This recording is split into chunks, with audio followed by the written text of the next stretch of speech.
Chapter 1635. Takizawa started very quickly, and his speed left most people in the dust. This was because he had his own ideal place to go. At least in his opinion, it was a place where the fragments of the 5 ties were likely to appear. He did not cultivate the 5 ties, but he cultivated the chaos. Therefore, the collapse of the Great Path this time was also very meaningful to him. He felt a sense of urgency, as if there was a hidden danger approaching from the unseen world. Although he did not know what it was, it did not mean that he could turn a blind eye to it. To get rid of this feeling of danger, the only thing he could do was to improve his realm.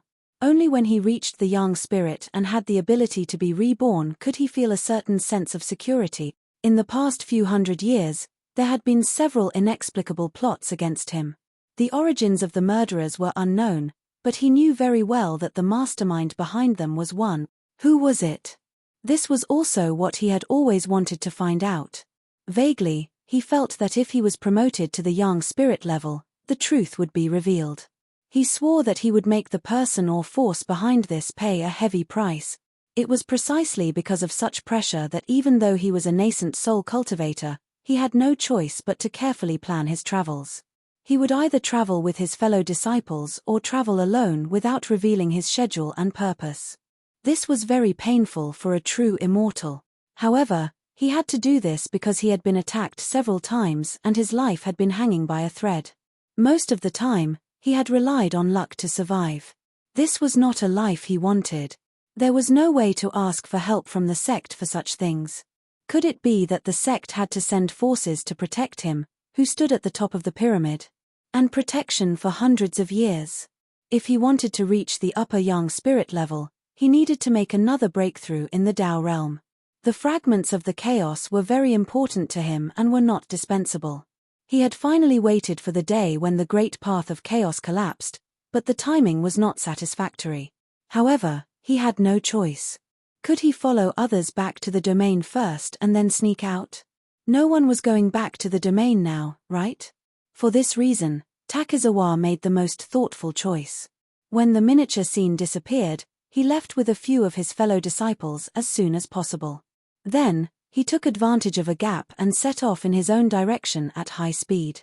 Speed was what he was most proud of, and it had saved his life several times in the past. In the vast universe, when you flew in a straight line, unless your opponent was faster than you, they would never be able to catch up with you. He flew like this for more than 10 days. In the beginning, there were other cultivators who were flying in the same direction as him. However, as time passed, everyone inevitably deviated from his direction.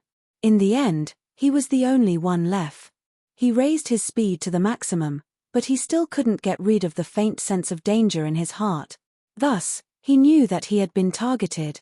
Who could it be? Looking at his past life, there were countless personal grudges and grudges. There were also some enemies in his sect. Perhaps this included the dissatisfaction of some forces due to his recent close relationship with the light domain. As he sped along, he silently sensed the severity of this danger intuition. To his surprise, he discovered that the danger was getting closer and closer. For a true monarch who possessed the sudden inspiration ability, this was practically another sense in addition to his 6 senses. He was very sure that there was danger tailing him, and it was even faster than him. Taking a deep breath, Takizawa slowly stopped. He was not a person who was afraid of trouble. If danger had to come, he would choose to face it bravely instead of running away and being chased like a dog. He sorted out his belongings. After hundreds of years, he had already prepared countless battle items for himself. However, what he really relied on was his own strength. He had escaped from death several times. Some were lucky, but most of them were inevitable. The number 1 person in the Jutian domain below the Sun God. This was not a boast. He could even kill the Sun God several times. This was also his true battle record. This time, not only would he tear apart this stalker, but he would also dig out the truth of the matter from his mouth. He was a little tired of always being so unclear. He carefully took out 4 treasures and threw them into the void around him. His eyes became fierce. These were the treasures of the Jutian temple. He wanted to see which unlucky person would be sacrificed here. Pigtail kept flying, neither fast nor slow. It was as if it was an easy journey. Light illumination was not in a hurry. As swordsmen, they had a common understanding that they did not want others to watch the duel. Therefore, they had to fly further away to find a more spacious environment for the duel. They did not want to bump into other cultivators who were looking for fragments. Light illumination was not familiar with this area, but he knew a little about it. He knew that this was a desert of fragments. It seemed that Pigtail had led him here to have a hearty sword duel. Swordsmen should not fight at the time and in the environment chosen by others. This was the principle.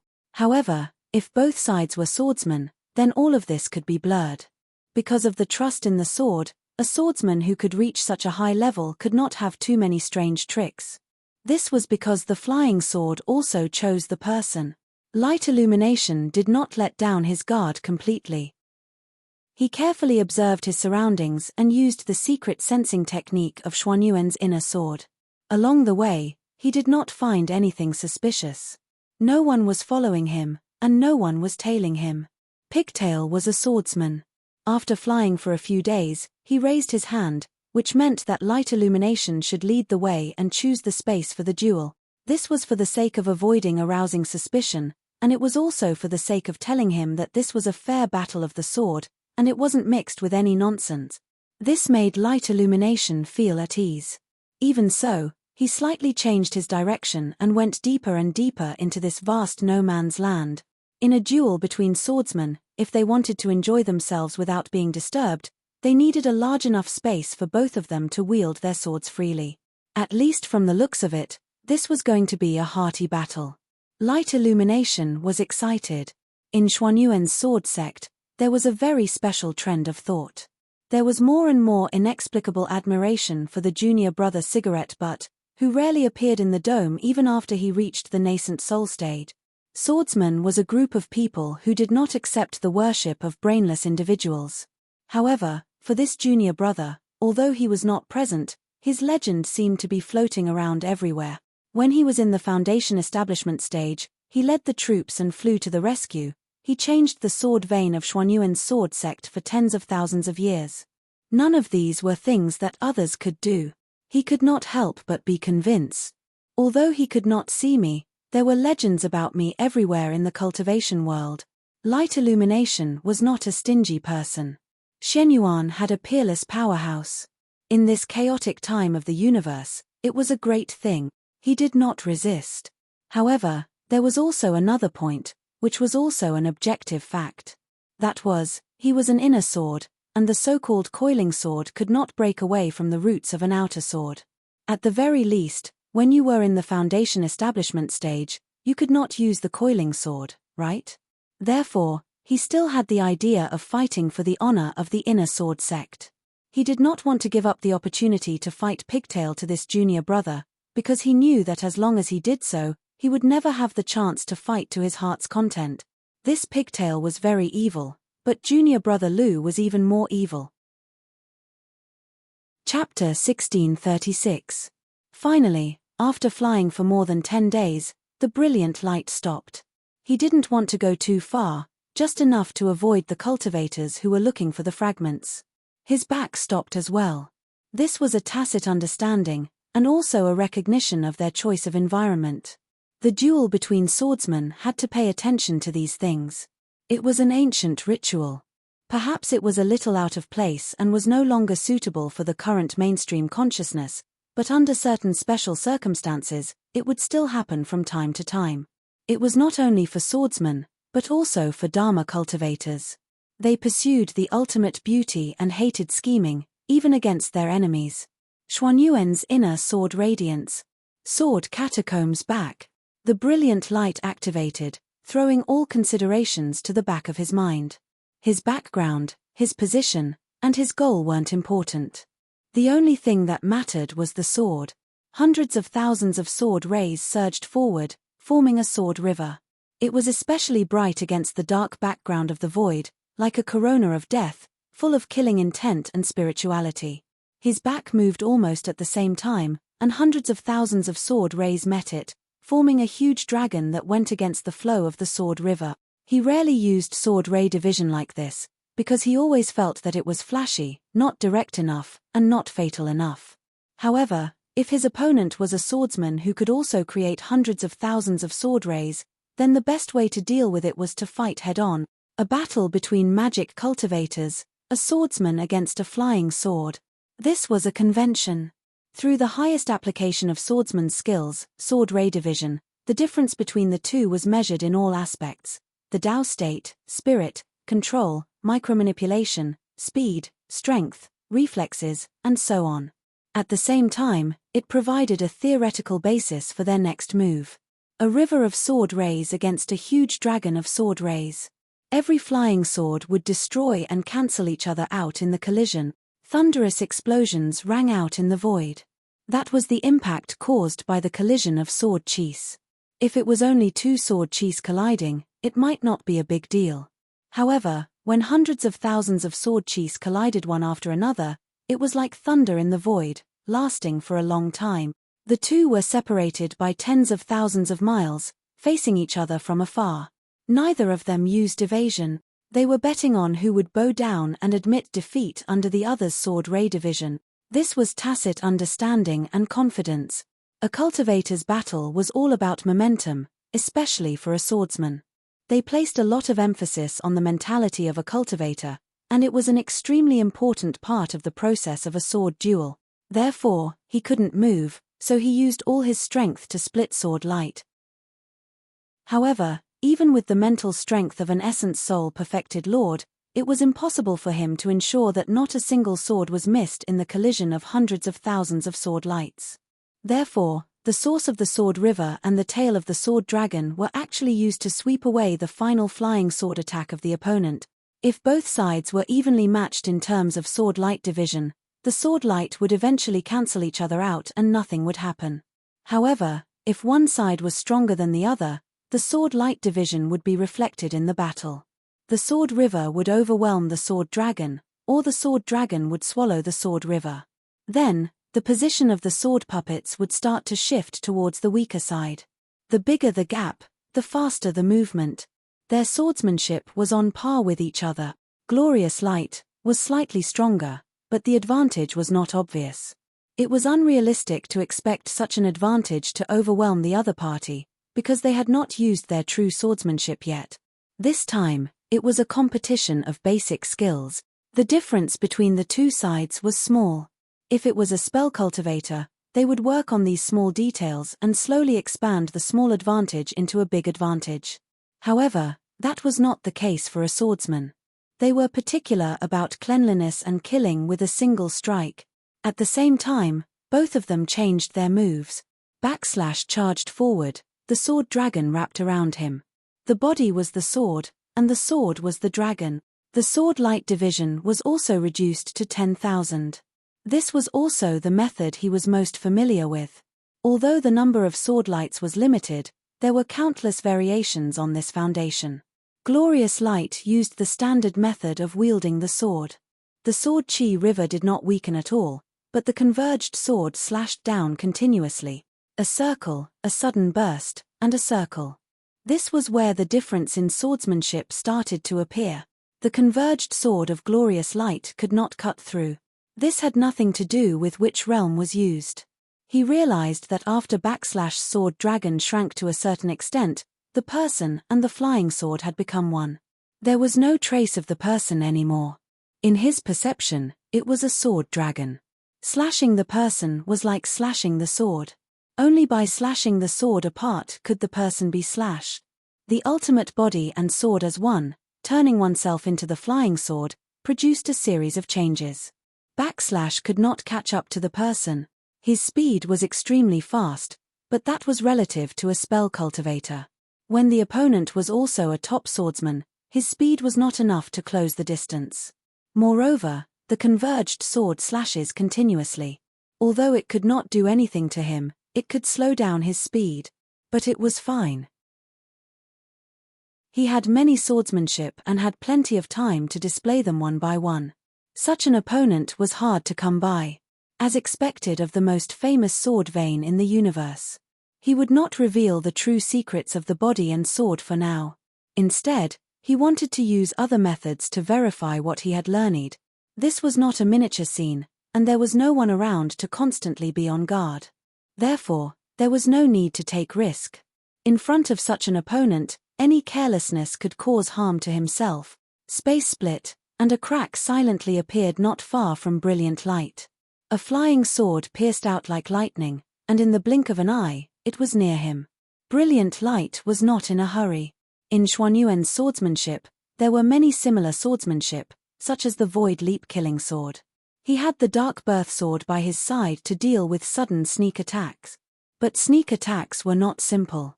Before it was intercepted, it turned into a sky full of light and shadow. One of the spiritual energy suddenly burst out and penetrated Brilliant Light's mud ball. But Brilliant Light's spiritual energy was so strong that he did not move after receiving the spiritual attack.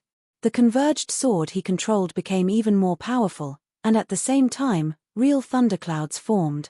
This was the secret sword of thunder, a killing technique that very few people in Xuanyuan's swordsmanship had mastered. One sword, one thunder, one sword, 1,000 thunders, 1,000 swords, one thunder. Brilliant Light had already achieved some success in 1,000 swords. Now that he was using it, it was the most suitable method to attack Sword Dragon. The two figures dashed back and forth in the void, as fast as lightning.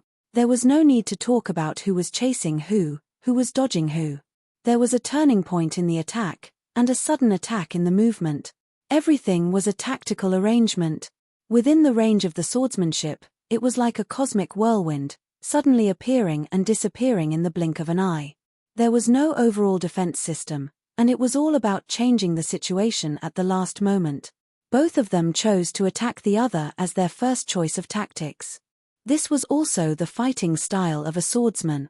It was not to seek death, but to suppress the opponent's arrogance in the face of death. But throughout the battle, neither of them had managed to do so. In a split second, both of them realized that this was not a battle that could be ended quickly.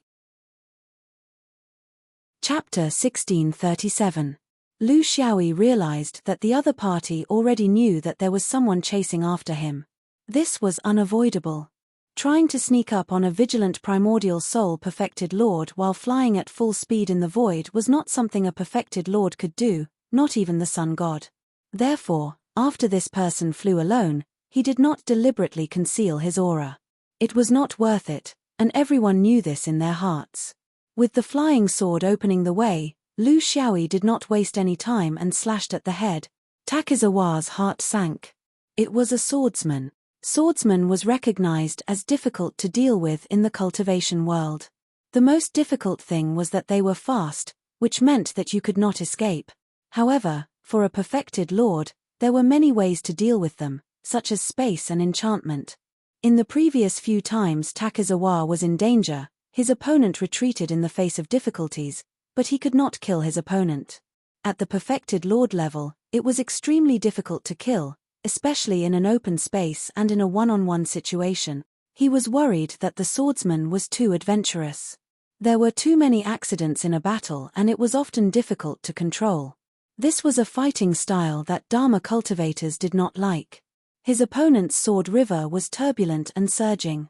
The millions of sword light itself showed that this swordsman was not ordinary. As far as he knew, in the miniature star map, only the five-ring swordsman Guang Yarrow and the scattered swordsman Bei Yu could do this. No matter which one it was enough to force him to use all his skills. With his long experience in battle, he knew that he could not use all his trump cards like he did with Dharma cultivators when fighting swordsmen. This method was very likely to cause him to fall under the opponent's sword before he could fully display his skills. There was no other way but to use his trump card from the beginning. Dutian Temple had 4 treasures. In fact, they were a set of 4. They could be separated and used, or combined into a set. They were very famous in the Anchor Chain Domain group. They were 3 small cauldrons and a jade cauldron. You don't know how to travel, you don't want to think, and you don't want to think. They were 3 powerful interference-type acquired spirit treasures. Usually, if a Dutian cultivator wanted to borrow them, he could only borrow one. It was rare for him to be able to borrow all 3 at the same time. That was the power of the young god.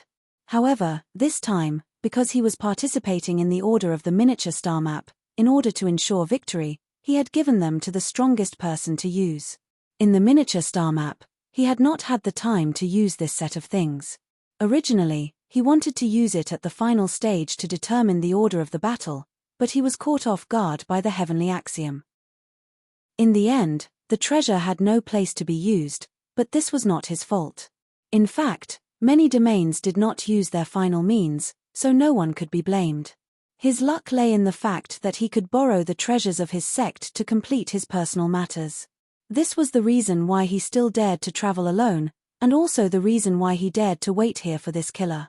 Otherwise, if he used his spatial ability, who would be able to track him down?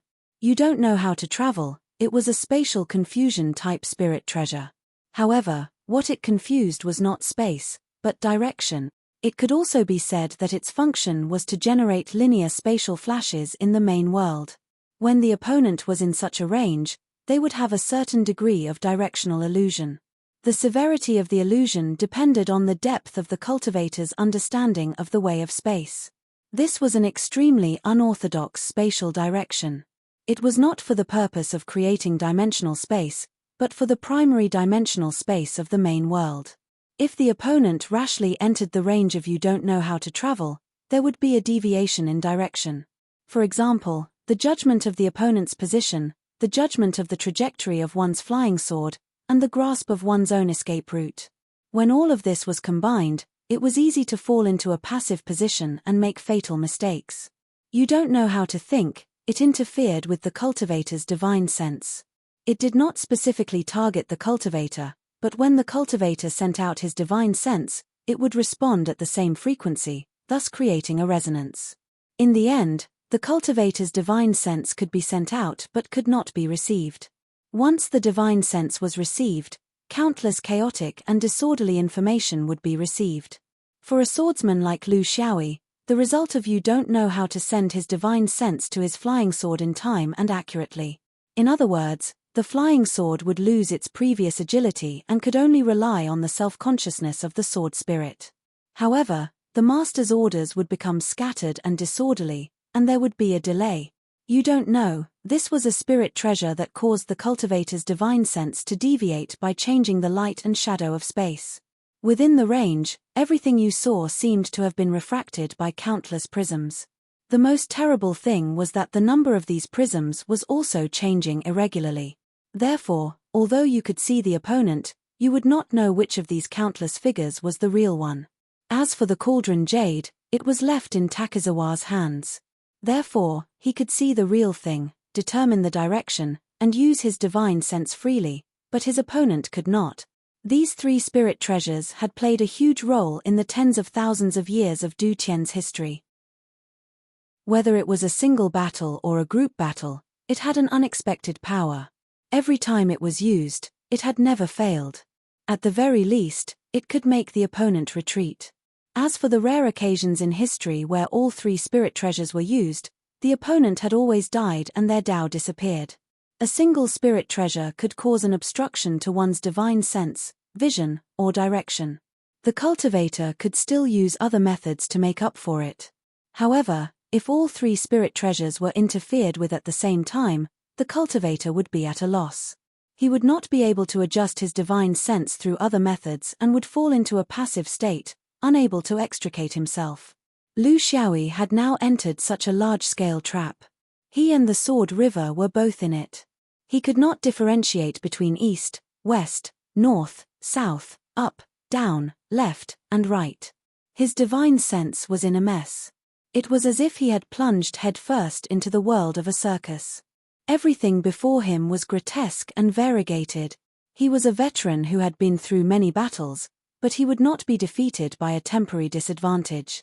His reaction was very fast. He moved the Sword River closer to his body. Millions of sword chi filled this 10,000-mile path. He could not be sure if it was far away, but within this 10,000-mile path, he could use his flying sword to sense it. There was no way he would be wrong. This was a little funny. He had come with such an aggressive aura, but had fallen into such a huge trap. To a swordsman, losing the initiative meant everything. However, at his level of battle, he had another level of understanding. A subsidy was still a subsidy. It might be very difficult to decipher, but it would not cause any fatal damage for the time being. Thus, one would have time to study it and decipher it. This was what Dharma cultivators liked to do the most. However, very few of them could truly understand the impact time had on a battle. To Lu Xiaoyi, a subsidy that could instantly turn into combat power was a good subsidy. It was time, it was to catch the opponent off guard, and it was to prevent the opponent from having enough time to think. Once the advantage was established, it would rapidly expand until it was eliminated. And when he had formed a sword chi within the 10,000-mile path, the opponent had already lost the opportunity to attack him. It was wrong to use the spirit treasure like this. Chapter 1638. Dazzling light's lightning became denser and denser. Every strike was accompanied by hundreds of lightning bolts. No matter how fast the sword dragon moved, Dazzling Light was able to accurately pinpoint his position. The sword dragon on Dazzling Light had now turned into a glowing dragon. Brilliant Light had found a way to deal with the Stegosaurus in the shortest time possible, causing the backstab to suffer quite a bit. But he didn't care. He could endure this level of lightning and even enjoyed it. Pain could make him more focused. On the contrary, he didn't have any advantage in the exchange of blows. Because his sword ray division ability was weaker than his opponent's, and because he was now in the form of a sword dragon, his long-range attacks were even more lackluster. He had a lot of long-range attacks, but if he couldn't beat his opponent in the sword ray division, then any swordsmanship would lose the chance to win. Swordsmanship's basic requirements were even higher than magic cultivation. Dazzling Light nodded in his heart. Xuanyuan's inheritance was indeed worthy of its reputation. It was worthy of being called the top sword vein in the mainstream world. It had already reached the pinnacle of long-range attacks and long-range attacks. If he didn't get close, he would never have a chance. But he still didn't want to get close because such an opponent was too hard to come by. After hundreds of years in the origin world, this was the first person who could make him lose in a certain aspect. Moreover, he was completely convinced. Dazzling Light was having a good time, but he didn't let down his guard. He knew that Dazzling Light still had something he was good at.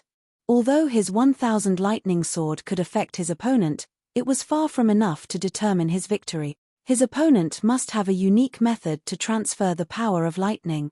Xuanyuan's principle was to force your opponent to the point that you couldn't use your trump card and make you depressed to death. This was the true inheritance of the Crow ancestor, but he would never allow others to use it just because they were both swordsmen. Even if he admired him, if he was lenient now, could you be sure that he would do the same after gaining the upper hand? Luminous Light was the Crow ancestor's follower, the person he admired the most. Therefore, he did not intend to wait for his opponent to use his trump card. Instead, he decisively activated the highest level of the secret sword of lightning, 1000 Lightning Sword. Up until now, the people of Shenyuan had been constantly improving their swordsmanship. Just like the current 1000 Swords One Thunder, each sword could reflect different Tao realms. However, at the end, a trace of the great Tao of lightning would be left behind. Unknowingly, thunderclouds would gather, and it was like a death god hanging over one's head. You didn't know when it would strike down. The longer you waited, the greater the accumulation of power. That pressure would cause an indescribable fear to arise in one's heart. This was the application of the great Tao of lightning. He could ignore the previous one sword, one thunder, and one sword, 1000 thunder. However, he was very cautious against the one sword, one thunder. He didn't allow it to form but used various Tao realm techniques to block, weaken, and divert it. At this point in the battle, it started to become a battle of understanding of the Great Way. It was a battle of who could see more deeply and who could see more widely. Luminous Light specialized in the 5 elements, yin-yang, slaughter, and lightning. He also dabbled in morality, space, and strength.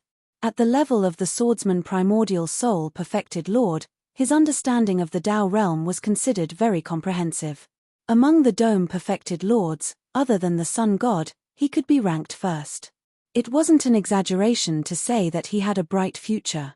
Luminous Light specialized in destruction, space, nothingness, life and death. He also specialized in unification, yin-yang, reincarnation, and fate.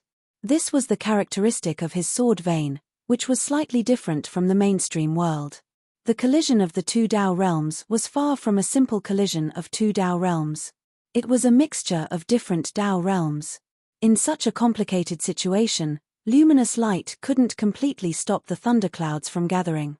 However, luminous light was also very dissatisfied with the speed of the thunderclouds gathering. At this rate, even if they fought for another year, they wouldn't be able to form any real threat. The situation was in a stalemate just like that. Both of them were intentionally or unintentionally avoiding the most dangerous method of battle, close combat. Luminous light avoided it because he had the advantage in long-range combat. There was no need to give up his advantage and take additional risks. In fact, he also had his own advantages in close combat. He didn't move now because he wanted to wait for his opponent to act in desperation before dealing him a vicious blow. The reason why he chose to retreat was because 70% to 80% of his strength was in close combat. This was also the essence of the sword tomb body, swordsmanship. He just wanted to play around and not end it too quickly. The moment he started to close in, it would be the end of the battle between the two. The battle of the sword started to become boring. However, it was under this kind of boredom that there was endless killing intent hidden. Without a clear conclusion, without life and death, this battle of the sword had no meaning. With the swordsman's philosophy, there was no way to improve. Only at the moment of life and death would they unleash the greatest potential of their body and squeeze out their own path to the upper realm. From this point of view, the sword vein was truly a cruel orthodoxy. With his back facing the wall, he entered the middle range of the sword fight. For a unique swordsman like him, no matter how elusive his opponent's movements were, it was impossible for them to keep him in a long range forever. And in the middle range, he could instantly switch to close in on his opponent. Luminous light acted as if nothing had happened. He was well aware of his opponent's intentions. In a battle of swordsmen, if long-range combat wasn't enough, then close in or look for opportunities between long-range and short-range combat. This was the normal way of thinking. No one would insist on using mid-range combat when long-range combat wasn't enough. There must be a demon behind this abnormality. What was a demon? A special sword technique? A special Tao realm technique? Or a thunder strike from behind? He was biased towards the latter. Swordsmen rarely ambushed at the Tao realm. This was because the depth of the Tao realm could be seen at a glance when both parties were probing each other. It wasn't something that could be hidden. Wasn't it just trying to close in suddenly? Luminous light began to set up under the influence of the sword river. No matter what method he used to close in, a short period of stiffness was inevitable. This was something that all Shenyuan swordsmen would play with. Heavenly measure sword ruler. Side issues. Spoiling things through excessive enthusiasm? Or something else? They were all based on the same principle. This was determined by the nature of the sword, and no one could change it. In order to lure his opponent, he shortened the distance between them. At the beginning, they were attacking each other from tens of thousands of miles away. Now, they were within a 10,000-mile circle. This kind of distance was equivalent to teleportation in the void. No one would simply teleport. That would be equivalent to sending oneself to death. Usually, a series of preparations had to be made beforehand. For example, a sudden change in the rhythm of the sword technique, a change in the Tao realm, a spiritual attack, a spatial shift, etc. Finally, a sudden close combat.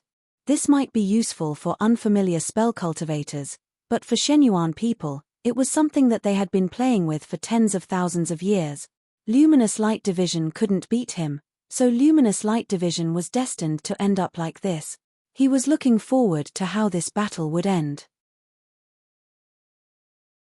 Chapter 1639. Takizawa's figure was now 10,000 miles away, just outside the Sword River's circle. His own strength was also very strong. This could be seen from the fact that Juqian Temple was able to occupy the position of the anchor claw like the star-plucking heavenly sect, and he was the strongest perfected cultivator in Juqian Temple. He did not want to use normal forbidden techniques. And even if he did, it would be useless. Against a swordsman who could release millions of sword rays with a flick of his wrist, the more you used those useless techniques, the easier it would be for him to see through your trick. The three treasures of Jutian had never disappointed anyone, but he still remembered his senior brother's words: there is no such thing as an unbreakable weapon that is forever sharp. If he wanted the three treasures to maintain its undefeated reputation, the only way was to activate the three treasures and launch the most lethal attack without hesitation. This was the truth. In his skill library, the most reliable skills were the one whip, one hand, and one set of Jutian techniques. The one whip was the deity striking whip, and although it sounded a little boastful, it was actually his natal Tao weapon, a treasure that he had refined for more than 2,000 years. Countless resources had been used to obtain its current power, and it was an extension of his arm. The one hand was the primary aura hand, which he learned from a certain historical site. It was the ultimate use of vitality, and when used from a distance, it could crush everything. Even the Dharma idol of a body cultivator could not withstand the full force of his primary aura hand. No matter how strong his opponent was, he was just a perfected cultivator of yin spirit. He had an innate advantage in terms of mana, and for an experienced cultivator like him, he naturally had to maximize his advantage. The one set of Jutian techniques was the strongest skill of Jutian Temple, and it could not be taught to anyone who was not a perfected cultivator. Even if one was a perfected cultivator, they had to fulfill a few strict conditions to learn this skill. It was almost the limit of forbidden techniques, and above that were self-created techniques of the half-immortal level. That was a whole different world. The sky rending from the miniature scene was one of those techniques, and it could save a group of people from the attack of a fifth-ring cultivator. It was clearly extraordinary. Now that the swordsman had entered the trap, Takizawa did not hesitate to use his full strength to prevent any accidents from happening. A gigantic hand that resembled a clump of clouds and a canopy appeared. When it struck out, it was still invisible, but after 1,000 miles, it had already begun to take shape. When it reached the swordsman's body after 10,000 miles, it was already a gigantic hand with 6 fingers, pressing down on his head. Lu Xiaoyi was surprised. This was what he was waiting for. The hand formed from vital qi was basically a guide for him. He couldn't see his opponent, and he couldn't sense him with his divine sense. However, since he had the primary aura hand, the vital qi had to come out from the cultivator's body, right? To maintain this kind of pressure from the giant hand, one's spirit energy could not be cut off. The flying sword counterattacked, but the person dodged and moved within the narrow space, rushing out a piece of the sky between the fingers of the big hand. Originally, Takizawa's Yugang hand had a miraculous effect on the enemy's evasion. He was attacking from afar, and with his huge palm, he didn't care about the enemy's speed at all. If his real finger moved a foot, Yuan Gang's giant hand would move 10,000 miles. How could he dodge it? However, he couldn't continue because his opponent's flying sword had already followed the direction of his vital qi. If he didn't stop now, he would be caught red-handed. If he was really caught, the sword cultivator would be able to use the flying swords to sense his location.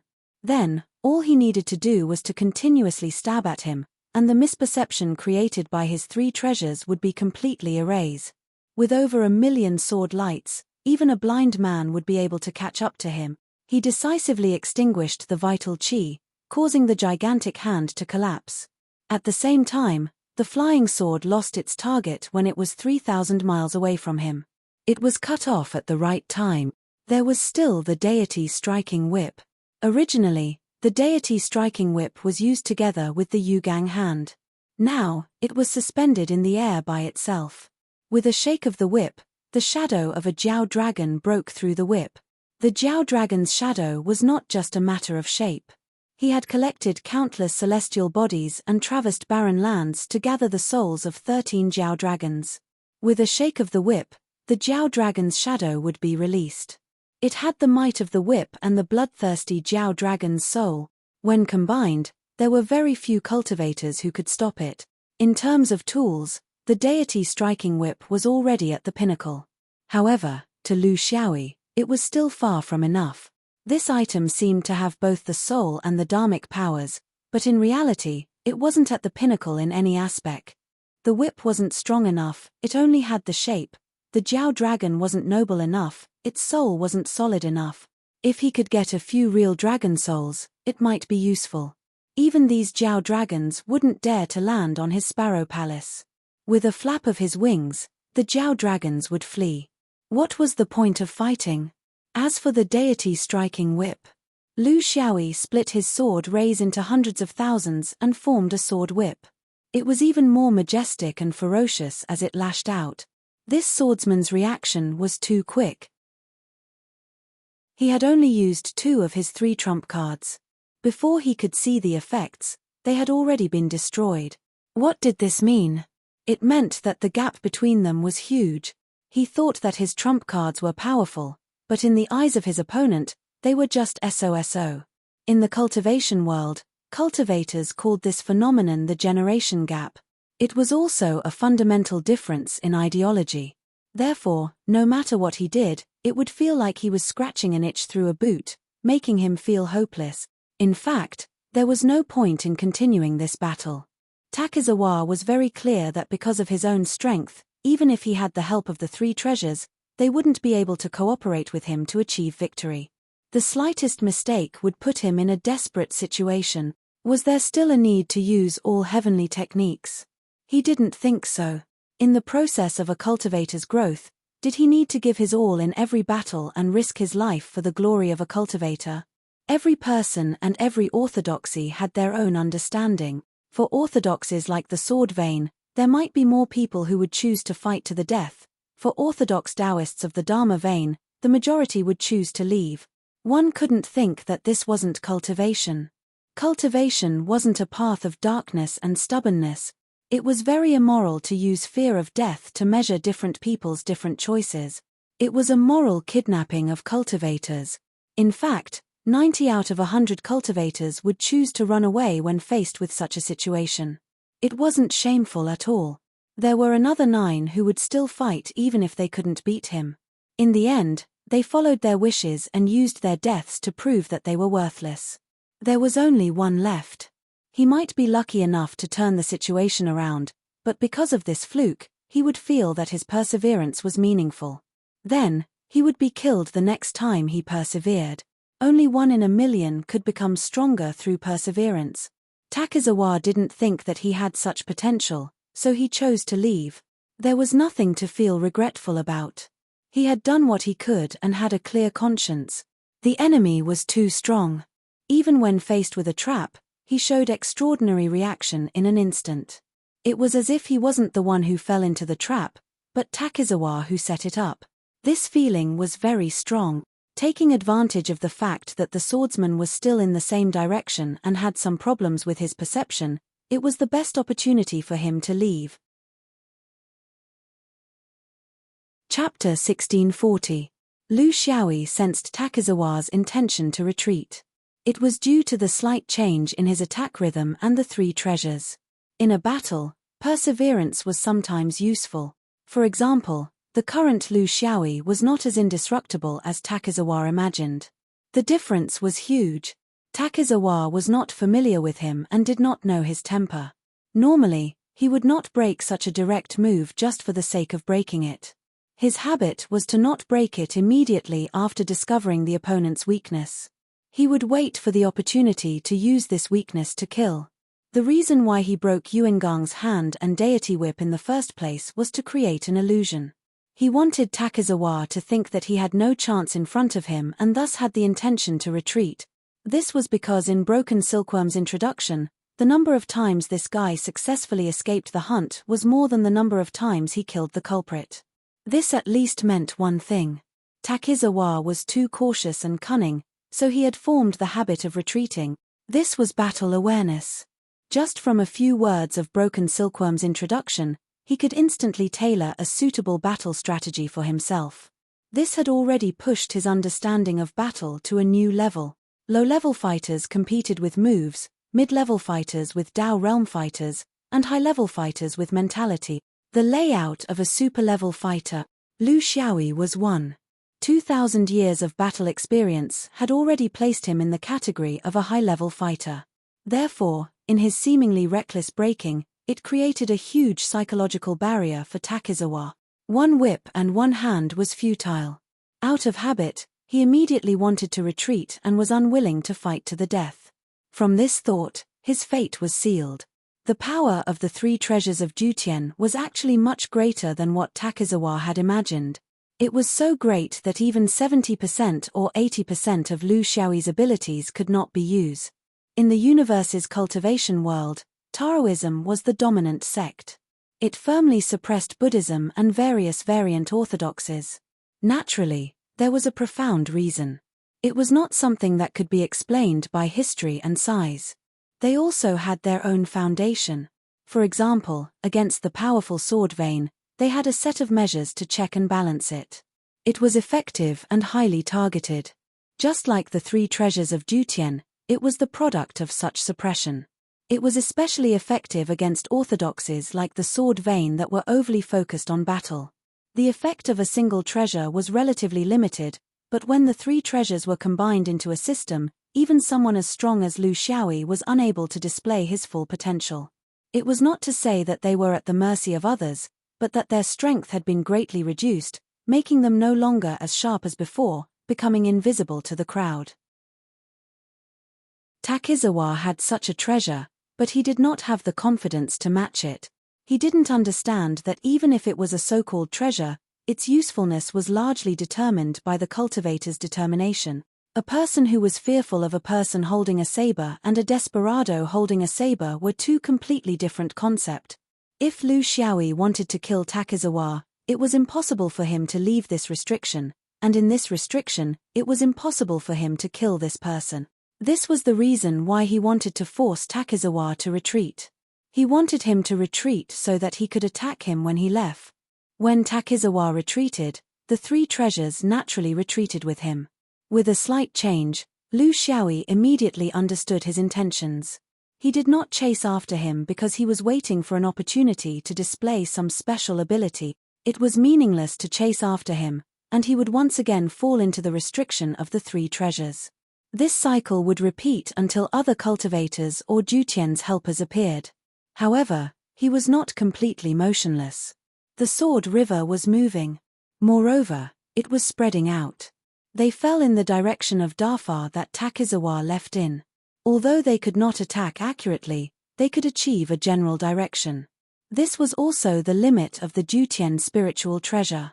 It could create an illusion, but it was not the illusion of going in the opposite direction, but the trouble of not being able to pinpoint the exact location.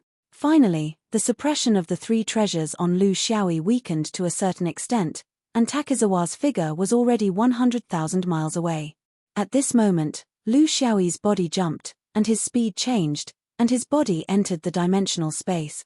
It was also at this moment that the sword light group that was left in the main world suddenly moved, and flew in the general direction of Takizawa in a fan shape. They did not need to have a lot of killing power, and their only purpose was to find Takizawa's accurate hiding position. Because of the 3 treasures, Takizawa's position was within a range, and it was difficult to pinpoint. However, when Lu Xiaoyi was about to enter the dimensional space, the last sword light division burst out millions of sword light. When these sword light were not aimed at a single point, but spread out in an area, they could also cover a large area. Lu Xiaoyi was in the dimensional space, and through his millions of sword light, it was like millions of pairs of eyes. Within 100 feet of each sword light, nothing could escape his senses. Millions of sword light spread out, and within tens of thousands of miles, nothing could escape his senses, including Takizawa. Takizawa was very clear about the swordsman's intention, and he wanted to use this method to find him. However, he was not worried, because it was meaningless to find him at such a distance. He could also use the 3 treasures to confuse, and the swordsman still could not achieve the level of millions of sword light. A sword light swept past less than 100 feet away from Takizawa, and he sharply noticed this abnormality. Following that, hundreds and thousands of sword light began to search this space, and Takizawa's figure was inevitably exposed. He sighed. There was no end to this swordsman. Even if you found me, how are you going to gather your sword light within the range of the 3 treasures? He was still calm and unhurried, and he already knew that his escape route was not a normal escape route, but a swagger that was within the range of the three treasures. Once you enter the range of my confuse, you will not be able to attack, and you can only watch as he moves towards a place with more people, and finally retreat. The sword light began to gather, and something was wrong. Looking at the sword light, it seemed to be in the range of the greatest threat to him. Moreover, where did the swordsman go? Takizawa felt a chill in his heart. He left by himself, controlled the three treasures, and dodged the sword light, but he missed the most important person. There was no time to think, because the sword light circled a little, and then slashed down. The sword light gathered, and it was as agile as a dragon, and there were no signs of it being confused. This time, he finally had the chance to use all his heavenly skills, but they were all defensive skills, and the defensive Tao artifact, deity beating whip, he did not forget any of them. The situation suddenly changed from a leisurely one to a desperate situation, and the attacks were continuous and accurate, without any problem of direction, and the problem of slow control of his divine sense. It was as if he had never used the three treasures. Takizawa knew that he could not hold on for long under such attacks. He was still very clear-headed, and he knew that the most important thing now was to figure out where the swordsman went. Chapter 1641. In that split second, his judgment as a primordial spirit cultivator made him realize that the swordsman must have entered an extra-dimensional space. Furthermore, he had a way to attack him from within the extra-dimensional space. It was also because he was in an extra-dimensional space that the three spiritual treasures were completely useless against the distortion of the environment. He didn't know how sword cultivators did it, but in history, it wasn't impossible to be in one space and attack another space. The most outstanding young spirit, in the body of a half-immortal, all had the ability to jump through time and space to attack. How could he hide? There was no way to hide. Because the opponent was watching him from another dimension, he could fly and follow him without any fear. There was no need to consider the issue of maintaining a distance. If he could withstand the opponent's attack, it would not matter. He could fight his way, and he would run his way. But the problem was that he could not withstand it. Then there was only one way, and that was to enter the extra-dimensional space as well. Even if he could not win, at least there was still room for struggle. Takizawa still had a sliver of hope. Because he had done some research on the Tao of space, he could enter spaces within the fourth dimension. Therefore, if he entered an extra-dimensional space, he would still have a chance to escape through a different dimension. Without the opportunity to collect the three spiritual treasures, he had to race against time. Between the treasures and his life, he chose the latter without hesitation. He could only hope that the treasures had spirits and would automatically fly back to Jutien after losing their owners for a long time. How did things turn out like this? He could not understand. He thought that he had not lost his composure, but he had long lost his composure. From the moment he set up the three spiritual treasures to attack, he had been making mistakes again and again. The swordsman had successfully led him astray through his tactics. He should have persisted in the origin world and attacked under the influence of the three spiritual treasures. Even if he could not do anything to the swordsman, he should have persisted and used all his means to not let go. This was his only chance. Only when the swordsman took the initiative to change, would he have the chance to fight or retreat. But now, his first mistake was to think that he was no match for the swordsman and began to run. This gave the swordsman a chance to enter the extra-dimensional space. The second mistake was to follow him into the dimensional space. As long as he could hold on for a few more breaths of time, he would know that the cross-dimensional attack of the extra-dimensional space would actually have a great impact on the power of the attack. Although it would weaken, it was actually not fatal to his nascent divinity. He had considered everything, except for the fact that the one attacking him was actually the millions of sword rays left behind by the swordsman before he entered the dimensional space, and not all of them came from the dimensional space. This was where the swordsman's cunning came from. He purposely left behind 1,000,000 sword slashes, and then sent out another 100,000 sword slashes from the dimensional space. These sword slashes were mixed together so that Takizawa would not be able to sense the spatial slashes. The strategy had been laid out from the very beginning. Lu Xiaoyi had not used his full strength in the early stages of the battle, but now he was going all out. Furthermore, he mixed the two types of flying swords together, giving Takizawa the illusion that the swordsman's attack came from a different dimension, but it was not affected by the weakening of the dimension at all. This judgment was a little too hasty. As long as he could hold on for a few more breaths, the swordsman's millions of sword slashes in the main world would be exhausted and the truth would be revealed.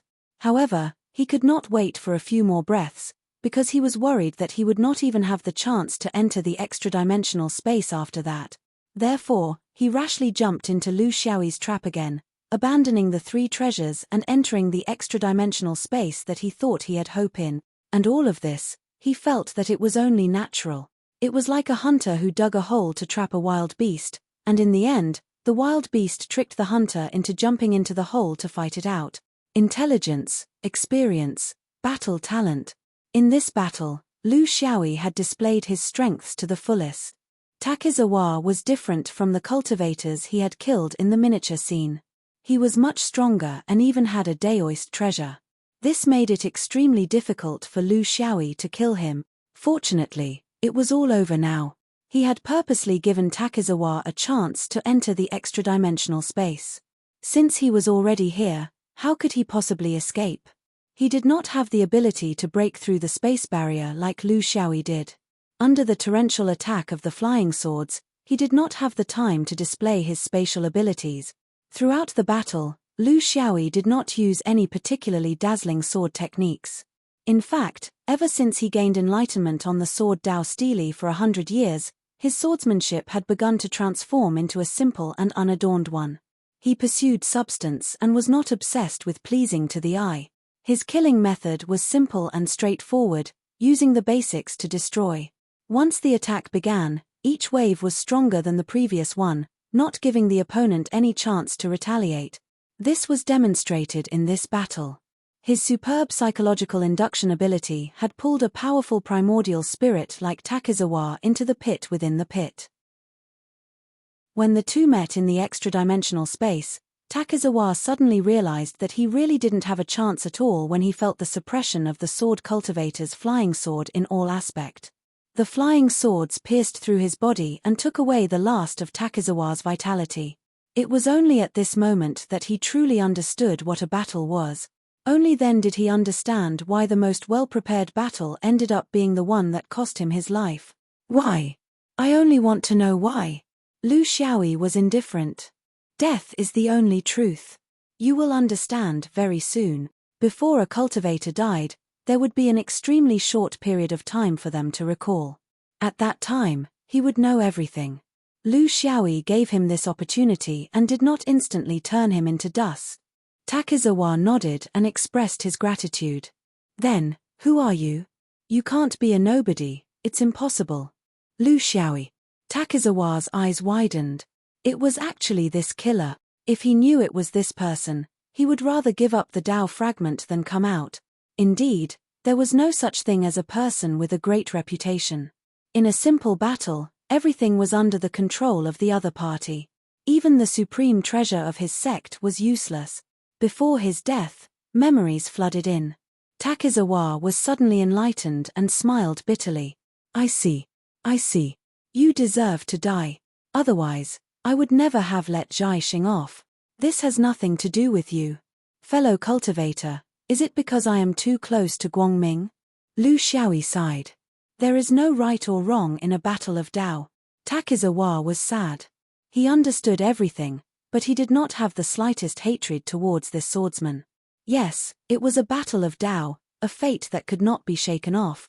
Taking his last breath, he quickly wrote a jade scroll and stared at Lu Xiaoyi. I don't blame you. This is my destiny. If there is an afterlife, I will still find Zhai Xing to settle my grudges. However, Dutian should not have lost the supreme treasure of his sect because of this. This is my fault. Here is the method to control it and my last words. Fellow cultivator, take it and collect the 3 treasures to return to my sect. You will definitely be able to exchange for Dutian's support. Believe me, they value the 3 treasures more than Guangming. As for me, I hope to take revenge in my next life and never meet you again. What a character. Lu Xiaoyi nodded. As you wish. Takizawa sighed. I believe Xuanyuan's promise. I hope we will not be enemies in our next life. A Tao disappearing celestial phenomenon was formed. Chapter 1642. Takizawa was a character. Outsiders could never interfere with his personal grudge with Jai Xing, and it had nothing to do with Lu Xiaoyi. His last wish was for him to send the 3 treasures, yes, actually the 4 treasures including the cauldron jade, back to Jutian Temple. This request was very rude. Because of the rules of the cultivation world, whoever won, the opponent's everything belonged to the winner. Therefore, before he died, Takizawa proposed an exchange condition. If he returned the 3 treasures, Jutian Temple would support the 5 rings. This was a feasible proposal. At least in Lu Xiaoyi's opinion, the significance of getting the 3 treasures was far less than pulling the anchor chain into his camp. Of course, the specific process had to be considered. He couldn't just send the things back and they wouldn't admit it. There was a very specific procedure. Without delay, he took Takizawa's belongings. Before he died, he released all the restrictions on the storage rings on his body. He was also a careful person. It was just that he was too careful, so he worried about his gains and losses during the battle. Leaping out of the dimensional space, he immediately felt the aura of the 3 treasures. Not bad, no outsiders came here during this period of time, so it was less troublesome. However, it was also very difficult for strangers to take these 3 acquired treasures. With the cauldron jade in hand, the 3 treasures flew back obediently. Wandering, unthinking, unseeing. Lu Xiaoyi had never been tempted by these things. So what if they were treasures? Takizawa's death today might have been caused by these 3 treasures. Otherwise, if he wanted to escape, he would have entered the dimensional space in advance. With the number of dimensional spaces, how could he find him? Treasures were good, but it depended on the person. This was an unchanging truth. He hurried back because when the miniature scene collapsed, everyone scattered like birds and beasts. Among them, there were very few cultivators who were indifferent, including Guang Yarou. Lu Xiaoyi could roughly guess his senior brother's thoughts, but he couldn't persuade him. You can't possibly say that I, Lu Xiaoyi, will solve all the problems, and you can just live your days in peace. Every swordsman had their own pride and their own pursuits. Danger was also a kind of opportunity. He, Lu Xiaoyi, couldn't take all the benefits for himself. Therefore, he had to rush back as soon as possible to see what had happened. After all, this was not the 5th ring, but the outer realm. It was full of danger, and there were many people who harbored ill intentions towards the 5th ring, especially after he wiped out more than half of the Hung River cultivators. While flying at full speed, he didn't forget to study the mechanism of the cauldron jade. How exactly was this thing able to remain normal in that kind of chaotic environment? Once he understood this, he would be able to provide an idea for similar situations in the future. He was not greedy for treasures, but he was greedy for the principles behind them. A few days later, they returned to the space where the miniature scene had appeared. This place was already empty, and there was not a single person left. The next time it would be lively would probably be 360 years later, and no one knew what new changes would occur in the universe at that time. He wandered around for a while. Relying on the special senses of Shenyuan orthodoxy, he picked up a wisp of aura beside a meteorite. After identifying it, he roughly understood what senior brother Guang Yarou meant. It was very simple. It was as if he didn't say anything. Was this guarding against fire, theft, and junior brother? However, he could understand. Every swordsman wanted to act according to their own wishes. They didn't want someone to follow behind them like a nanny. If it had been Lu Xiaoyi, he wouldn't have even left such a sentence. However, that swordsman called Bei Hai left a deep impression on him. Although they hadn't met before, some things could be determined without meeting. Within 100 breaths, he had killed 5 people, and this person had killed 4. However, this didn't mean that this person's methods were inferior to his, because he had obtained the heads in the midst of the chaos, while this person had been attacking the enemy. There was a huge difference between them. When he met Guang Yarou in the miniature scene, he really wanted to tell senior brother not to look for this person. However, he couldn't say it out loud. It was a little hurtful. It might even have the opposite effect. But he didn't expect that he still couldn't avoid everyone's fate. To him, of course, he didn't want anyone to disturb his sword duel. However, he didn't have any psychological qualms about disturbing someone else's sword duel. He had to watch carefully to ensure that there wouldn't be any accident. He didn't have much interaction with Guang Yaro, but in their limited interactions, he knew that he was a very righteous person. At that time, he was still a small foundation establishment cultivator. He represented the outer sword to challenge the inner sword. Even so, he wasn't suppressed by the inner sword. Instead, he received countless help, which made him feel warm inside. If it was someone else like Qing Xian, he wouldn't have any worries. That was because that Daoist ox nose looked refined and polite on the outside, but inside, he had a belly full of evil tricks. There was no need to worry about him at all. However, this senior brother Guang Yaro was truly righteous. It was easy for him to be bullied. The troublesome thing was that he didn't know where the two of them went. There were no signs of battle in this space. He was a swordsman. Of course, he understood the psychology of swordsmen when it came to sword duels. It was remote, spacious, and undisturbed. If he considered the fact that a large number of cultivators were moving out to search for the Great Tao fragment, then he had a rough idea of where to go from here. Would it be an intense battle? I'll just sneak a peek. Moreover, I can't guarantee that they won't reach out. What bullying with numbers? What swordsmanship? What gentlemanly demeanor? Who cares so much? He flew all the way to the spacious area. He was very clear that the two of them wouldn't have gone very far.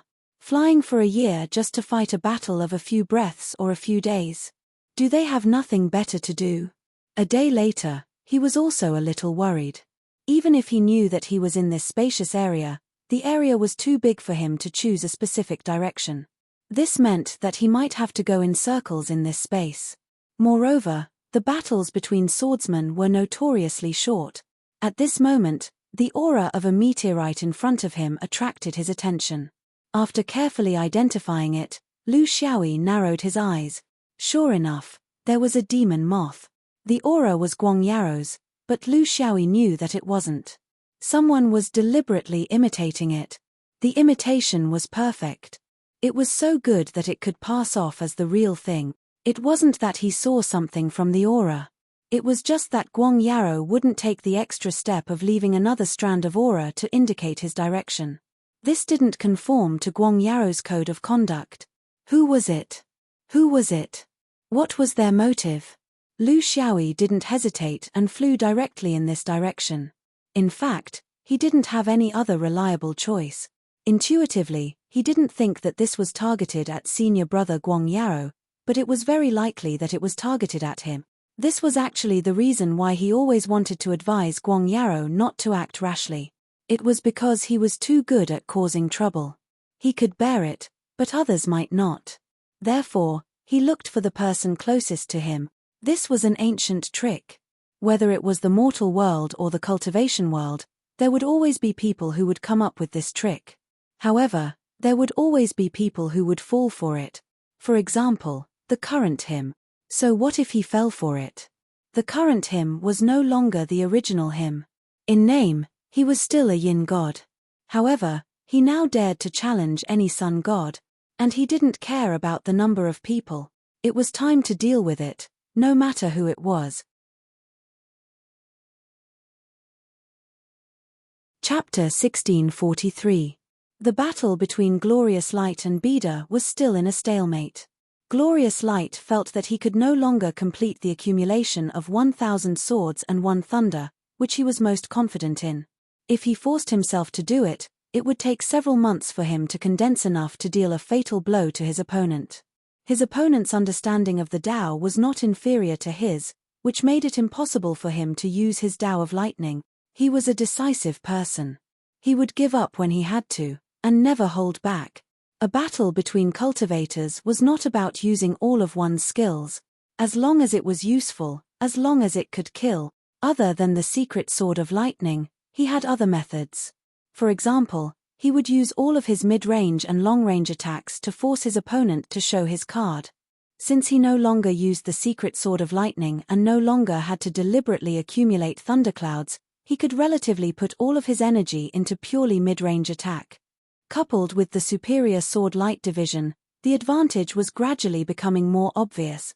Gathering the 5 elements, yin-yang destruction technique, reincarnation god-slaying technique, world's end near-hand sword, power sword, large sword circle, small sword circle. He had been a monarch for more than 1,000 years. He was extremely talented in the Tao of Swords, and he worked even harder. He spent almost all of his time on swordsmanship, ignoring everything else. After 1,000 years, his achievements in swordsmanship were not small.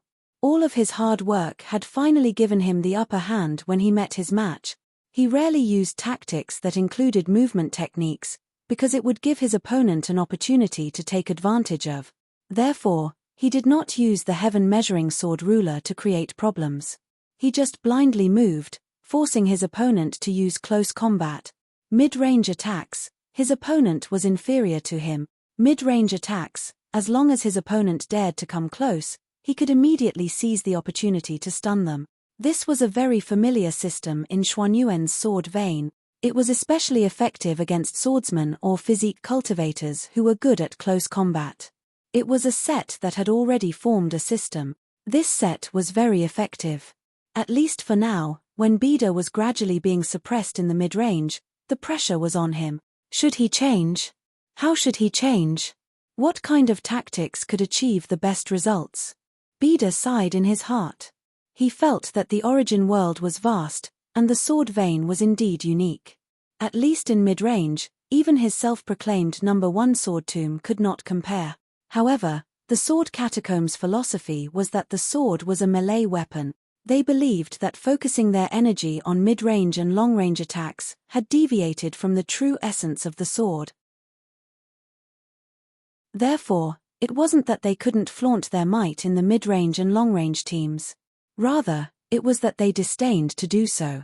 This was a difference in ideology. Now, it was time to prove whose concept was more in line with the essence of the sword. The pressure was indeed a bit too much, and it was a bit unbearable.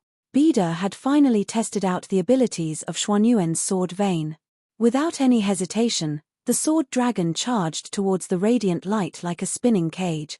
Light luminary was already used to his attacks. He moved swiftly, layers of sword river intercepted him, all kinds of sword attacks came pouring down, different Tao realms rotated, testing the adaptability of both parties. Such attacks could never get close to him. But this time, the sword dragon was different. It did not curl up into a ball, but shot out rapidly. Although the tens of thousands of sword lights seemed insignificant compared to the hundreds of thousands of sword lights of the radiance of light, it was still fatal. What was condensed was the essence, and with the same strength as him, the pressure brought by the tens of thousands of sword lights was not to be underestimated. Light luminary was ready for close combat in an instant. He even pulled out his long sword, because he noticed that Bida's figure was no longer in the midst of the sword dragon.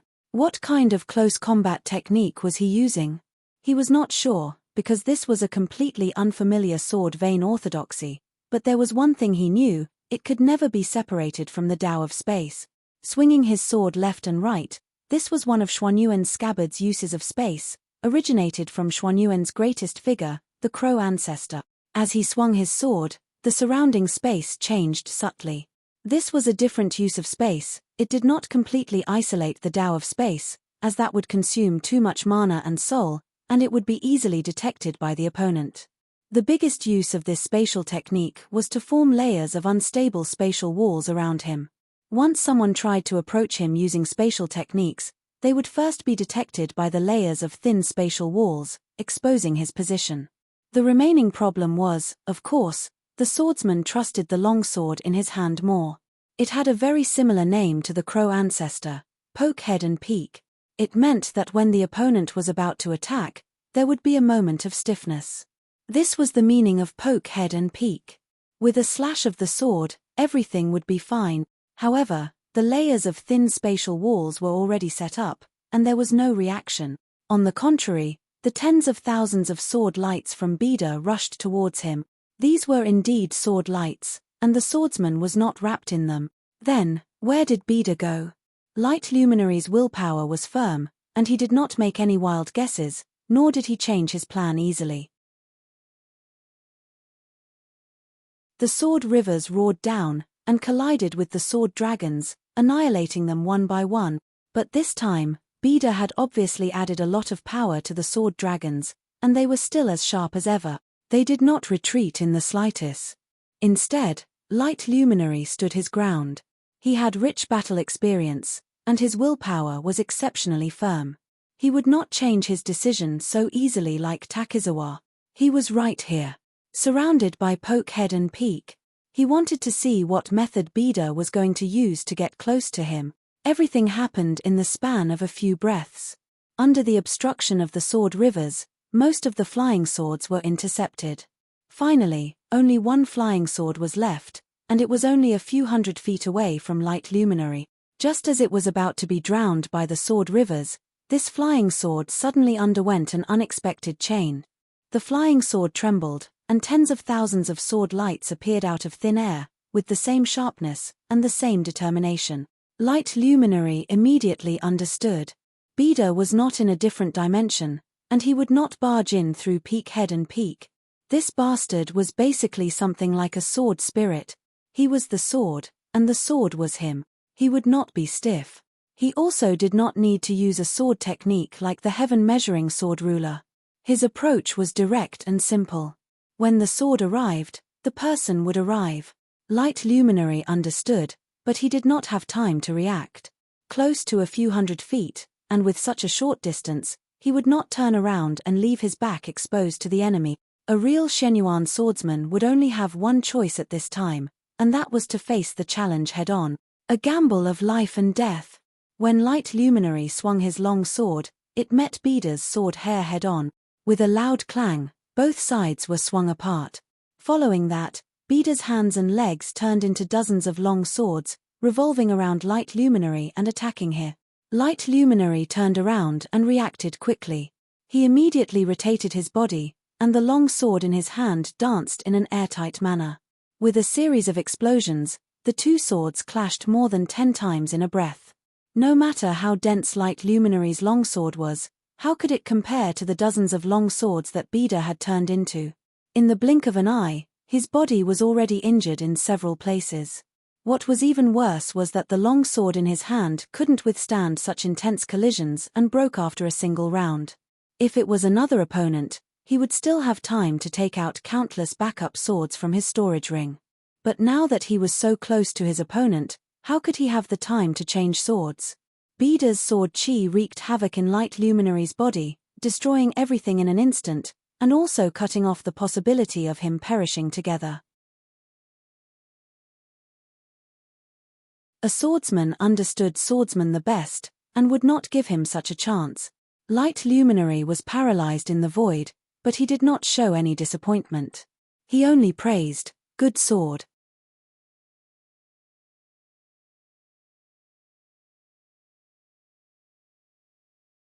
Chapter 1644. Bei Gui smiled proudly. "I'm not as good as you in terms of mid-range and long-range attack. But in terms of close combat, you're not as good as me. The sword is ultimately a weapon for close combat. Shenyuan, you're on the wrong path." Guang Yaro's face was full of disdain. It wasn't that he didn't accept this swordsman, but he didn't accept his theory. His current state was very awkward. At the very least, such a serious injury had destroyed his path of cultivation. Not to mention becoming a half-immortal, he didn't even have any hope of becoming a sun god. And this was under the condition of immediate treatment. To a swordsman, this was something he couldn't tolerate. But he still tried his best to maintain his life, not because he was afraid of death, but because he wanted to see the result. Because he knew that his junior brother would definitely rush over. That guy was very evil. Bei Gui looked at his expression and was very curious. "You still don't accept it?" "Yes, a swordsman should be like this. But I'm not a Buddhist, nor an Orthodox Taoist. I'm from the sword catacomb, the purest way of the sword in the universe. What do you have to accept?" Guang Yaro knew that his life had come to an end, and his mood calmed down. After nearly 2,000 years of cultivation, there were regrets and unwillingness, but there were also good things. At least in terms of the result, this was very swordsman. Dying under a flying sword was the best ending for a swordsman. It was much better than dying under Buddhism. You defeated me, that's a fact. But that doesn't mean you can deny my swordsmanship. It's just that I'm not good enough. What does it have to do with whether the orthodoxy is right or wrong? If one day, you're also defeated by another swordsman, won't your orthodoxy deviate? Bei Gui nodded, then shook his head. I've never been defeated. At least after coming to the origin world, other than the sun god who has the ability to be reborn, I've never been defeated. If one day I'm defeated by another swordsman, I'll definitely reconsider if my orthodoxy is wrong. If I don't admit my mistakes, a swordsman will never grow. He laughed self-deprecatingly. If you're sincerely convinced by my sword catacomb swordsmanship, I don't mind helping you recover. Although it was impossible for him to recover to his original state, maintaining his lifespan for several hundred years was not a problem. Don't think that I'm trying to be friendly with Shenyuan. He's not worthy yet. Ever since I came to the origin world, you're the only opponent I can't bear to kill. The others have already sacrificed themselves to my sword, so I don't feel like wasting my breath on them. The reason why I didn't kill you was because at the very least, you made me taste defeat in the mid-range and long-range battles. Just based on this, I can let you off. Bida was very proud.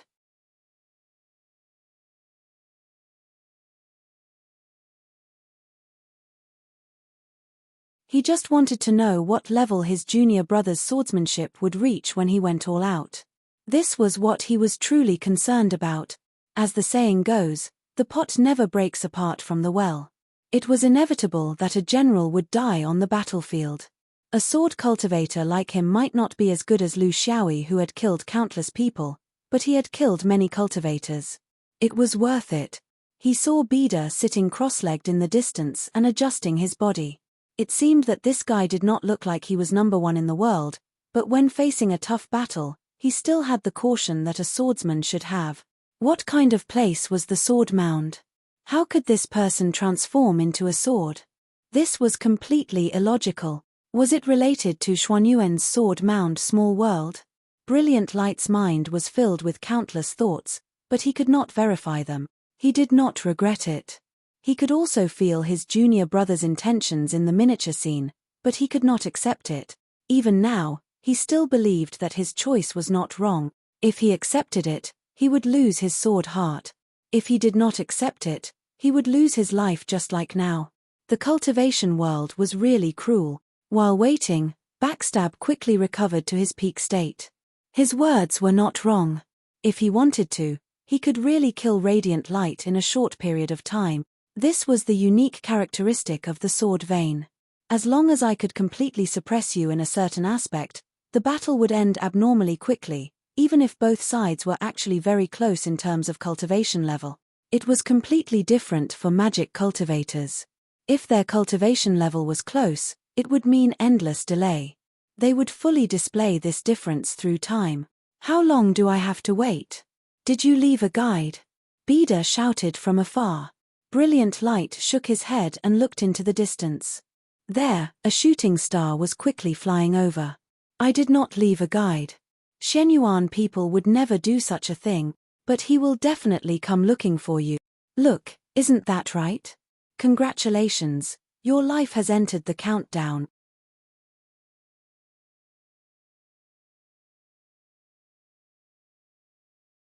Chapter 1645. Lu Xiaoyi flew across the sky and sighed inwardly. He was still too late. He ignored the unfamiliar swordsman and came to his senior brother's side. Senior brother, are you returning to your position? Do you have a sister-in-law to take care of? I'm duty-bound to do so. Guang Yarrow chuckled. This guy was always like this. It was good because he wasn't like those boring heroes who were short-tempered and sentimental. The swordsman's death was his final destination. What was there to fuss about? I'm sorry to disappoint you. Sister-in-law doesn't have a sister-in-law. She has a lot of trouble. We'll talk about this in the future. I had a fair battle with this guy with my back to him. I was inferior and embarrassed Shenyuan. My life and death has nothing to do with him. However, He seemed to look down on Xuanyuan's swordsmanship. He said that mid-range and long-range attacks were wrong and that only close combat was the right way. I lost, so I can't refute. Go teach him what the true sword vein is. Lu Xiaoyi stretched out his hand and whispered, Senior brother, can you stop pretending? Your insides are spoiled. And I suspect that there was someone else behind this battle. You're a hindrance here. I still have to take care of your old life. Don't watch. I'll send you to the dimensional space. Leave the rest to me. I promise I'll settle everything. Guang Yarou glared at him. You don't know if your insides are spoiled. If you don't see the outcome with your own eyes, not only will your insides be spoiled, even your heart will be spoiled. I don't need you to take care of me. I still have the strength to end my own life. If you want to save me, you have to save my heart first. If I can't watch Xuanyuan's swordsmanship show off in the universe, nothing can save me. Go quickly. Don't be so wishy-washy. You look like you don't care, but you're actually doing the same old cliché. I don't need anyone's sympathy. Lu Xiaoyi sighed. He was really a stone in a latrine pit, smelly and stubborn. These seniors and juniors only knew how to imitate Crow ancestors' glamorous methods, but they didn't learn the essence of Crow ancestors' shamelessness. Forget it, I have to let senior brother vent his anger, right? If you throw him into a dimensional space, he won't be able to see anything. To the current him, that would be worse than death. He stood in front of the unfamiliar swordsman. Shenyuan Lu Xiaoyi. I heard that you have a different opinion on Xuanyuan's sword Dao? Bei Hu's expression was solemn. Just from hearing this name, he knew that he had encountered a true peak figure in Shenyuan. Although he wasn't familiar with the origin world's cultivation world and didn't care about it, this person's reputation wasn't something you couldn't hear even if you didn't care about it. Even though he was only a yin master, this did not mean that he could be underestimated. Back of the sword mound. I have a different opinion because I am the winner. If you want to prove anything, you'll have to rely on your sword skills. Lu Xiaoyi nodded. All right. Let me correct you for your first mistake. Mid-range and long-range attacks are useless. I'll let you know that if I want to kill you from mid-range, you can only be killed from mid-range. You want to get close. Are you dreaming? A river of swords gushed out. A river of swords that was exactly the same as radiant lights. Bei Hu cursed inwardly. He transformed into a sword dragon and instantly displayed his strongest defensive state. It was also a river of swords, but Lu Xiaoyi's river of swords was completely different from Radiant Light's. Radiant Light's sword had 4 layers, while Lu Xiaoyi's was 3. This meant that the speed of sword light division had a qualitative increase. Most importantly, Radiant Light's maximum sword light division was only 600,000, while Lu Xiaoyi's sword light division was close to 2 million. How much spiritual energy would be needed to support so many sword lights? If one had to compare, Radiant Light's River of Swords was a normal river of a region, while Lu Xiaoyi's River of Swords directly opened a hole in your head and poured the River of Swords down. 2 million swords simultaneously gathered and dispersed. The 5 elements, slaughter, void, and impermanence were all in a pot of chaos. It looked chaotic, but in fact, there were layers of changes hidden within. The pressure was so heavy that it caused his sword dragon to be compressed by more than half. From a huge dragon to a mini dragon. Rude, crude, tyrannical, unreasonable. The majestic river of swords surrounded the backstab, gathering and changing at any moment. The clanging sounds of swords falling down were as dense as the rain, never stopping for even a second. Every strike would take away a large amount of sword light. In a few breaths' time, Bei Hu found that his sword dragon had been stripped to the point that it looked like a sword staff. No matter which flying sword his main body was on, he couldn't fly out, so how could he get close? In a few breaths' time, the frequency of his flying swords was completely defeated by his opponent. It was like a check against a Gatling gun. Speed, power, quantity, sword light division, no matter which aspect it was, he was crushed. Unstoppable, like a hot knife through butter. The last flying sword was pressed against his forehead. Actually, it wasn't just his forehead, but all the important parts of his body were pressed against. He was like a straw doll that had been stabbed by a village woman. It just didn't pierce in. Lu Xiaoyi shouted, "I told you to fight from afar, so you have to fight from afar. I said 100,000 miles, but you can't even think of 90,000 miles. Do you have a temper?"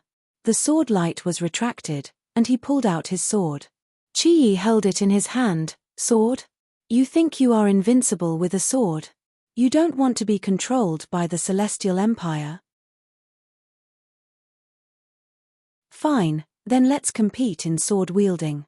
This daddy will beat you up until your own mother can't recognize you." The distance of 10,000 miles was covered in the blink of an eye. With a wave of his sword, he slashed down. He looked like a hooligan on the streets. Beihu was stunned. He hadn't completely recovered from his opponent's mid to long-range attacks. Instinctively turning into a sword cage was his most familiar fighting method, and it was also the method he was most confident in. Not only was his killing speed extremely fast, any weapon wouldn't be able to last long under his sword cage. Because at this moment, his sword was his person, and his person was his sword. But after roaming the universe for a long time, he finally met a ghost. The guy in front of him wasn't even a sword, nor was he a person. He didn't know what the sword in his hand was made of, but the sword he had turned into felt pain as if his arms and legs were being broken. The key point was that this person was like a pig. His hands were chopping people, and his body was pushing the sword outward. You only need to imagine a Buddha emitting golden light all over, and you only need to turn the golden light into sword light. In a few breaths, Beihu's limbs were all broken. Similarly, the sword aura entered his body, and his entire flesh was damaged. He lifted him up and threw him to Glorious Light. "You two brothers, get closer." Glorious Light was dumbfounded. What kind of swordsmanship was this? What kind of ingenuity was this? First, a Gatling gun, then a tortoise ate swords, but this was the essence of the sword. They were competing on the foundation. If my foundation was far better than yours in all aspects, what use would your so-called ingenuity be? Of course, the entire process still implied psychological suppression, so he had to first stun Beihu from a distance, then get close and completely destroy the foundation of his confidence. This sequence couldn't be wrong. If he got close from the start, it would be hard to say who would win. Glorious Light was dumbfounded, and Beihu was too ashamed to show his face. Lu Xiaoyi looked into the distance. "It's time to show my true swordsmanship. Next, this daddy will kill a sun god for you to see."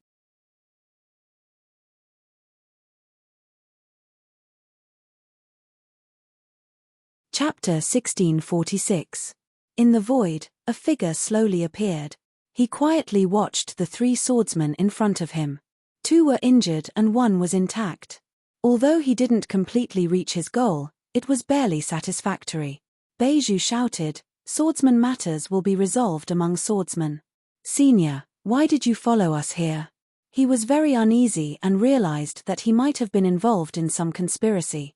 Although he had always been wary of this sun god, he really didn't expect him to appear here. This didn't conform to the way a sun god did things. It was too sneaky and too suspicious. The sun god smiled. "I happened to pass by and happened to see the three of you fighting here. I was curious and wanted to find out.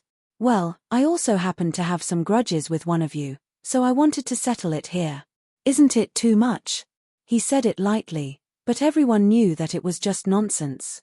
Even if it was a deliberate arrangement, they couldn't say anything because the real reason for the fight was them. If they wanted to blame someone, they had to blame their bad tempers as swordsmen. Couldn't they have put friendship first and school skills second, just like the law lineage? Couldn't they have appreciated each other's feelings? Beiju knew that Shenyuan was the sword vein of the main world, so couldn't he have shown mercy and formed a good relationship? Lu Xiaoyi knew that someone had bad intentions and was secretly setting things up. Couldn't he have deliberately set a trap to lure this person out? Among the three swordsmen, as long as two of them weren't injured, they would have a chance to fight any sun god. However, the bad temper of the swordsman had injured two of them, and it was the kind of irreversible damage that affected their foundation. This really couldn't be blamed on anyone, but only Lu Xiaoyi knew that this was his only choice. Beiju had to die, no matter who he was. If he made a mistake, he had to pay the price. No reason could offset it.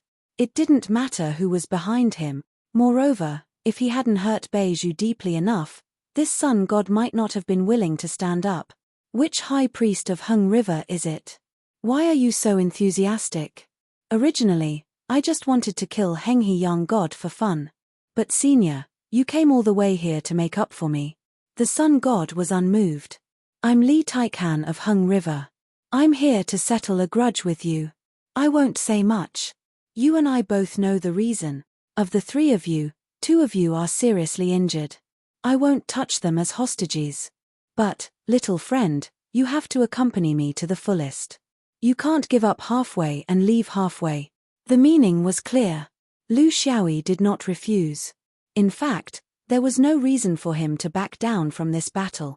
What Li Taikhan said about not coercing the 2 cripples in battle was actually meaningless. The 2 of them were already in such a state, what could he coerce them to do? Both of them had bad tempers and stubborn tempers.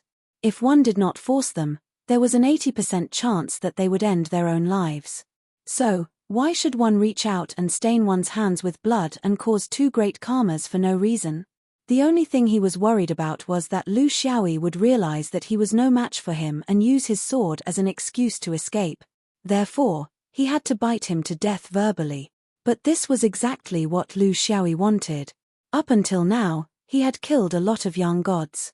Some took advantage of the chaos to attack, some took advantage of the situation to beat them up, and some used strange moves in one-on-one battles. But, it was his first time facing a young god face to face, and a powerful one at that. It was time. In the cultivation world of the main world, whether or not Lu Xiaoyi had the ability to do whatever he wanted was a touchstone. He had a reason to fight to the death. He took out a short sword from the ring and broke it. Although he did not make an oath, for a swordsman, it meant everything. Li Taikhan also did not make an oath. Instead, he waved his hand, cut off a lock of his hair, and tied it to his finger. In Henghe Jie, this meant that he would take his head and fight to the death. Although there were all kinds of calculations in the early stages, when the battle approached, both of them chose the most cultivation method. This was also an external expression that would appear when one's state of mind reached a certain level. In the face of life and death, one would throw away everything. Back Line felt his mouth dry. His current situation was not at all better than light illuminations. They were just 2 balls of minced meat in the void. But the 2 of them did not care. This was such a delightful thing, to be able to meet a powerful opponent and witness a great battle. For a swordsman, there was nothing more perfect than this. This was the virtue that he had cultivated in his previous life. Can your junior brother do it? I heard that Henghe Li Taikhan say that he has already killed a Henghe young god. Light illumination was disdainful. The 2 of them did not have a great hatred of life and death. This was also a manifestation of a cultivator's open-mindedness to a certain extent. It was as if they were a pair of bad friends, watching a dream show. Whether or not he can do it, you don't know? You were beaten like a dog. Why aren't you spouting nonsense anymore? Henghe young god, Little Yi had already killed one when he passed by Henghe. This is not strange. When he was traveling in the void, he basically killed everyone along the way. He did not pick an opponent, nor did he care about the realm. What? You were the one who attracted this young god, but you still don't understand. Back Line felt that he had to explain clearly. If he was in his normal state, he would be too lazy to explain. Now that he was not far from death, he did not want to leave behind any regrets and make people suspicious. Most importantly, if this Lu Xiaoyi really killed the young god, he should not go looking for trouble with the sword tomb. Although he was only at the middle level in the sword tomb, and a few of his senior brothers were far stronger than him, this Lu Xiaoyi was too strange, so it was best not to leave behind any disaster for his sec. You can eat whatever you want, but you can't speak whatever you want. I also met this person by chance in the void. We are not friends, we are just using each other. I used him to achieve my goal of seeing the people of the main world, and he also used me. Now it seems that he used me to lure out your junior brother. Let me tell you the truth. The 2 of us are just supporting characters, clowns who warm up the scene. The root of the problem lies with them. Well, actually, it lies with your unruly junior brother. We are all F*King victims. Guang Yarrow was speechless. This guy still had some foresight. He knew where the root of the disaster was. As far as I know, this seems to be the fourth or fifth young god. Little Yi has experience in killing young gods. But before, he was always looking for an opening. Killing this young god once or several times may not be difficult for Little Yi. The difficult part is when to find out his past and future. During this period, he can't make even a single mistake. If it were me, I can only say that I can attack and defend from a distance, but I don't dare to say that I will definitely kill him. Back line felt very superior. I won't fight him from a distance. I will definitely kill him at close range. But I don't know if I can kill him a second time, because I might not be able to get close a second time. Guang Yarrow was very confident in his junior brother. Just watch. Little Yi is no stranger to Henghe River system. This guy is very crafty.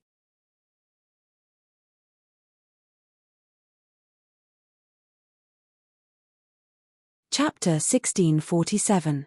Lu Xiaoyi was the first to launch his attack.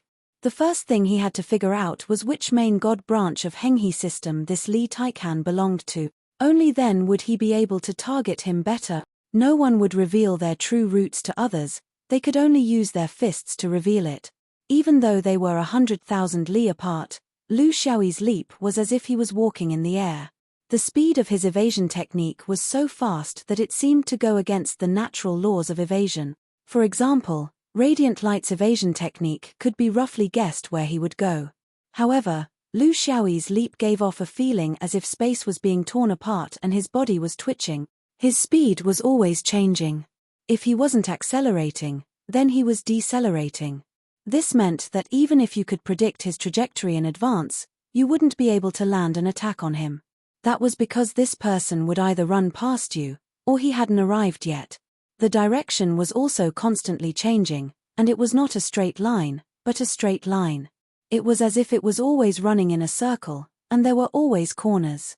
The most annoying thing was that the diameter of the circle was constantly changing. It was either a big circle or a small circle, and there were even irregular shapes such as ellipses. This made his tracks clearly visible to the naked eye, but you wouldn't know where he would land next. Because his evasion technique was filled with vector speed, the spectators felt as if they were being torn apart.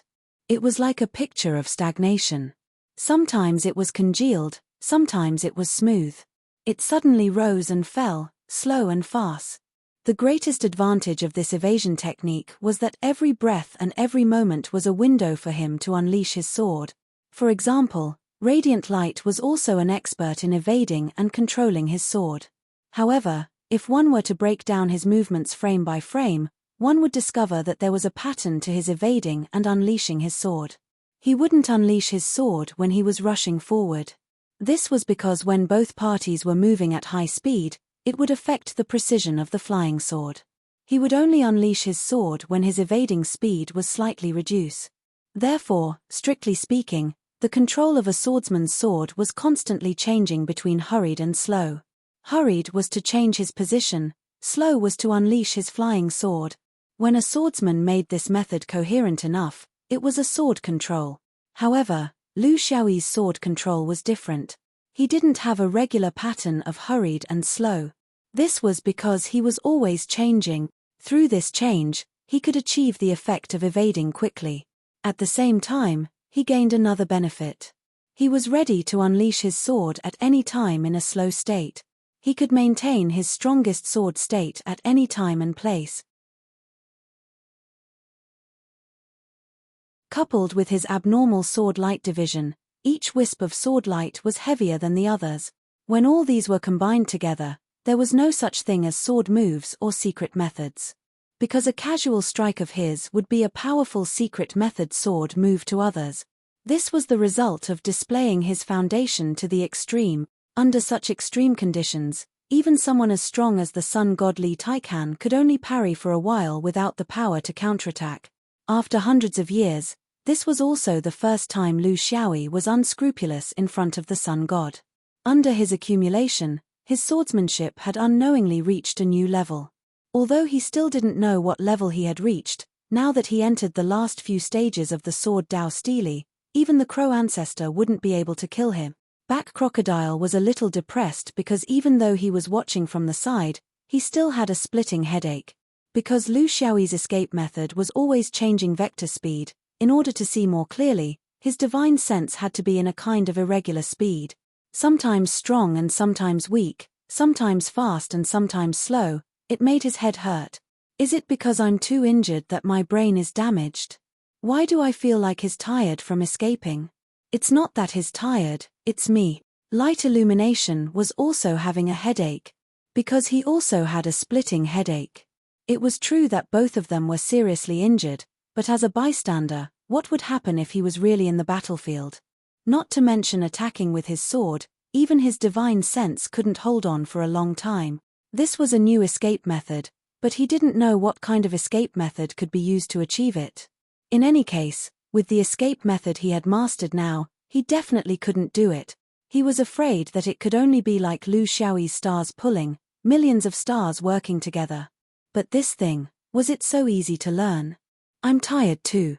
If you're tired, then close your eyes. Why are you looking at him? Can't you look at the sun god? This person's skin is really thick.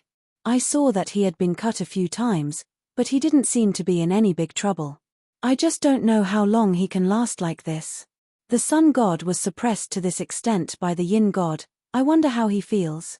Do you regret making that bet to the death now? Li Taikan didn't regret it.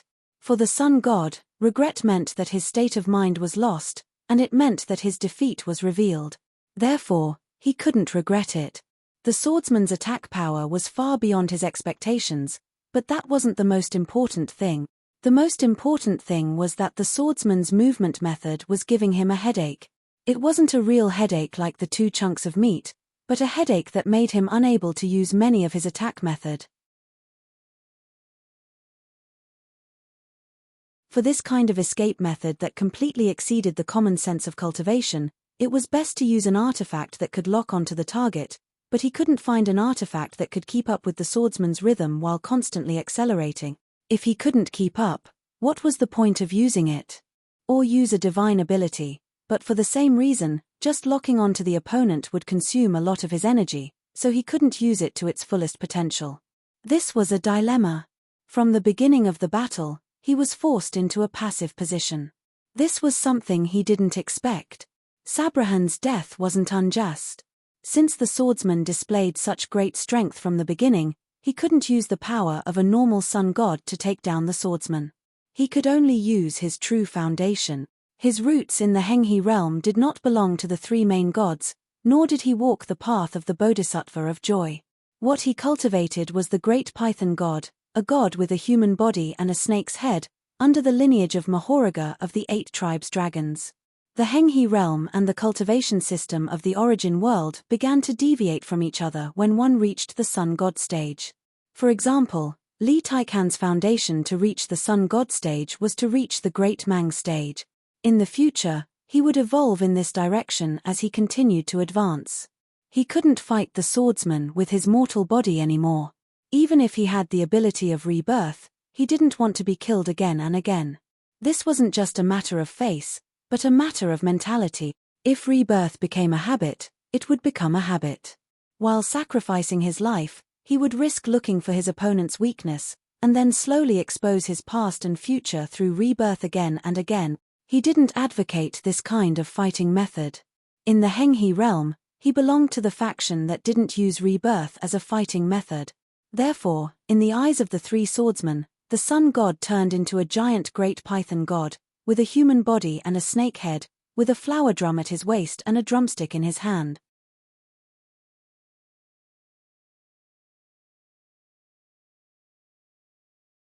Chapter 1648. Once Li Taikan's godly python form was formed, his body's defensive capabilities were raised to a whole new level. Once his defensive capabilities were raised, he would dare to move and use his divine abilities. This was very important in the river of swords that numbered in the millions. His left hand slapped the flower drum, and with him as the center, A visible shockwave rippled out like a stone thrown into water. This was a kind of divine sense disturbance technique, which was similar to Takizawa's Shensi cauldron. Through the resonance of the divine sense at different frequencies, it could affect the opponent's divine sense judgment, and then affect the control of the flying swords. For a sword cultivator, it was shaking the foundation of their attack. His right hand shook the drumstick, and a thick bolt of lightning flashed out, striking Lu Xiaoyi, who was in the midst of escaping. His entire body was charred black, and his hair stood on end. He didn't know how much damage was done. Once Li Taikan's godly python form appeared, he immediately turned the tables. Although compared to the other godly pythons of the Hung River orthodoxies, it wasn't as shocking as a few moves, but his two techniques complemented each other very well and were very coordinated. One was the main disruptor, and the other was the main attacker. Combined with his godly python form, he was basically invincible in both offense and defense. Lu Xiaoyi didn't seem to feel it, as if the attack was aimed at someone else and not him. His sword wasn't messed up at all, but his movements weren't as agile as Chu Yi's at the beginning. As for his movement, it was still the same, maintaining that uncomfortable, wrinkled rhythm. Li Taikan's attack succeeded, and he immediately launched a series of attacks. The rhythm of his left hand slapping the waist drum became faster and faster, and the range of his drumstick became more and more unrestrained. Finding your weakness and going all out was the way of a cultivator. This wasn't the time to be polite. In his imagination, he originally wanted to use the normal abilities of a young spirit cultivator to take down this little yin god, but he knew something was wrong the moment he made contact. That was why his natal godly image changed. There were many orthodoxies in the Hung River realm, and their knowledge was vast. Although they were isolated due to their own orthodoxies, they had never stopped researching the orthodoxies of the cultivation world, especially in a few key directions, such as the sword vein orthodoxy. Of course, a cultivator's cultivation was about letting nature take its course. You couldn't decide your own direction because of others. Instead, everything should come from your own interests, characteristics, and strengths. Among the many young gods in the Henghe realm, Li Taikan was ranked at the top, especially in the ability to deal with the sword vein. He was second to none and had unique innate conditions. It was precisely because his god's image's abilities were specifically targeted at swordsmen that he was sent to Chaos Weave to deal with the problem. That was why he was sent to intercept the swordsman with the anchor chain. It wasn't without reason, but there was a deeper layer of consideration involved. That was why he had decided to fight to the death. That was because the flower drum's mind disruption was extremely effective against flying sword-type spiritual sense attacks. No matter how fast or how ingenious the swordsman's movements were, he would never be able to evade the lightning bolt. With these two methods, in addition to his rebirth ability, how could he possibly fail? It was only a matter of time. However, his confidence came a little too early. After the first lightning bolt struck the swordsman unexpectedly, the second lightning bolt struck the swordsman with even more power, but it didn't seem to have any effect. The thick lightning bolt struck down, but a sword pagoda appeared above Lu Xiaoyi's head. Due to the lightning's special properties, it was impossible for it to turn at such a fast speed. Therefore, the lightning bolt struck the sword pagoda and disappeared without a trace. The huge amount of energy was directed somewhere else. Li Taikan's eyes narrowed. Sure enough, he had some tricks up his sleeve. He could see that the lightning bolt's energy was directed into a portable space. This kind of defensive technique was not uncommon in the cultivation realm. It was to use spatial abilities to transfer the opponent's spells into a portable space. As long as the portable space was big enough, the enemy's attacks would never be able to fill up the hole. Thus, the goal of full defense was achieved. However, although this method was very mysterious and could deal with most spells and artifacts, it was very difficult to deal with the lightning bolt's downward strike. That was because the lightning bolt was simply too fast. It was so fast that the cultivator wouldn't even have the time to react after seeing the lightning bolt strike. The lightning bolt struck from one side, and the lightning bolt struck from another. The cultivator's reaction time was less than 1,000th of an instant. How could he perfectly control the lightning bolt's energy and channel it into his portable space? Of course, He didn't know that there was something called a lightning rod in a certain world. Therefore, he was still experimenting with it. He changed the rhythm, angle, and strength of the lightning bolt to see if it was just a coincidence. Some were anxious, such as the 2 lumps of minced meat far away. Finally, there's a way to deal with it. Otherwise, we wouldn't be able to fight. Hey, is this method of resisting the lightning bolt from Shenyuan? Or your junior brothers? It's very mysterious and interesting. I think he's just channeling the lightning into his portable space, right? This was the first time Beiju saw such a method of resisting lightning. Previously, when he was fighting with Guang Yaro, he was also struck by lightning from the secret lightning sword. At that time, he used the sword dragon and his body to resist it. In fact, he didn't have any special methods. Now that he saw Lu Xiaoyi's ingenious defense, he was very envious. Even if he didn't have long to live, he could die at night. For a swordsman, every special sword technique was worthy of their devotion. However, Guang Yaro couldn't tell him. Even if this person died immediately after hearing it, he couldn't tell him. This was the rule. This is the lightning evasion technique passed down by the crow ancestor. It can't be passed down to anyone who isn't a direct descendant of Shenyuan. Therefore, the sun god can only use lightning once. After that, no matter how sharp or majestic his lightning technique is, it will be futile. You want to know? If you don't use your special skill of the sword catacomb in exchange, is it possible? Beiju was speechless. Although his heart was itching, the inheritance of the cultivation world was no joke. Thus, he changed the topic. This Henghe young god's lightning is useless, but I don't know if he has any other powerful methods. His flower drum's interference, even though we are so far away, we can still feel it very clearly. It has a huge impact on mid-range and long-range flying sword attacks. I'll say the same thing. I don't approve of the swordsman focusing too much on mid-range and long-range attacks because there are too many methods to disturb the mind in the cultivation world. It's impossible to guard against them. The higher the realm, the more mysterious it is. I admit that the power of your junior brother's sword is rarely seen in the world. However, a battle between cultivators involves too many aspects. How can you be so foolish as to pursue a certain aspect to solve it? One sword breaking 10,000 techniques refers to one sword breaking 10,000 techniques at close range. This is because distance can offset the opponent's reaction time. If you're far away, you'll have enough time to react. One sword breaking 10,000 techniques is a joke.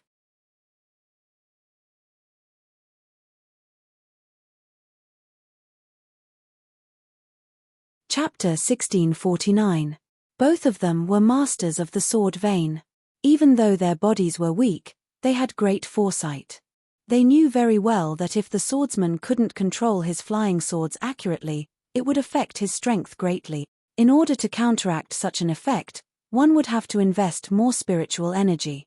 Over time, one's spiritual energy would be depleted quickly. Even if one's magical energy was abundant, it would be useless. That was why they were worried. No one, including Beiju, wanted to see Lu Xiaoyi fail because that would be the failure of the sword vein. However, they couldn't do anything about it. This wasn't their battle.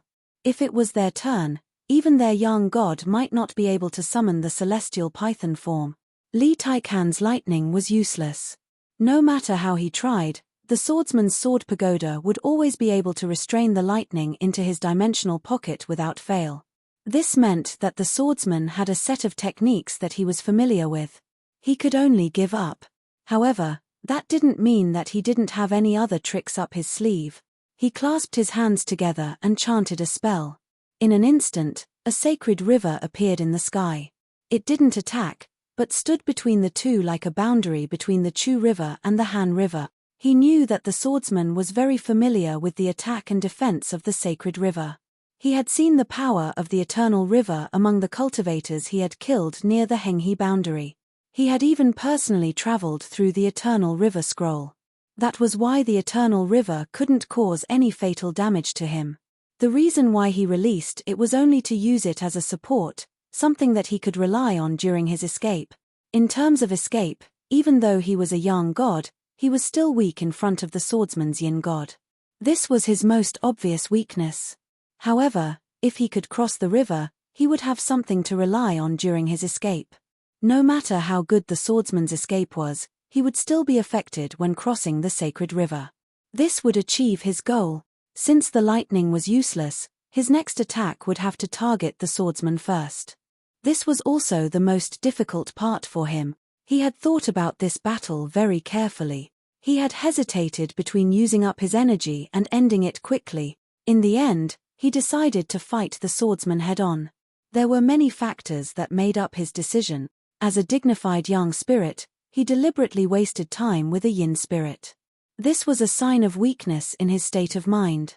He, who had rich combat experience, knew that this was not advisable. He would lose his edge in the delay of time. On the other hand, the swordsman would gradually gain the upper hand in the battle of the weak. Even a wise man would not do such a thing. In the grand ceremony of the yang spirit in the Henghe realm, he was good at attacking.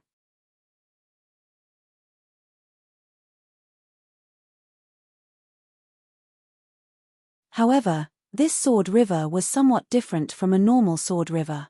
It was a sword river that rolled inwards, like a spatial passage formed by irregular sword lights. Li Taikan spat out his serpent tongue. He had already created a shadow in his original position to deceive others, but his real body had already used the heaven-measuring sword ruler to teleport. This kind of teleportation was the most ordinary kind of teleportation. It was a foundation establishment skill, but it could be used continuously. It wouldn't be outdated even after reaching the monarch level. The only flaw was that its purpose was too obvious. As long as it was used, the opponent would immediately notice it. But he had added his own new thing to his usage. Because when he came out, he wasn't in the void outside, but in his own sword river. All the aura, traces, and spatial fluctuations, because he was in the sword light passage formed by the flying swords, the extremely strong Dao realm power isolated the perception of others. Even the two cripples watching from the side couldn't see that the one left in place was a clone. The real body had already entered the sword light passage and came out. Not good. Why isn't junior brother moving? Luminous Light was shocked. He thought that this was because Lu Xiaoyi had been paralyzed for too long when he came out of the Eternal River. This kind of physical attack was very dangerous. Once hit, even if you didn't die, you would be affected by the god power, and you would become more and more passive. The long tongue coiled around Lu Xiaoyi's body, and the powerful god power instantly shattered his body into countless rays of light. It was only at this time that the three of them realized that this was just a sword puppet clone. Luminous Light's back puppet heaved a sigh of relief, but Li Taikan was vigilant. But his vigilance was too late. It had never stopped, and suddenly, a human head appeared in the midst of the flying swords that were whizzing downwards. With a wave of the sword, the serpent body was separated. The back puppet praised, "Good. This kind of close combat technique already has some of my sword tomb's god power."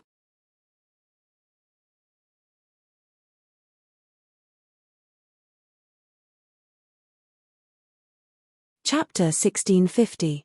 Despite all his defenses, Lithacane was still killed by the swordsman without any mental preparation. He was old and experienced, but when it came to battle, the number of people he had killed with his thousands of years of life might not be comparable to Lu Xiaoyi.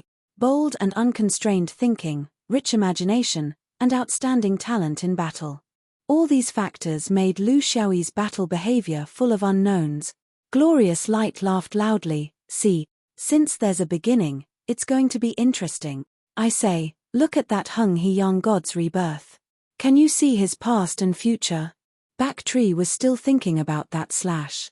He realized that no matter if it was timing, planning, or execution, every step was flawless and impeccable. Even a close combat expert like him might not be able to do it. That was because he had no problems with his skills, but there were many problems with his preparation and psychological guidance. Using his own sword river to create a spatial tunnel, such a wonderful idea made him admire him. Losing to such a swordsman was not shameful at all. At least, he had the qualifications to test his skills.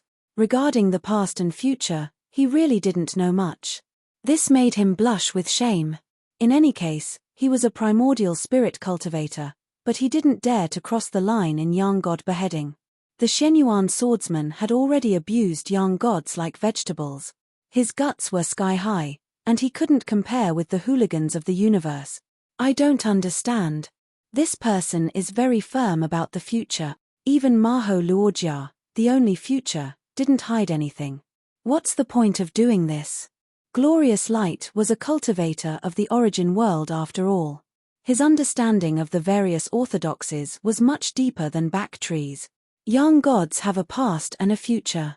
The past has already happened, and the future is a vision. Both can provide support for rebirth in the present world. That's why cultivators cover it up in every way possible, thinking that it's the source of rebirth. But some orthodoxies do the opposite, deliberately fixing their own source of rebirth. It's not only to express their firm heart towards the Tao, but also to obtain unexpected assistance in their cultivation. Thus, there was the concept of a fixed vision. Normally, these special sects all have extremely clear and unquestionable future goals. For example, this Li Taikan, his future goal can't be any other than Maho Roha. Instead of trying to hide, he might as well express it out clearly.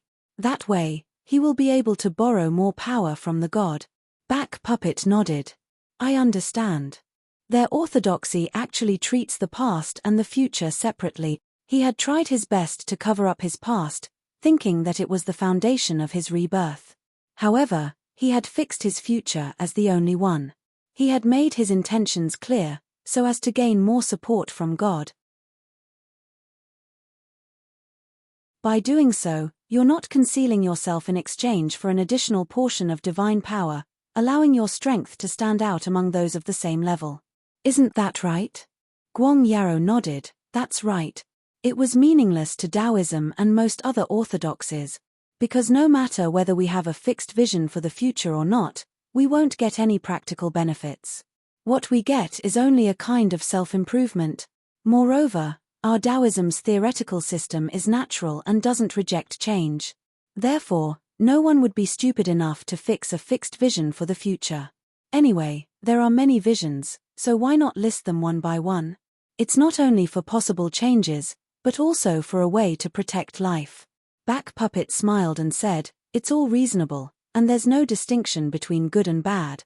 This sun god's future is easy to kill, so there's no need to think about it. However, his past is not so easy to choose. He only died once, and I didn't see anything.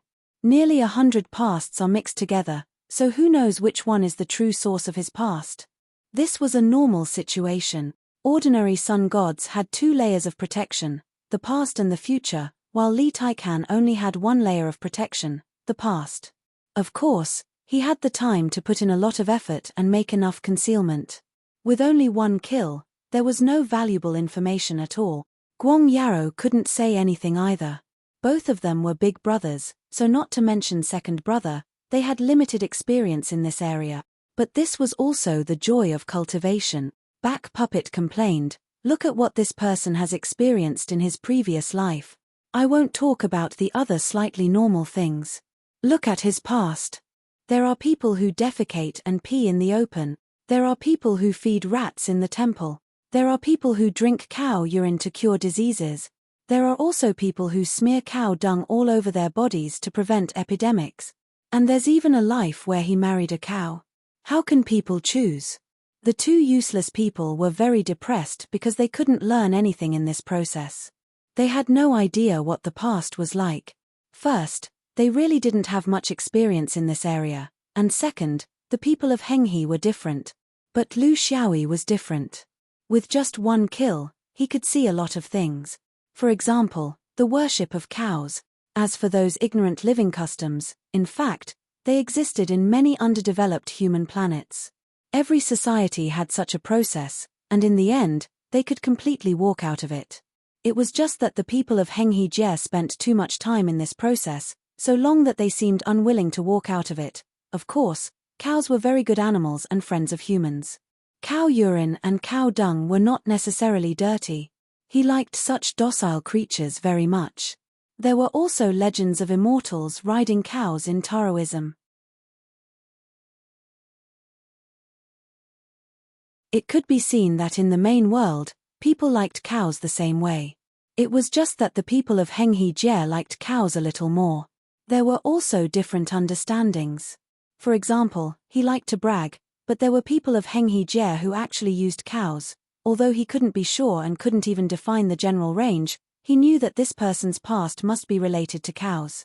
In the tradition of Henghe Jie, this was not a curse, but a kind of glory. He had to continue killing. One time was far from enough.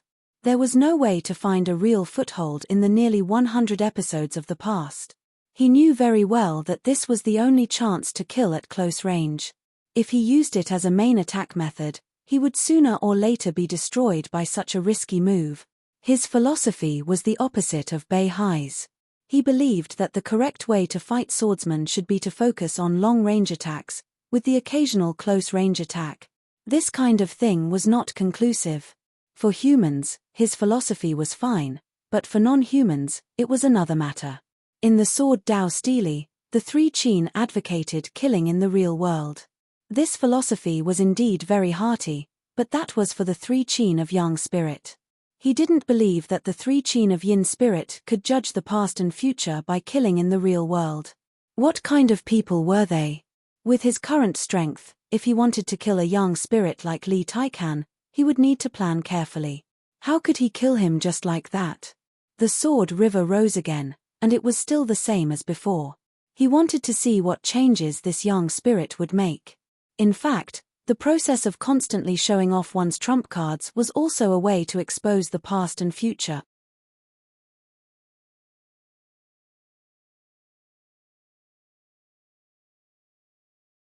Chapter 1651. P.S. Grandpa Yuan is gone, but I can't stay calm. In this fickle society, we have lost a real scientist. Litik Khan was calm. There was nothing to be upset about, as he could afford to lose. He wouldn't change his strategy just because of a single blow. In his long life as a cultivator, he had been through many dangerous situations like this. His experience told him that the more dangerous the situation was, the more he had to persevere. Attacking was the only way to redeem himself.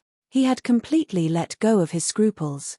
Because of this death, Litik Khan had completely returned to being himself. He no longer saw his opponent as a yin god, but as an enemy on the same level as himself. He no longer cared about his opponent's sword vein. In this world of cultivators, no one could be above the others. After his rebirth, Litik Khan had taken on a new form. Before, he had a human body and a snake head, but now, he was in the form of a pure python. This was the fearless form among the three forms of Moho Luojia. His attacking power was much stronger than his original human form, but correspondingly, his defense didn't improve. Should he take the initiative to attack and kill his opponent, or should he wait for an opportunity to strike? Litik Khan chose the former without hesitation. He didn't like to get an opportunity to attack through his rebirth, but if death was inevitable, why should he spend so much effort to defend? The swordsman was a human being too, and his body was weaker than his. He couldn't even bear a single defeat, so why should he back off? Moho Luojia had three forms. The human body and snake head was the balanced form, the full python form was the fearless form, and the last form was the chaotic form. When the chaotic form was completed, he would become a half-immortal. He was still a little bit away from this step. After transforming into the fearless form, Litik Khan lost his waist drum and drumsticks, because pythons didn't have hands. However, the functions of the waist drum and drumsticks were still there. They were in the python's body, and through the rolling of the python's body, they could create a stronger disturbance to the spiritual sense. In Litik Khan's eyes, the disturbance to the spiritual sense was still effective. Although the swordsman must have a way to deal with it, it couldn't completely eliminate the effect of the disturbance. Therefore, as long as he kept up with this disturbance, he could reduce the pressure of the attack to a certain extent. His judgment was very accurate. Lu Xiaoyi did not have enough time to decipher the secret of the three heavenly treasures, so he could only increase the consumption of his mental power by several times. However, this kind of consumption would not last long. The boa's body could be big or small, light or heavy.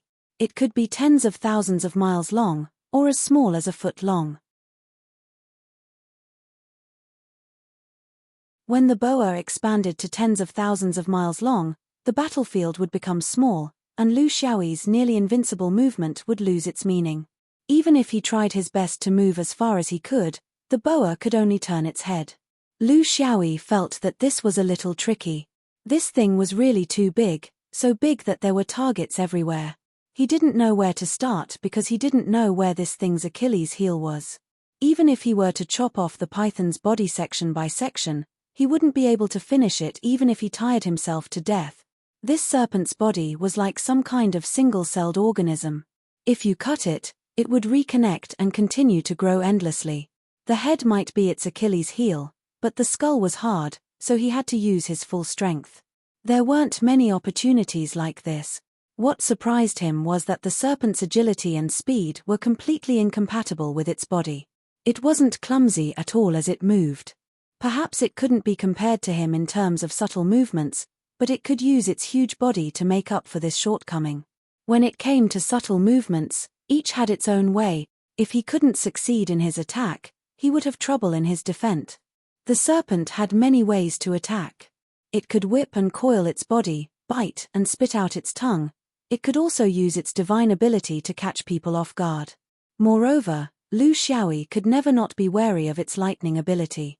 In such a narrow space, if he was struck by lightning and temporarily lost control, even if it was just for a moment, it could be fatal.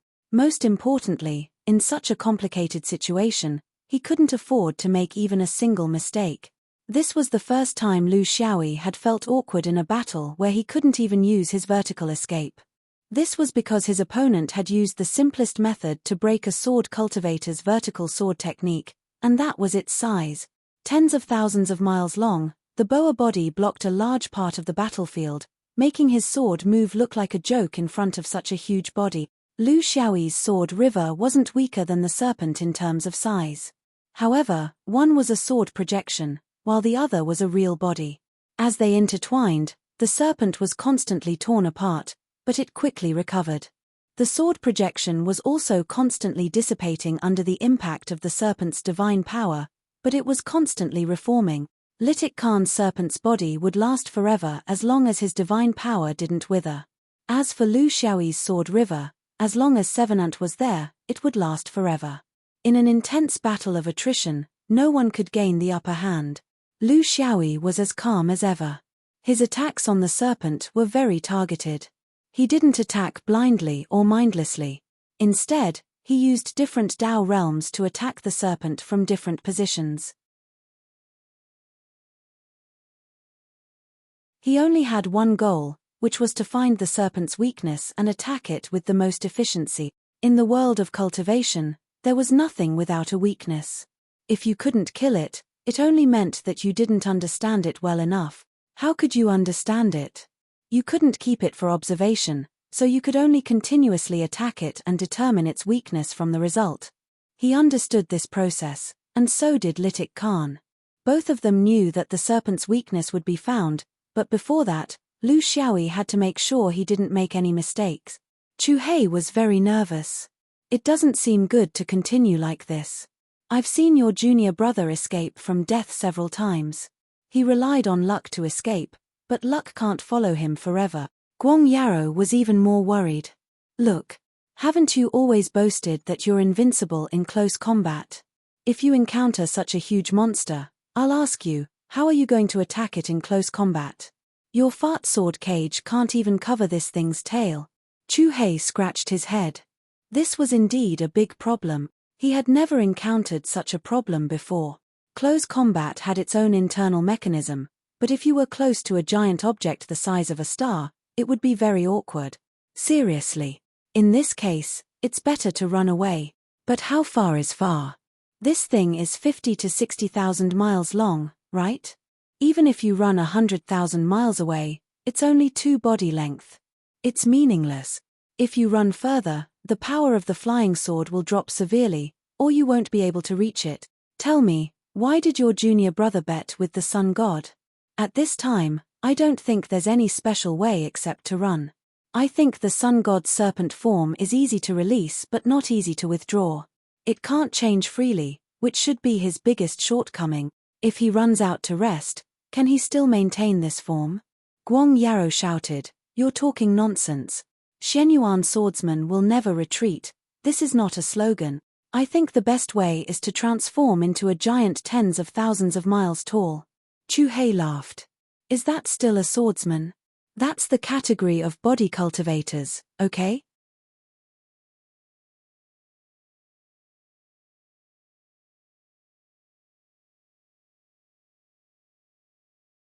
Chapter 1652.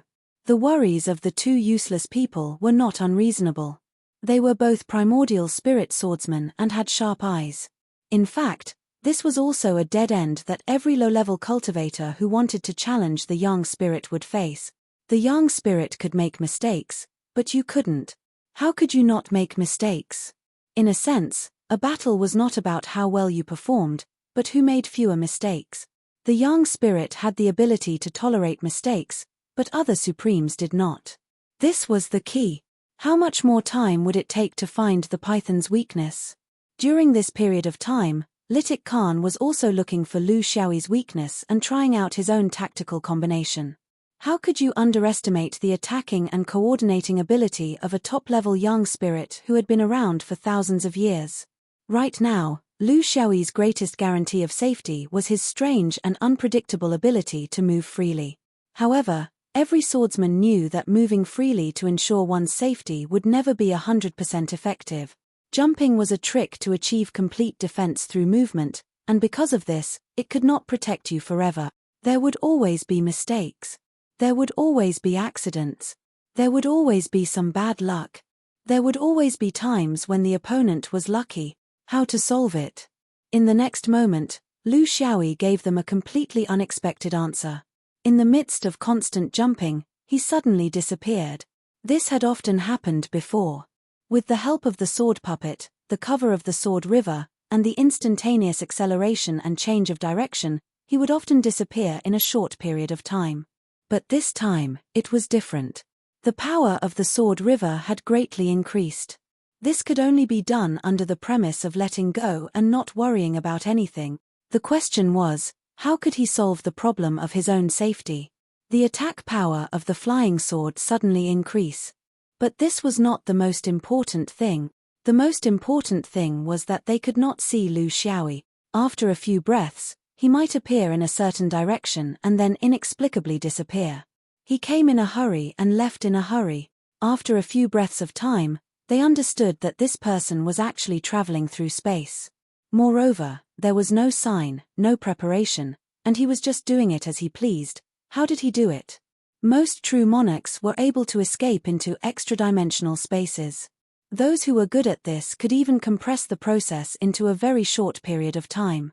As long as they could buy themselves a few breaths of time through some kind of tactical arrangement, they would be able to escape into an extra-dimensional space and disappear without a trace. If you could catch up, it would be another chase. However, no one could travel freely in a battle without causing any abnormal spatial fluctuations under the pressure of the opponent's attacks. It was like walking from one room to another in a big house, from the living room to the bedroom, and then from the kitchen back to the living room after a while. This was a new topic, and Litik Khan had long heard of it. It seemed that there was such a celestial phenomenon in a distant realm that could allow one to enter and exit extra-dimensional spaces purely based on the change in speed.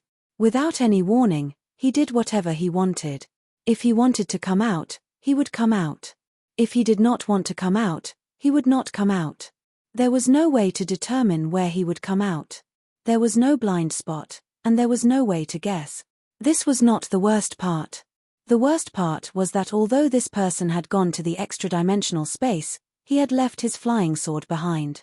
Without the restrictions and scruples of a cultivator's body, he did not have to consider the problem of self-defense. Therefore, he could really do whatever he wanted. Just this point alone had caused the python to suffer much more damage than before. In the previous test, Lu Xiaoyi had already found out what kind of Dao realm was the most harmful to the python. Since it was the power of a god, other Dao realms would not have any effect on it. There was only one Dao realm that could have a profound effect on the python's recovery. In other words, as long as he slashed fast enough, The python's body would not be able to recover due to the obstruction of the power of merit. The python finally began to drip with blood. Its skin and flesh were torn apart, and several parts of its body could not be mended in a short period of time. Litik Khan found himself in a very awkward situation. He was indeed in the middle of a battle.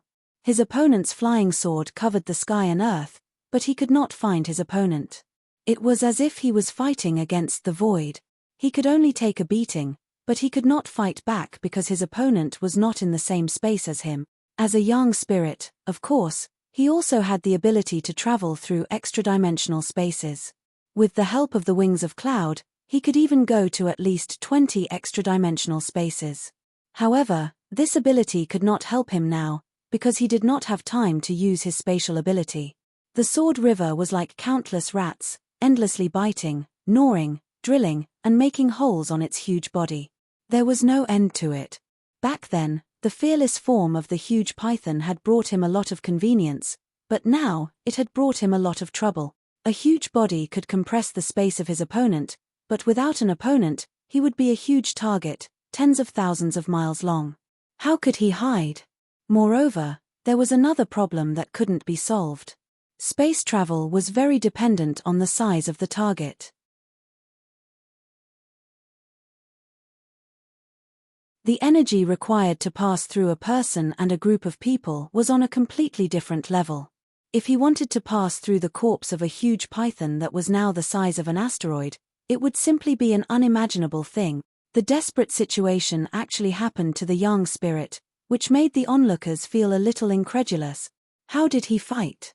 What kind of escape is this? A cultivator at the stage of supremacy can freely travel through various extra-dimensional spaces? Is this Xuanyuan's skill? I just want to ask, is your Shenyuan still accepting people? Do you want older people? Rector Zhao was a little indiscriminate. When he was pressed to the ground by Lu Xiaoyi, he only felt the violence, but he really did not feel the wonder of the world of swordsmanship, so he had always been unconvinced. He thought that if his cultivation was higher, or if a few of his senior brothers came, he would not be able to do it. Now, he understood that it was useless no matter who came. The sword pagoda that had dealt with the thunder had made his heart itch. Then, there was the unconstrained sword river crossing body that had killed Litik Khan. Now, it was even more amazing. It had opened a new chapter of the sword vein's sword control. As swordsmen, no one knew the importance of this sword control better than the two of them. This was epoch-making, it subverted common sense, and it was also completely unsolvable. It was like giving a fish an extra pair of legs, giving a tiger a pair of wings, and giving a man an extra object. If he had this kind of escape ability, who would want to get close to him? He could just beat them up all the way, and there would be no hidden dangers. Ever since he came to the main world, he had come into contact with a few swordsmen, including this Guang Yarrow in front of him. His overall impression of him was that he followed the rules, and it was in line with his conjecture of the main world's sword vein. However, this Lu Xiaoyi showed something that was completely different from a normal swordsman. He finally understood that this was not something that belonged to Shenyuan, but a personal thing. Swordsman, after all, was an orthodoxy that worshipped personal strength.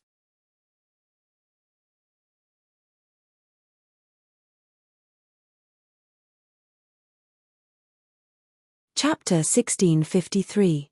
Brilliant Light was dazzled by the scene. He was overjoyed because not only did Shenyuan produce a peerless character, they even produced a peerless escape technique. Everyone paled in fright when they saw the technique. The only thing that worried him was that the requirements for this technique wouldn't be too strict, right?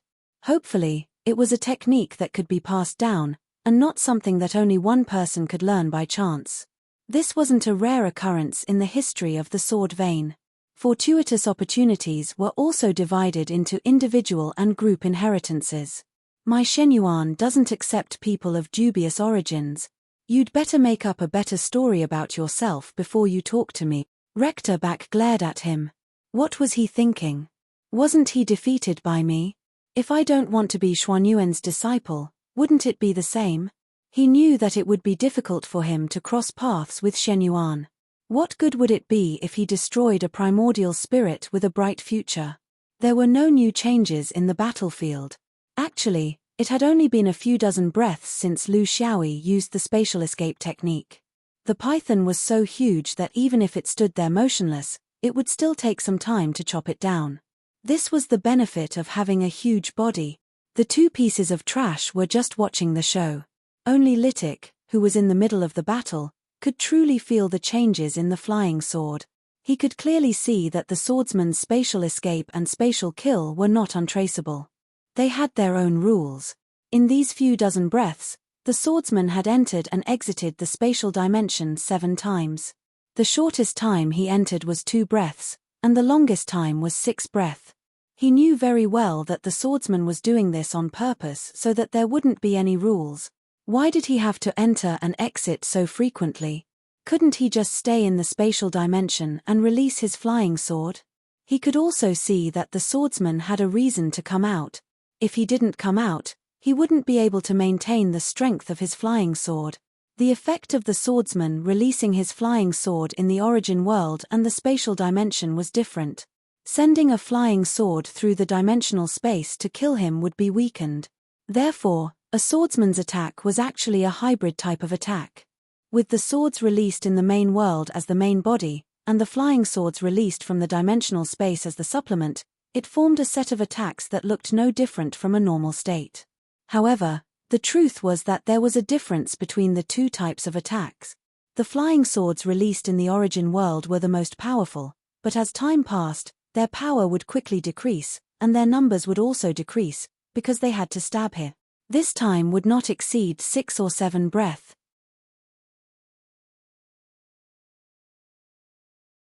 In other words, if the swordsman wanted to maintain this level of attack, he would have to come out of the dimensional space, release his sword, and then run back into the dimensional space. This was the secret behind the swordsman's attack style. The problem was that even though he knew the secret behind the swordsman's attack, he didn't have a perfect way to counter it. The perfect way to counter it was to counter it without taking any risk. There was no such method. He still had to take the risk.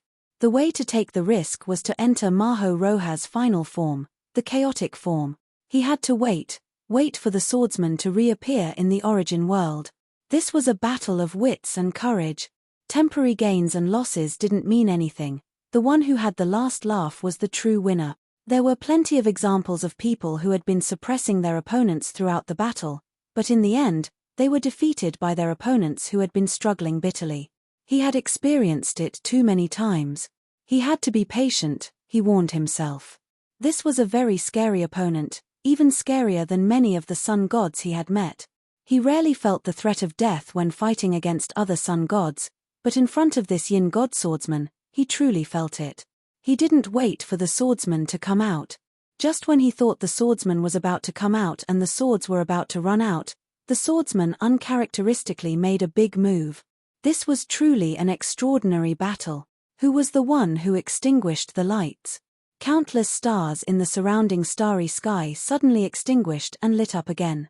At this moment, all of the sword lights seemed to be reborn from blood, erupting with a power that was several times stronger than normal, cutting the already riddled python into countless pieces.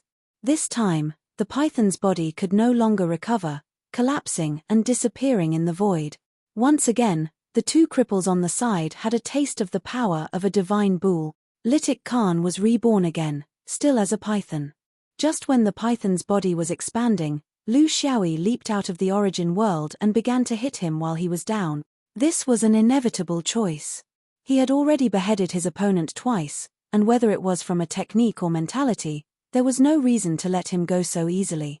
He had to be ruthless when he needed to be, so he wouldn't let the situation he had fought so hard for go to waste. At this moment, the seemingly expanding python suddenly exploded, and countless profound and ancient auras spread out, covering the space within a radius of 100,000 miles. Lu Xiaoyi, who had just come out of the origin world, was caught right in the middle. Since he didn't know where Litik Khan would come from, it was normal to use an area of effect forbidden technique. However, Litik Khan's chaotic form wasn't a forbidden technique, but a technique that could replace him with his own life. Maho Luojia's third form wasn't actually a battle form. Its significance lay in the upper realm, the breakthrough to the half-immortal level. It belonged to the category of pure cultivation. Cultivators could cultivate it after reaching the sun-god level, and then gradually perfect their chaotic form. When the chaotic form was completed, it meant that they had become a half-immortal. Therefore, no matter who cultivated it at the monarch level, it would only be a half-completed chaotic form. However, how could things be so clearly separated in the cultivation world? Although the chaotic state was not a combat form, it was undeniable that its level was still above the balanced state and the fearless state. It also had all kinds of magical uses of this form. It was very magical. It was a kind of virtual thing that was even more structured at the level of yang spirit. For example, the space covered by this chaotic form was the chaotic state when the universe was first born, after the 5 ties. At that time, the innate Taos were still incomplete, time had just started to appear, and space had yet to take shape. In other words, in this chaotic form, there was no distinction between space and time. Of course, there was no origin world. The entire universe was a complete space, the only space. Later on, there would be all kinds of changes in the innate Taos, and that was the true subdivision of the universe. The only reason Litik Khan used the chaotic form in this place was that no one could use the power of space. No one could find the entrance to the origin world, because theoretically, there wasn't a second space here. As for Litik Khan, he had already turned into the chaotic form in this place. He had no physical form, no likes or dislikes, nothing. He was the chaotic form, and the chaotic form was him. This was his ultimate counterattack. He entered the chaotic form, then used the killing of the 3 swordsmen to take the next step and break through to the half-immortal level. There was no waist drum, no drumstick, and no practical way to attack. It was a perfect understanding of the chaotic form. Then, with this perfect understanding, he would completely turn this area into a chaotic void. Then, he would take the next step and form the clear and turbid chi. The 3 swordsmen were the best nourishment for the clear and turbid chi.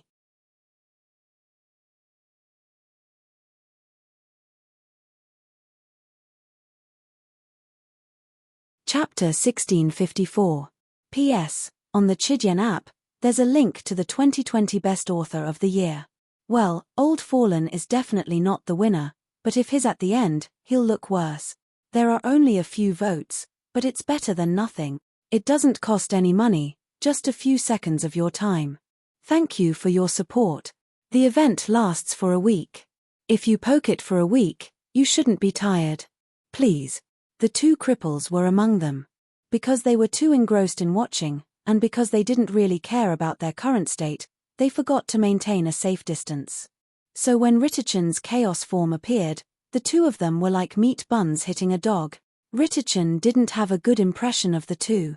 As long as they were swordsmen, he didn't mind taking them away. We have to return. Backtree was very melancholic. You say it as if you don't have to return. No matter who wins this time, your outcome will be the same. Light Illumination said disdainfully. Backtree looked left and right, but he didn't really care. His future was as bleak as Light Illumination's. For proud people like them, it was time for them to end their own lives after watching this show. So now that they were pulled into the Chaos Realm, it was like adding mud to their pants that were already full of shit. Why would they care? Then, the 2 of them began to analyze the process of returning. Live and learn, and even death couldn't stop their curiosity and thirst for knowledge.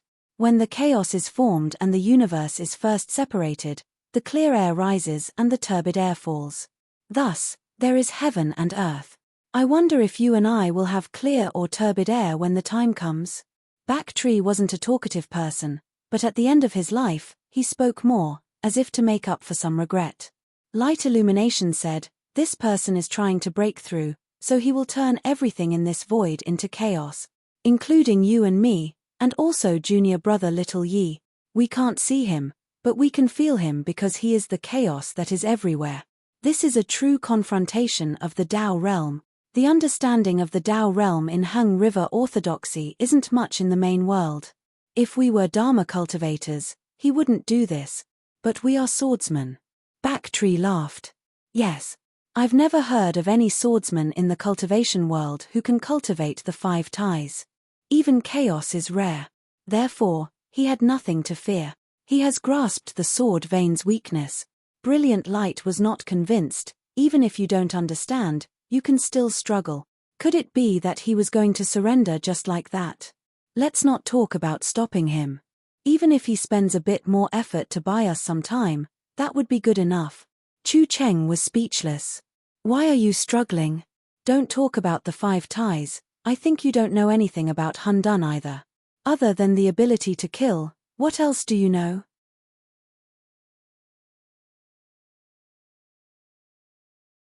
Luminous Light snorted. As long as you struggle, there will be meaning. Because my junior brother is still here. This was because there was still the possibility of someone passing by and interfering with it from the outside.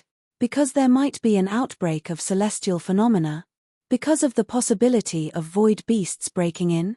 When these accidents happen and you realize that you didn't do anything because you were disheartened, that's the stupidest thing. Back Puppet was stunned for a moment before it clasped its hands and said, "You're right. We swordsmen will never allow ourselves to be captured. It's one thing to want to die, but it's another thing if someone wants to kill us." The two of them wanted to share some of the pressure on Lu Xiaoyi, even if it was insignificant. Thus, they began to discuss how to resist the erosion of Han Dun. The two of them were not proficient in the basic theoretical research of the 5 ties and Han Dun. However, even if they were not proficient in it, they were still primordial soul-perfected lords. With their realms, they would still be able to comprehend some things by analogy. They would not be blind. Even if they could not resist systematically, they could still blindly stir things up. Lu Xiaoyi knew that he had been tricked. However, this kind of trick was hard to avoid. It was not a problem of fighting, but a problem of cultivation structure. If Ritik Khan had used this trick on him from the beginning, he would not have been able to avoid it. However, he was forced to do so now. In this sense, his battle was still valuable. At the very least, he had seen the 2 rebirths of the Henghe Yang god. From this, he could deduce many things. In the eyes of the 2 useless people, reincarnation was completely meaningless. However, in his eyes, he could see more. This was because he understood the Henghe Yang god better. He had even fought with one of the Henghe Yang gods before. He had his own unique perspective on the past of the people of Henghe Yang god. In the eyes of Bright Light and Backlight, there were nearly 100 pieces of history that were messy. However, in his eyes, there were clues to be found. This included the various bases of judgment of the ancestors in the Sword Dao tablet, including his own very rich and complicated past. In fact, he already had a basic judgment. He could totally try to kill it. However, he did not expect that when he was ready, the other party had already turned into Han Dun. If even the person turned into Han Dun, where could he slash? Next, it was not a problem that could be solved with a sword. When his consciousness was placed in Han Dun, he quickly understood his situation. He was different from the 2 useless people. This was because he originally had the foundation of the small universe when he was in the nascent soul stage. He had the foundation of various carnate great Daos.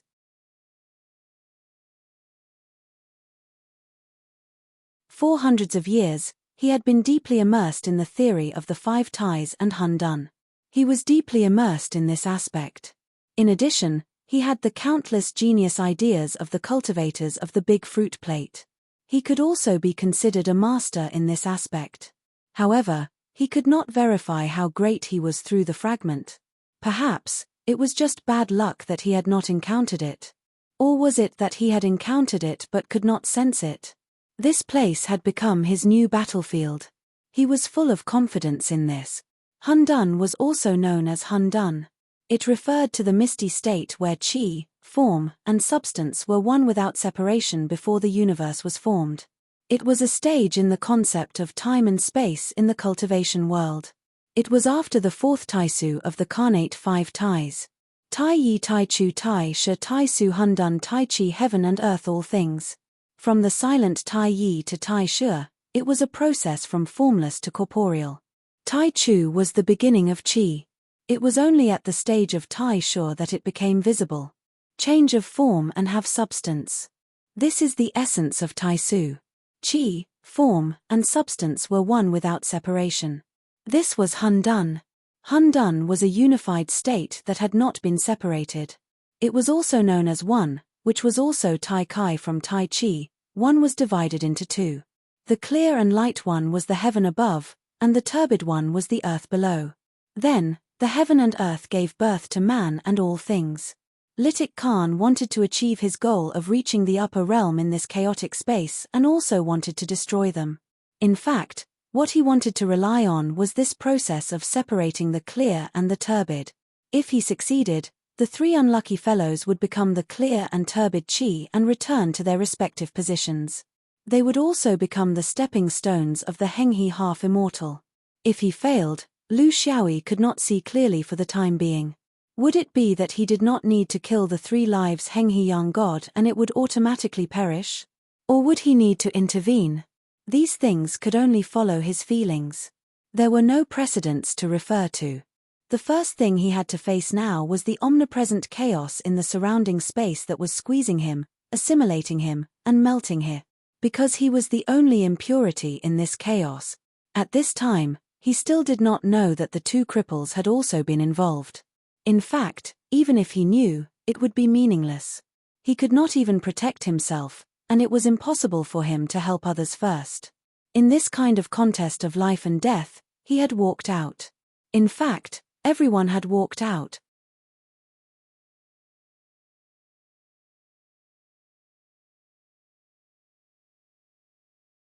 Chapter 1655.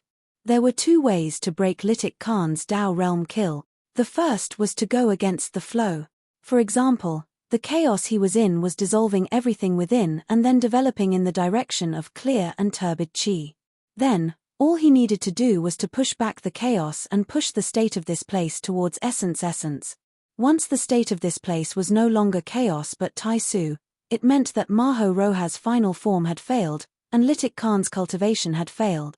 The other was to go with the flow, not obstructing the change of the chaos, but controlling the change of the chaos in his own hands. In other words, he would turn the chaos here into his own chaos and achieve his own Tao realm. He would strip the people of Hung River naked and end up working for someone else. Lu Xiaoyi chose the latter. This was because of his personality. A thief never leaves empty-handed. This was his philosophy all along, therefore, he sat cross-legged in the air and completely let go of himself. He took the initiative to merge into the chaos and immediately discovered the existence of 2 unlucky people. He couldn't be bothered to care about them. Here, he had to thank those research-type cultivators of the big fruit platter. Countless spiritual gatherings and all kinds of strange ideas had truly brought out the wisdom of humans to the extreme. It also gave him more than one method. It was the whimsical product of many shut-in cultivators. Now that he used it here, it was enough to make the people of Hung River suffer. He wasn't fighting alone. He had a solid theoretical foundation behind him. In his opinion, in such a contest, the people of Hung River wouldn't be a match for him with their not-so-outstanding Tao realm knowledge, right? After all, only the mainstream orthodox Taoists would study these things, and Hung River had long deviated from the mainstream direction. They were more inclined towards those mysterious paths.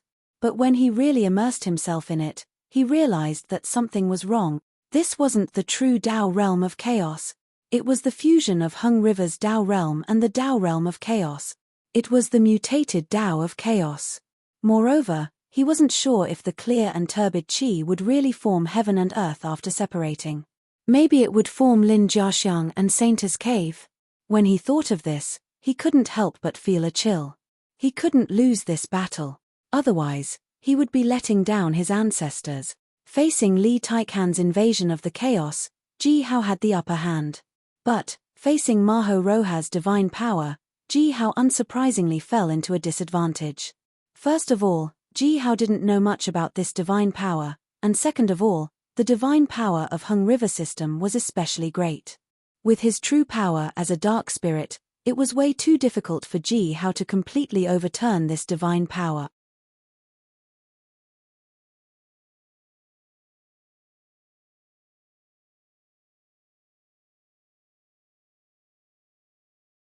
They hoped that if they really encountered the fragments, they would be able to withdraw quickly and avoid conflict. They all had the same thought, so they ran to an open area. They wanted to try their luck. There wasn't much difference between popular and non-popular places.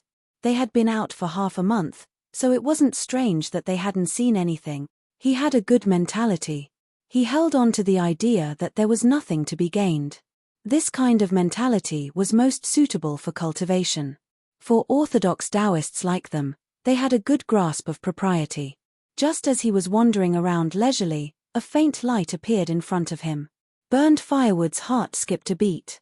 For someone like him who had a supreme background, he could clearly tell that this was a chaos fragment. He didn't expect to be so lucky. He knew that he couldn't startle it, so he slowly approached it. This chaos fragment wasn't fast. It was just at the speed of cruising the universe. It floated aimlessly. Burned Firewood slowly approached from the side, trying his best to control his aura. Just as he was about to enter the range where he could attempt to communicate with it, the chaos fragment suddenly trembled. The next moment, it flashed away. It was so fast that even an essence soul like him couldn't catch up. After chasing it for a while, he had to give up. At this speed, there was no way he could catch up. This was the true essence of the universe's void. It was something close to the Tao. If it wanted to leave, who could stop it? Burned Firewood was a little depressed. It was fine if he didn't see it. Out of sight, out of mind. However, he couldn't understand why it suddenly ran away when he saw it. It shouldn't be.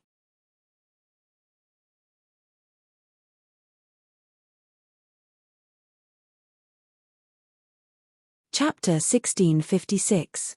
Shards of the Great Path would not hide from people. If that was the case, who could catch them? At the very least, cultivators had a chance to get close to them. At most, they would run away if they could not communicate well or if they used brute force. It was because of this that Burning Firewood could not understand why it ran away. He had not communicated with it. Moreover, the direction the Chaos Shard left in was very strange. If it really wanted to avoid him, it should have gone in the opposite direction, but it ran to the side.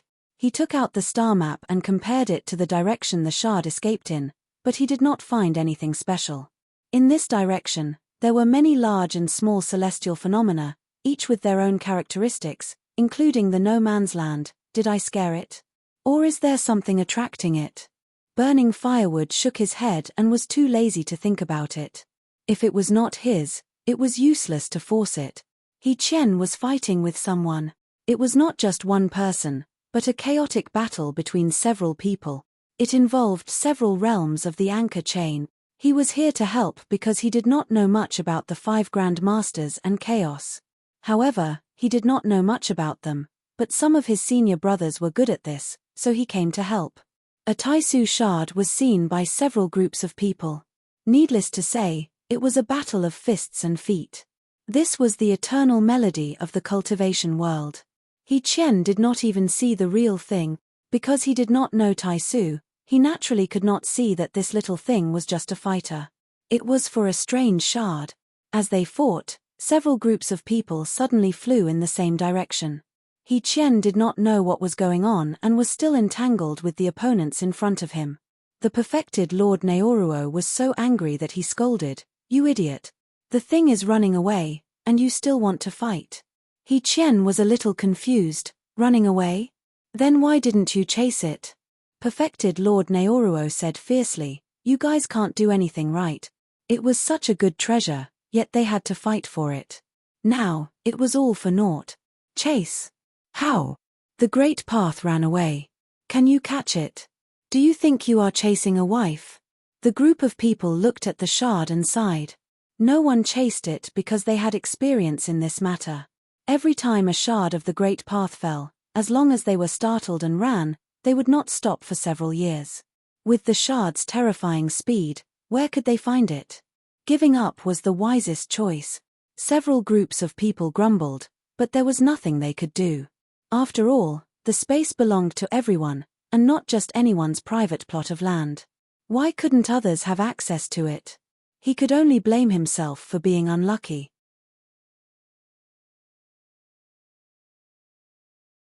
It wasn't as if he hadn't encountered such a situation in the past, but had ended up scaring the shard away because of a fight.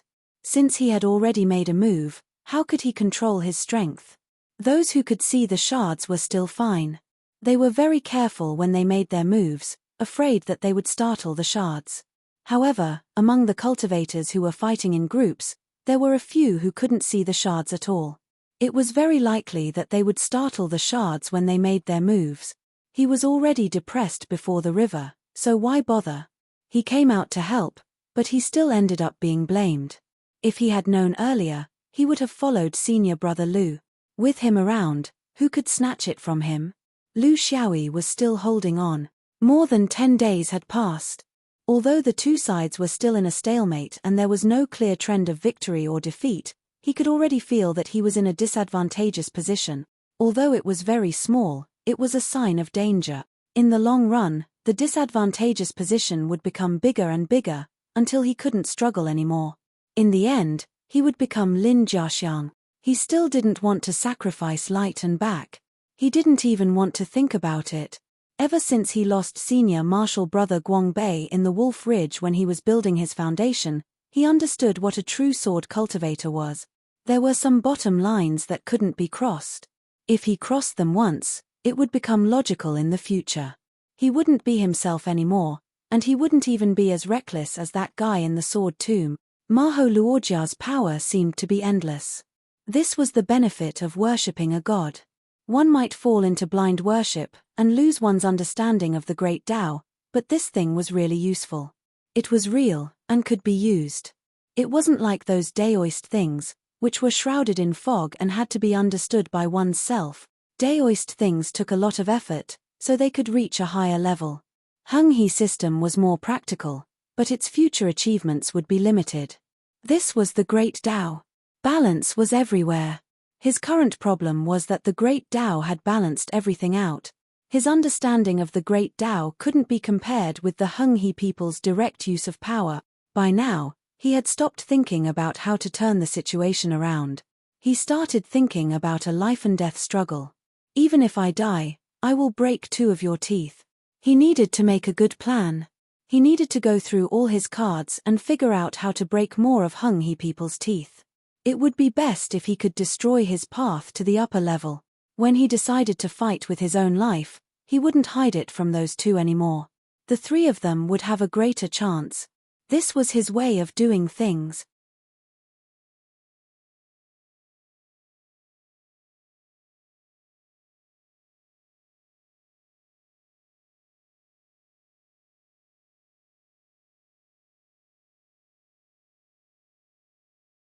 Chapter 1657.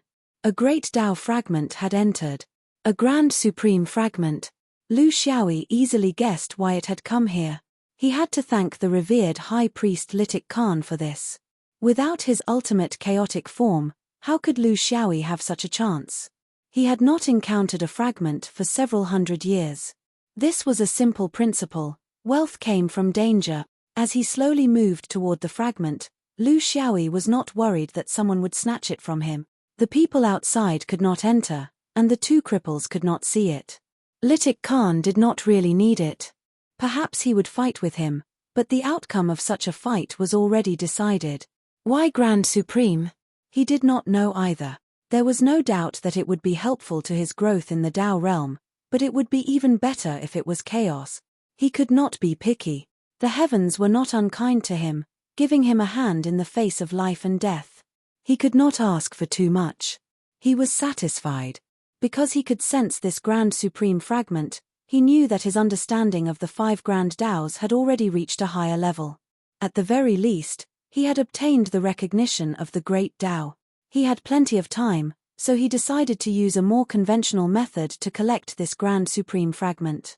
He would not be like before, sweeping it into Sparrow Palace and slowly subduing it. In the past, he had plenty of time to slowly train it, but what he needed now was a thorough understanding. He could not act like before. This was the last chance that the heavens had given him. He had to grasp it carefully and not be rash. The heavenly Tao would not give a second chance to those who did not cherish it. Grand simplicity, grand beginning, grand supreme, grand simplicity, grand ultimate. Now, there was a grand supreme in the middle. It was somewhat troublesome. He slowly extended his mental feelers. He was very experienced in interacting with this little thing and knew that he could not rush things. The principle of contact from the beginning was to not touch its core and not alarm it. Of course, he also had a backup plan. If it really wanted to run, his Sparrow Palace could send it over at any time, making it impossible for it to escape. The situation was not bad. Although the fragment was somewhat wary and felt that this person was putting on airs and harboring ill intentions, it was not to the point of running away. It stayed where it was and watched his performance. Lu Xiaoyi's coaxing and pestering was actually to express that he had no malicious intentions. After a period of time, when he felt that the time was ripe, Lu Xiaoyi was ready to throw out his views on the Great Path, hoping to get the fragment's approval. This was a very important step. Only when both sides reached a partial agreement in their understanding of Genesis Supreme would the fragment willingly follow the human cultivator. This process was like a marriage proposal. One would have to kneel down to express one's attitude, hand over the ring, and then say a bunch of sweet nothings to see if they had anything in common. Just when Lu Xiaoyi was about to get to the main point, he sensed something else. This time, due to his previous experience, he knew that another fragment of the ways had barged in. Moreover, it had sensed the existence of the Grand Prime fragment, so it had made its way here. It was an absolute beginning fragment. The two fragments had successfully joined forces. Because they were of the same origin, they were closer to each other. As they intertwined with each other, they galloped happily. Lu Xiaoyi was not in a hurry to collect it now, because he had already seen clearly that Litik Khan's chaotic state had an extraordinary attraction to the fifth Grand Prime fragment within a certain range. Since there were already two fragments of the ways of the Great Path, there was naturally the possibility of a third or fourth fragment appearing, until the fifth Grand Prime was reunited. The most anticipated thing was, would it attract a fragment of the Grand Simplicity fragment that had already collapsed hundreds of years ago? As the two fragments flew up and down, they naturally evolved the true essence of the Tao. After Grand Primordial was Grand Supreme, and before Grand Primordial was Grand Primordial. The Tao realms between them were very closely connected, connecting the previous and the following, continuing and merging. While waiting, Lu Xiaoyi also joined in their dance, pretending to be Grand Simplicity and Essence Supreme. He was not a fragment of the ways of the Great Path, so there was definitely a gap in knowledge between the two fragments. Thus, he was often despised by the two fragments and was always the one that was dealt with together. The most important thing was the attitude. Although the two fragments did not agree with his shallow knowledge, they did not reject such a shameless and pestering fellow. They could feel the attitude of a living being towards the Great Path. No matter if his knowledge was right or wrong, deep or shallow, the most important thing was his persistence towards the exploration of the Great Path. Slowly, they accepted him. However, they would never accept Litik Khan's hand of friendship. Because as the purest Tao concept, they would never accept a so-called god, no matter who he was. There was no coexistence. Innate Taos would never compromise on this point. Slowly, there were new members dancing in the space. Tai Chi, Essence Supreme, and the Chaos Fragment entered one after another and joined them. The dance turned into a group dance. Lu Xiaoyi could only pretend to be Grand Simplicity now. This was also the one that he had spent the longest time on and the one that he had the deepest understanding of. Even so, the group dance was very uncoordinated.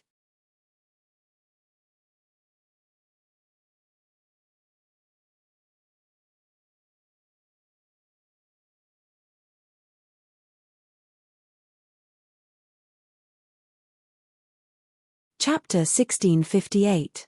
Litik Khan had transformed into Maho Roha's ultimate chaotic state. When he was in this state, all the grudges of the mortal world had already left him. As long as he still had these thoughts, his chaotic state would never be perfect. This was the basic principle. How could the upper realm be thinking about those trivial matters? In his current chaotic state, he could clearly feel the threat from the great Tao fragment. But it was also an opportunity. In his current state, he was less sharp in battle, but more sensitive to the Tao. He knew that under such circumstances, he had to deal with this person as soon as possible. Otherwise, the consequences would be unimaginable. Fortunately, this person didn't have a Tao fragment yet. Was it a scheme? Or was it impossible? But his intuition told him that he was in danger, so he increased the pressure on the swordsman. What was supposed to be a surefire upper realm kill was now full of problems. This swordsman's ability to cause trouble was truly amazing. If he could go back to the past, if he could start all over again, he doubted if he would still choose to deal with this super troublesome guy. Under the increasing pressure, Lu Xiaoyi suddenly raised his head, and a smile appeared on his face. A fragment had intruded.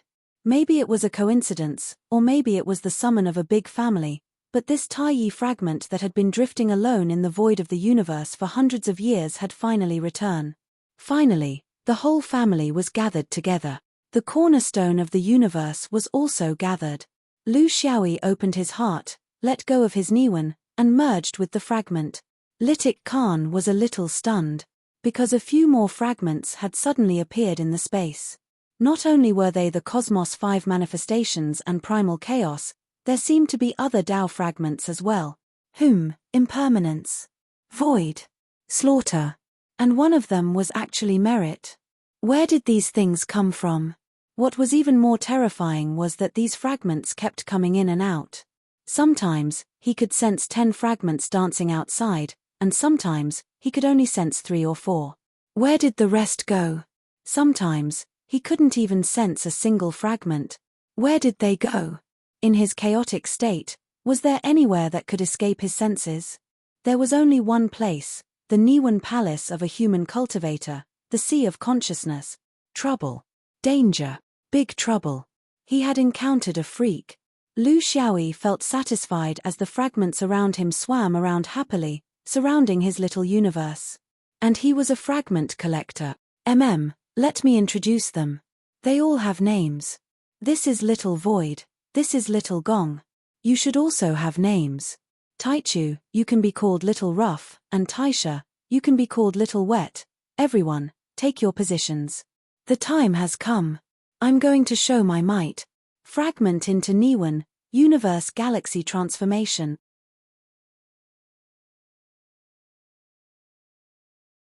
After a short period of silence, a sudden change occurred. The entire chaotic form began to undergo mysterious changes.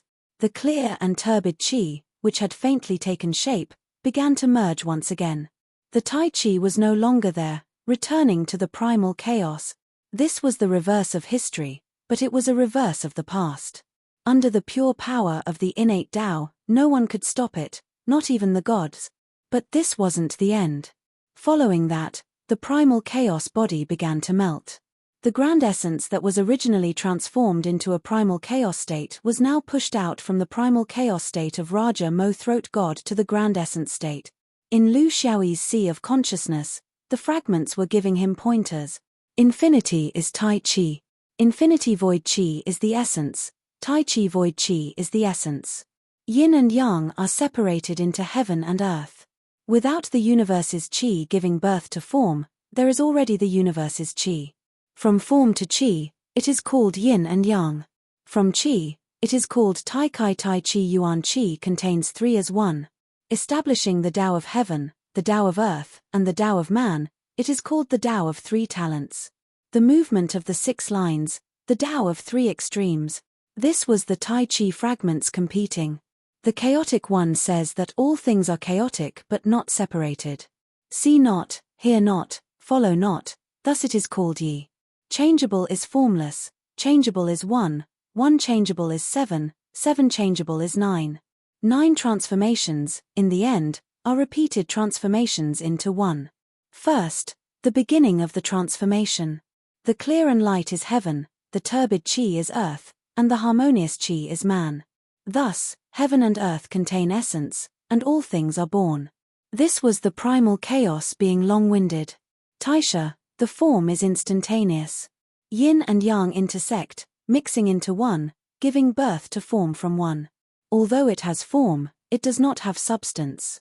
In the primal chaos of the fragments, the throat god of Raja Mo was changed into the Taisha state, followed by the Taichu state, and finally into the silent Taiyi state. At this point, Ritachan's throat god of Raja Mo's form was pushed to the bottom. The form here had nothing to do with him, the initiator, and in this process, Ritachan could only watch helplessly. He did not have the ability to interfere at all. In the face of the purest Tao state power in the universe, any kind of divine power was useless. They were not on the same level. It was not over yet. After the reversal, the surrounding space went from Taiyi to Taichu, Taisha, Taisu, primal chaos, and Tai Chi. Ritachan sadly realized that from the form, the clear and turbid Chi had finally taken form. However, this had nothing to do with him. This was someone else's clear and turbid Chi, not his.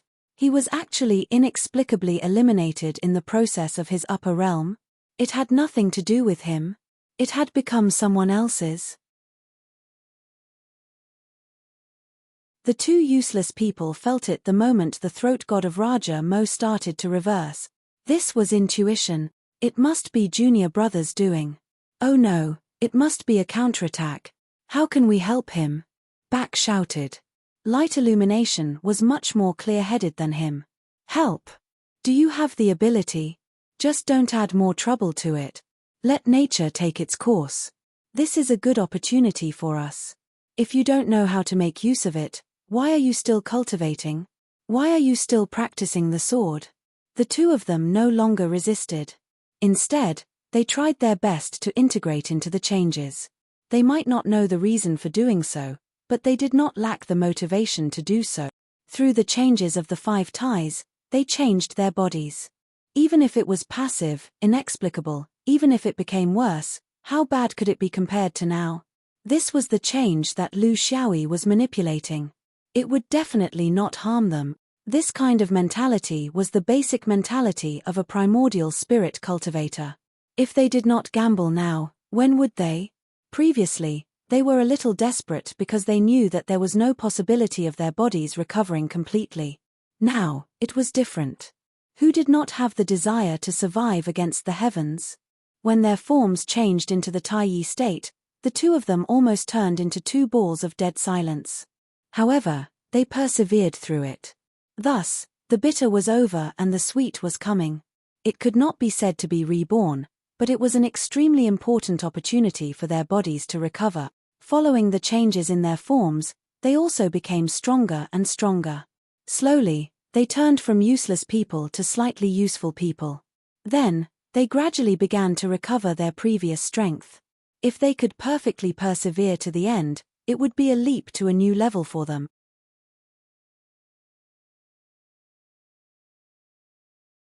Chapter 1659.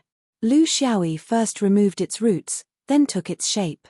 With one reverse and one upright, he completely shattered the foundation of Hung He Man's upper realm.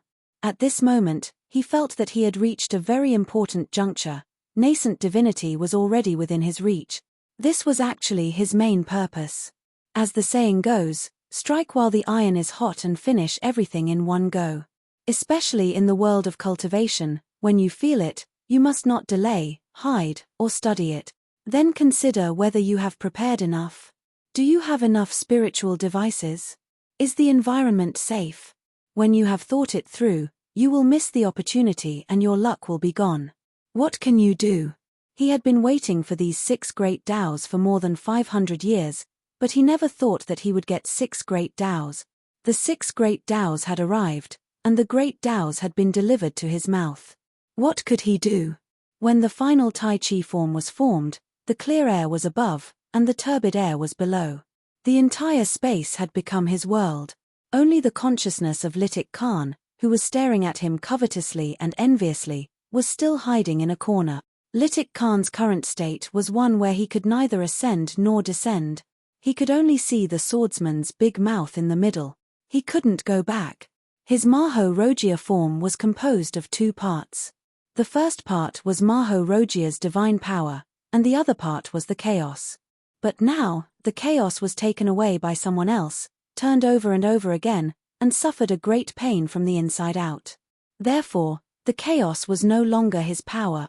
Because he had lost half of his form, only the divinity was left. He didn't dare to recklessly interfere, and he had to be careful even when he wanted to do something bad. He was afraid that this swordsman would take things too hard and stop ascending first.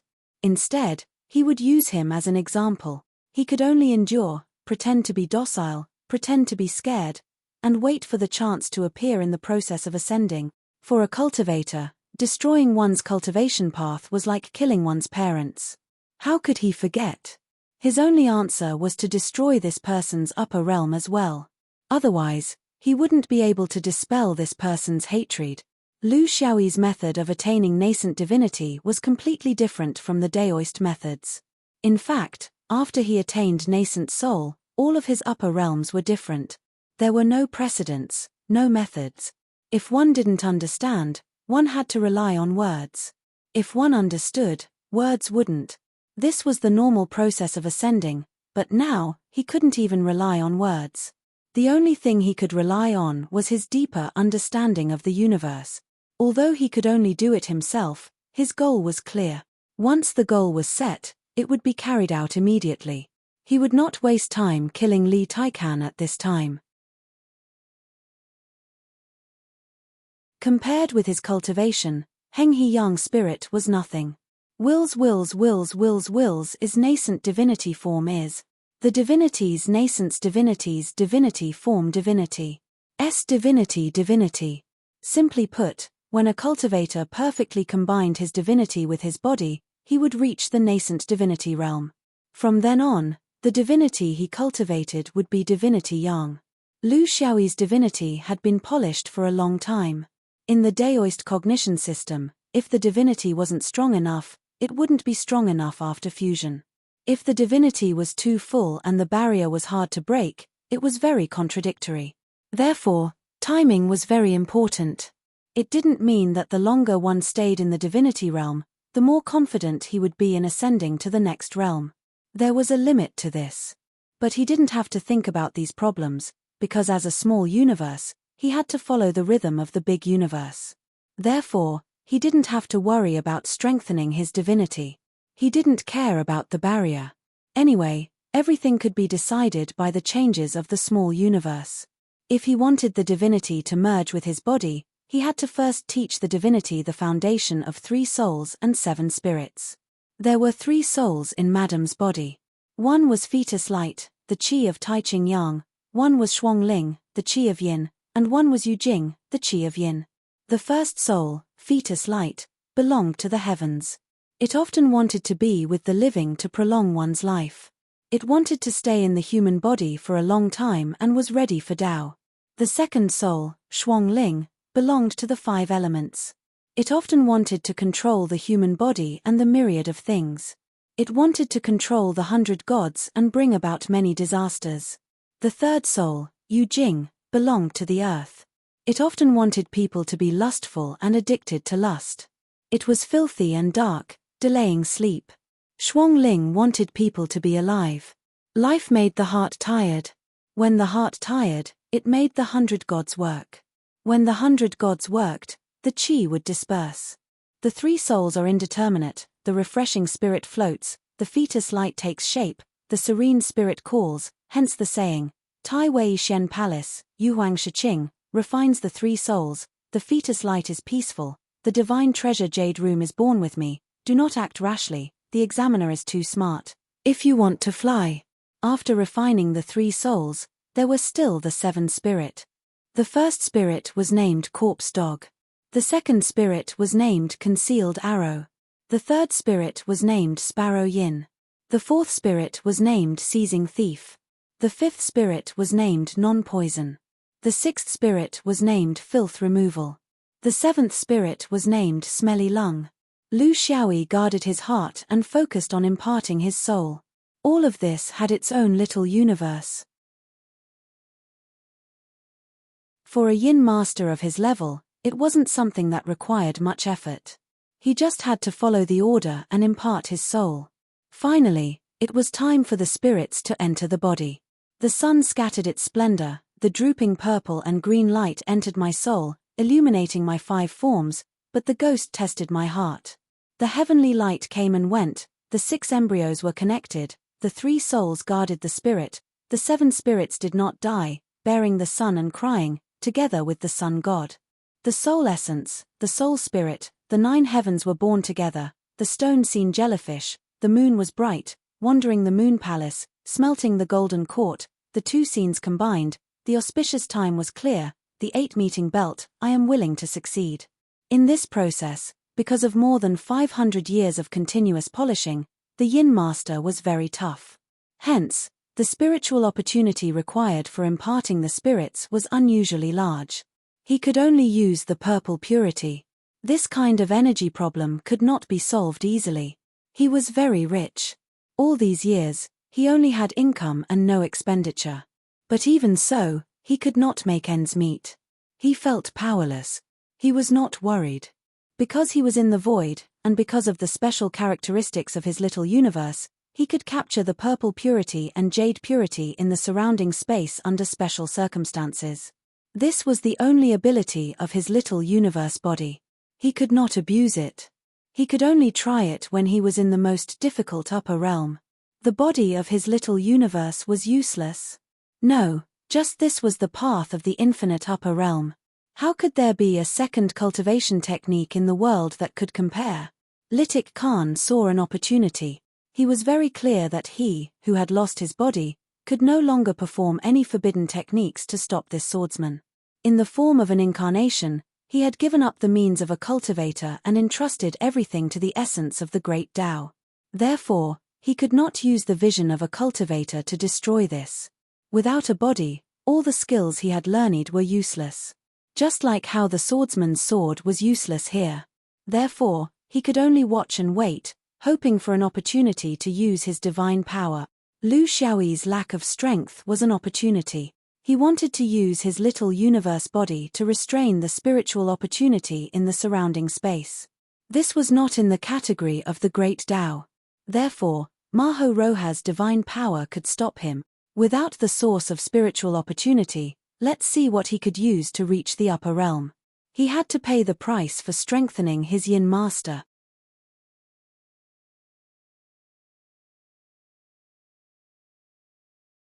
Chapter 1660. The small universe revolved, but the spiritual opportunity did not arrive. Lu Xiaoyi felt danger. It went without saying who did it, and there was no other possibility. This guy was able to wait until now to make a move. He was very persistent, and the timing was really good. He had hit his sore spot.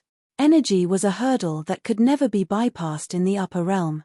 It was a cornerstone that could not be exploited. Especially in the void of the universe, one could only die of thirst in the upper realm if one did not have the help of one's teacher or fellow disciples. As expected of the young god, he was steady, accurate, and ruthless. There was not much time left for Lu Xiaoyi. The spiritual energy in his storage ring was decreasing at a visible rate. What other source of spiritual energy did he have? The 2 swordsmen were a source, but they also used a lot of spiritual energy to repair themselves. It was completely unpredictable. The 2 of them were very far away from the young god realm, so it was impossible for them to prepare much. The key was that Lu Xiaoyi had an even more vicious idea. This chaotic form, well, it had now become a Tai Chi form. In fact, it was also a variation of energy. It was a part of Litik Khan's huge energy. Since it was energy, of course it could be used, but it needed a certain amount of conversion. He was not unfamiliar with these methods, and there was a group of fragments giving him ideas. He completely cut off the idea of the Henghe young god. As for what would happen to the people of Henghe after swallowing this energy, only God knew. It was not something he should think about. Under the supply of a huge amount of energy, primordial chi was gradually born. When the primordial spirit was born, primordial chi was born. When the primordial spirit was born, primordial chi was born. When the primordial spirit was born, primordial chi was born.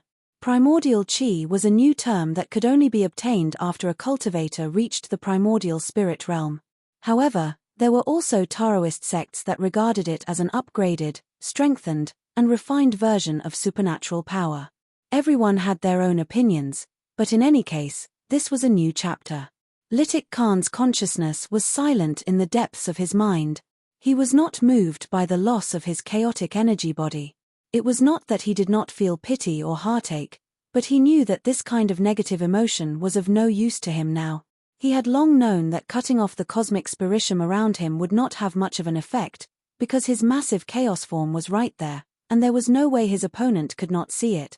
There were still some flaws in his research on this chaotic form. He originally thought that he could solve this flaw by killing the upper realm, but he didn't expect that he would end up in a dead end. For a young spirit like him, his state of mind had reached a certain height.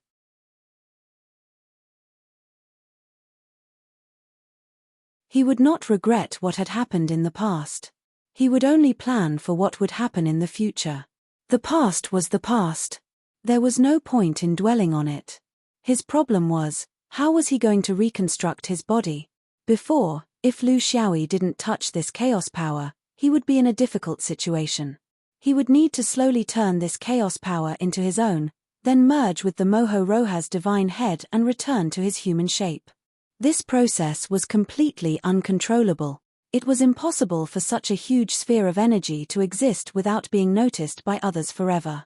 If he wanted to regain control of the chaos power, he would need a lot of time. It might even take years or even decades. This made the process full of variables. He would definitely be discovered by cultivators passing by. Perhaps, the three swordsmen would not let him go. They would use all kinds of methods to disturb him. How could he have the chance to do this? This was the result he had to avoid, because if he did this, he would become a target floating in the universe. Countless malicious intents would swarm toward him until he was completely destroyed. As a young spirit, he was being tortured like this in the void, like watching a clown. He could not stand it. Therefore, the real reason why he cut off the swordsman's spiritual spiritium was to force the swordsman to swallow this chaotic energy body. He would lose a large part of his power, but at the same time, he would regain his freedom. He would have a pure body of Moho Roha's divine power, which would allow him to continue in the future. This was to cut off his tail to survive.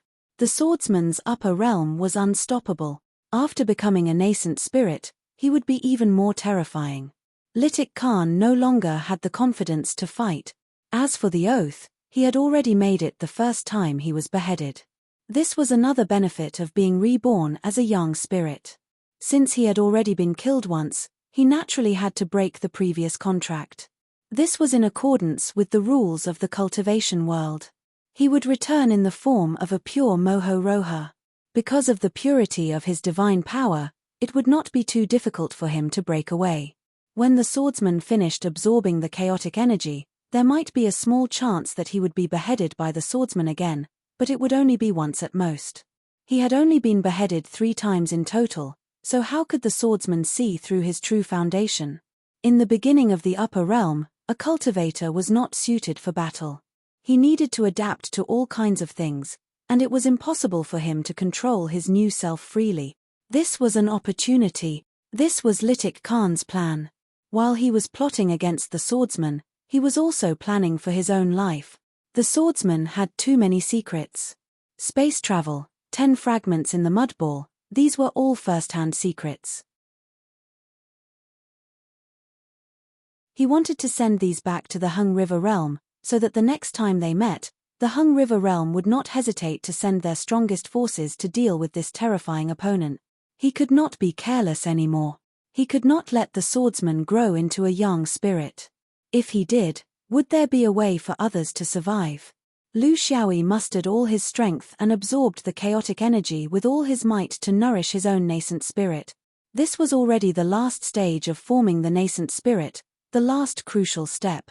There was no quantitative standard for how much chaotic energy he had to absorb, and there was no such thing as absorbing the entire chaotic energy to satisfy the needs of the upper realm nascent spirit. But for a cultivator, they had to absorb all the chaotic energy during this period of time. No one would leave a mouthful of energy outside. This was the momentum, but Litik Khan just had to meet such a person. This bastard clearly had the ability to absorb the chaotic energy, but he did not do so. Instead, he left a clump of energy. It was like eating a pancake with a piece left, or eating a watermelon with a tooth left. At this moment, the void cleared, and the chaotic energy was gone. The 3 of them faced each other in the sky, and there was still a clump of energy in the corner. Lu Xiaoyi was proud and full of affection as he recited in the air, "My nascent spirit has reached the great success stage. My mother often beat me, but I don't know how hard it is to cultivate. Words of love should be self-encouragement, but old habits are hard to break. I don't know the deep meaning, but I don't want the dog to leave leftovers." Some flatterers cheered loudly, "Good poem, good poem. The meaning is profound, and it will last forever. Fellow Daoist, your nascent spirit has reached the great success stage." The sword tomb bearer congratulates junior brother. Lu Xiaoyi gladly accepted it, not knowing what modesty was. He only stared at the clump of energy, and his eyes gradually turned cold. "Want to run? You'll have to eat my sword. If I can't kill you, it's because I don't have the ability. If I kill you, don't blame the Shenyuan people."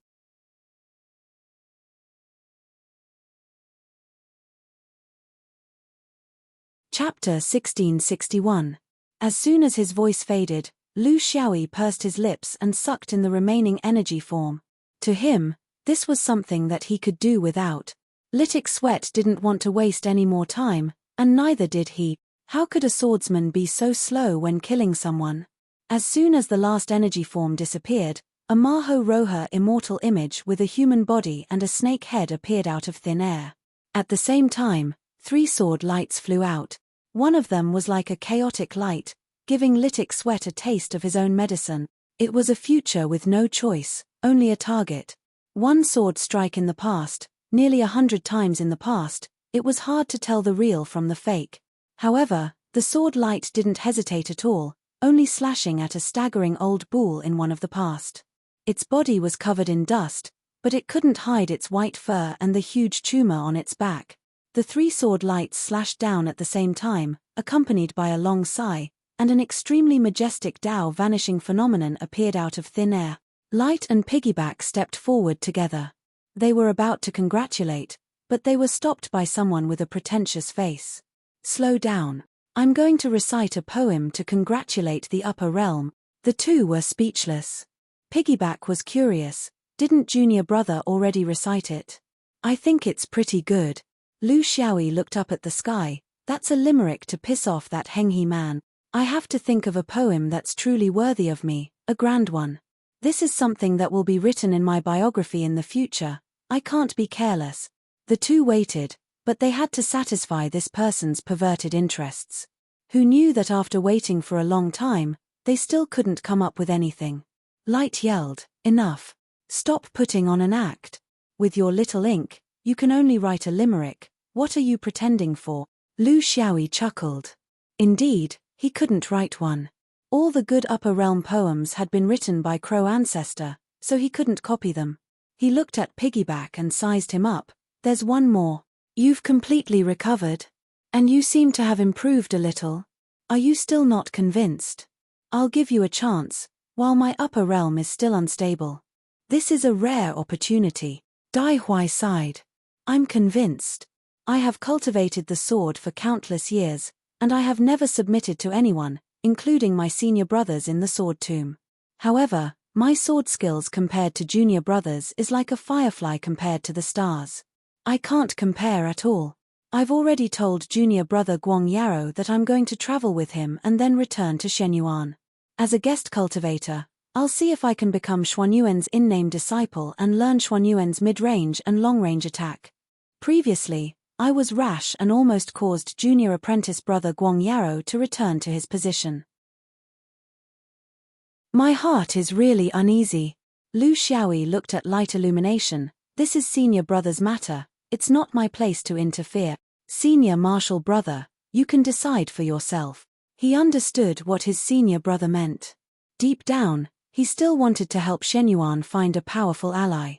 Especially since they were both from the Sword Dao lineage. That was why he didn't mention their previous grudges. One had to know that this wasn't a trivial grudge. This was a life and death grudge. If he hadn't coincidentally met Lu Xiaoyi's rebellion against the 5 ties, even if he was still alive, he would have completely lost the chance to reach the upper realm. No matter how open-minded a swordsman was, he wouldn't be so open-minded to the point where he could easily let go of someone who wanted to kill him. This could only mean that this senior brother valued the general situation and the interests of the sect more than himself. This was a kind of quality. Lu Xiaoyi didn't want to interfere, but that didn't mean that he wouldn't use other methods. He never hid his suspicions, because this was the only way to prevent those who were doubted from suspecting him. You're so sneaky, who knows what you're thinking? I'm too lazy to guess. However, I'm worried about you. Where's your home? If I have the chance, I'll pay a visit to your family. I, Shen Yuan, can't accept someone for no reason and not explain it to the master of the sect. Dazzling Light sighed. This junior brother was even more ruthless. Not only did he want to accept one person, he wanted to accept a whole nest of them and wipe them all out. However, these words were said so openly, and it didn't make people feel disgusted. This was the art of speech, and even more so, the art of being a person. This junior brother was able to do so well in the universe not only because of his swordsmanship, but also because of the way he conducted himself.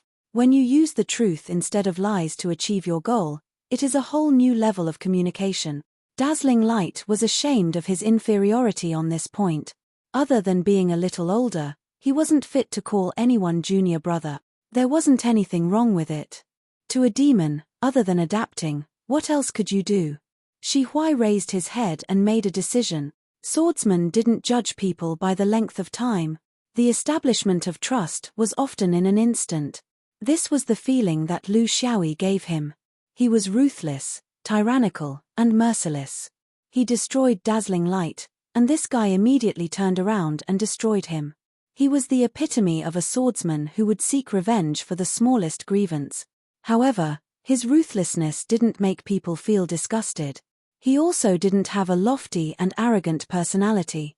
The feeling he gave was that even if they couldn't become friends, they could entrust their lives to each other. Ever since I came to the origin world 300 years ago, I've never revealed my sect to anyone. However, Junior Brother Lu, you're the first person I'm willing to tell. Because I believe that the senior brothers of the Sword Catacomb will definitely be willing to meet you. I only have one request. No matter what Junior Brother says, just don't let them capture me. It's not easy to come out, and I still haven't strolled around enough. The three of them walked together, and didn't mention a single word about Litik Khan. This was because from the beginning to the end, the two cripples had seen everything. They had their own judgments from their own point of view. If Lu Xiaoyi explained, it would definitely be from his own ability. It might be suitable for him, but it might not be suitable for others. Instead, it would be easy for others to misunderstand. An important core concept was that there couldn't be only one way to solve a problem. Therefore, if the same problem was given to different cultivators to solve, then there would definitely be different methods. You only needed to find the one that was most suitable for you. What did other people have to do with you? Guang Yarrow changed the topic. Junior Brother, these people from Heng River are really hateful. They're using the characteristics of us swordsmen to achieve their own goals. Extremely treacherous. Extremely cunning. As a young spirit, he disregarded the convention and acted on his own accord. If we expose his actions, it will definitely ruin the anchor chain's reputation. What do you think? However, Lu Xiaoyi had a different opinion. I don't think so.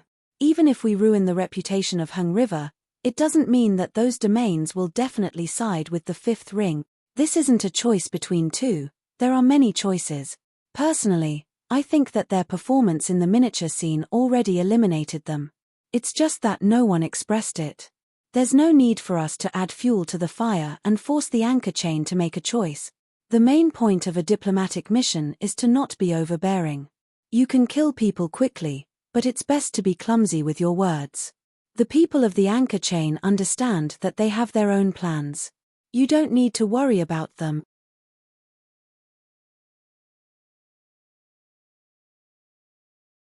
Chapter 1662. Light Illumination nodded, agreeing with his junior brother's judgment.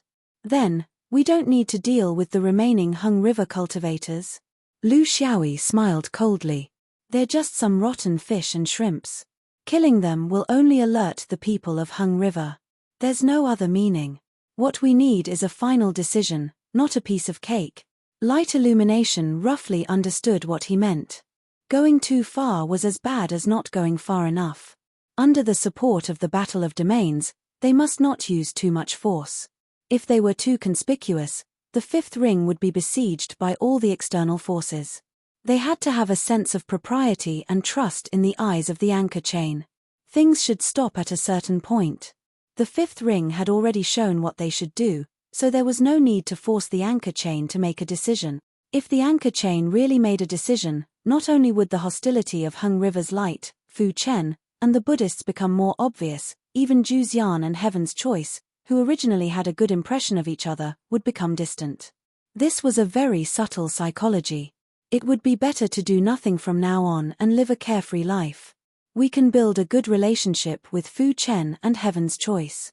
This is our next goal. The two chatted freely, but Baktree was not interested in these trivial matters. It was not that he was purer as a swordsman, but that he lived a simple life. His sect also never participated in the chaos of the universe, living a detached life. Light illumination said softly, "Junior brother, is the matter in Jutian settled?" Lu Xiaoyi nodded. "It's done. So I'm going to Jutian. Clean up the mess. This kind of thing can't be hidden, because the truth won't be hidden forever. Zhai Xing and the others are not kind people. They might throw out the truth when facing Jing. I have to take the initiative." Baktree probably knew what he had done before, so he laughed. "Admit your mistake after killing someone? Junior brother, you have guts. But Jutian is full of hidden dragons and crouching tigers.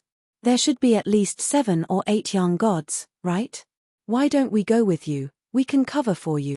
Light illumination nodded. "That's right. Junior brother, don't be arrogant. Daoist young gods cannot be underestimated.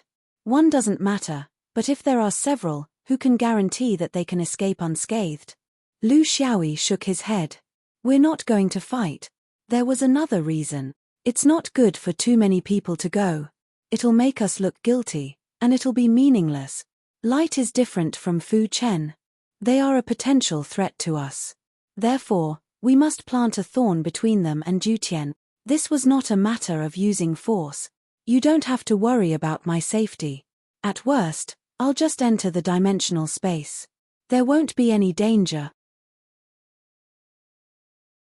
Brilliant Light was a little impulsive when it involved himself, but when it involved others, he was very thoughtful. It's indeed inappropriate to follow you into the metropolis realm, and it might affect your plans. However, it's also wrong to completely ignore it. We have to have a plan to deal with the unknown. How about this? The two of us will find a place outside the Jutian realm and wait for you. If anything happens, you can run in this direction. If the 3 of us join forces, we won't be able to kill a few young gods, but we can still escape on our own. Lu Xiaoyi couldn't refuse, so he could only agree. "You're not looking for fragments anymore? The fragments may recognize us, but we can't recognize them. Since we're not fated, what's the point of looking for them?" The 3 of them went straight to Jutian. During this time, Brilliant Light gave Lu Xiaoyi a good overview of Jutian's current situation, including the characteristics of the orthodoxy, the attitude of the forces, and the structure of the cultivators. This was also the effort that the 7 of them had to put into the anchor chain for 100 years. In the heavenly eye, a light was extinguished. That was the light of a young god. Even in the entire universe, it wasn't a very ordinary existence. It was the top of the cultivation world. A Daoist true immortal's consciousness transmitted. This is the second person, right? The first person he killed was also a yin god, and now it's a yang god. Everyone is like this. In the long run, the heavenly eye doesn't need to do anything, and internal strife will cause it to fall apart. I think he should be severely punished. A true Buddha of Buddhism said, "I second that." When the heavenly eye was first established, the inner scroll was the first precept. This child has violated the precepts time and time again. If we don't stop him, we won't be able to restrain him in the future. Monk Minghui and Riktik Khan were both people of the heavenly eye. Lu Xiaoyi had killed them. To him, this was a matter of course, but the upper echelons of the heavenly eye clearly didn't think so. Lord Numinous Treasure's consciousness was distant, My numinous treasure race shouldn't interfere in the affairs of you humans. In history, I have never crossed the line. However, I don't have any dissent. It's not that I'm trying to protect myself or not asking about the heavenly eye, but that the two of you have always been fair and impartial, upholding the law. I have no reason to interrupt. However, since the collapse of the Great Tao and the restart of the epoch, why do I feel that the attitudes of the two of you have changed? Are you no longer the two selfless rulers from before?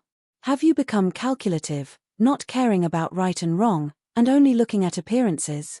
The reason you said is something that the cultivators of the mortal world can say. With your status and ability, can you say it? The primordial beast god sneered. The first time they killed a comrade of the heavenly eye was the mission you sent. You sent people to face each other in the mortal world, but you blame them for killing each other. I don't understand this strange reason. If we really talk about killing each other, don't we need to investigate further and see which ruler was behind it, placing the two heavenly eye cultivators on opposite sides in the mission? This time, the killing was clearly caused by the Hung River cultivator, who was an upper-level cultivator, having the intention to kill and setting up the anchor chain. In the end, he was caught in his own trap and brought about his own death. Yet you blame the victim? When two people face each other, it's very important whether they understand each other's identities. The Hung River cultivator entered the heavenly eye for 2,000 years, while the five-ring swordsman only entered for a few hundred years. The difference in their understanding of the heavenly eye is like heaven and earth. Why don't we do it now and see if the two of them know each other's identities before the battle? If the swordsman doesn't know, he's not guilty. If he knows, he'll bear part of the responsibility. If the Hung River cultivator doesn't know, this is a personal action. If he knows, he's doing it on purpose and deserves to die. Are the two rulers willing to give it a try? The Lord of Numinous Treasures only expressed his dissent, but the archaic beast deity's words were very blunt and went straight to the heart of the matter. The two human true immortals didn't dare to take the bait. They had extraordinary abilities and were well aware of the truth. How would they dare to investigate further? They didn't know whether the swordsman knew, but the Hung River young god definitely knew. Therefore, the crime of killing his comrades probably couldn't be pinned on the swordsman. At the same time, they realized one thing. Regarding the five-ring swordsman, this treasure and beast would probably be very serious in the future and would no longer be as indifferent as before. What was the reason for this? The reason why the Daoist true immortals were so demanding of this person was only because they subconsciously felt uneasy about the sword vein. The Buddhist true immortals couldn't forget it because they were the ones who suffered every time. For example, the Hung River young god this time, although strictly speaking, didn't belong to the Buddhist sect, they had a very deep relationship with each other and could be used. However, they couldn't say these thoughts out loud. Under the justice of the heavenly eye, their little tricks had to have a bottom line. Otherwise, if they were exposed, they wouldn't have any problems, but it was hard to say whether they could continue to control the heavenly eye.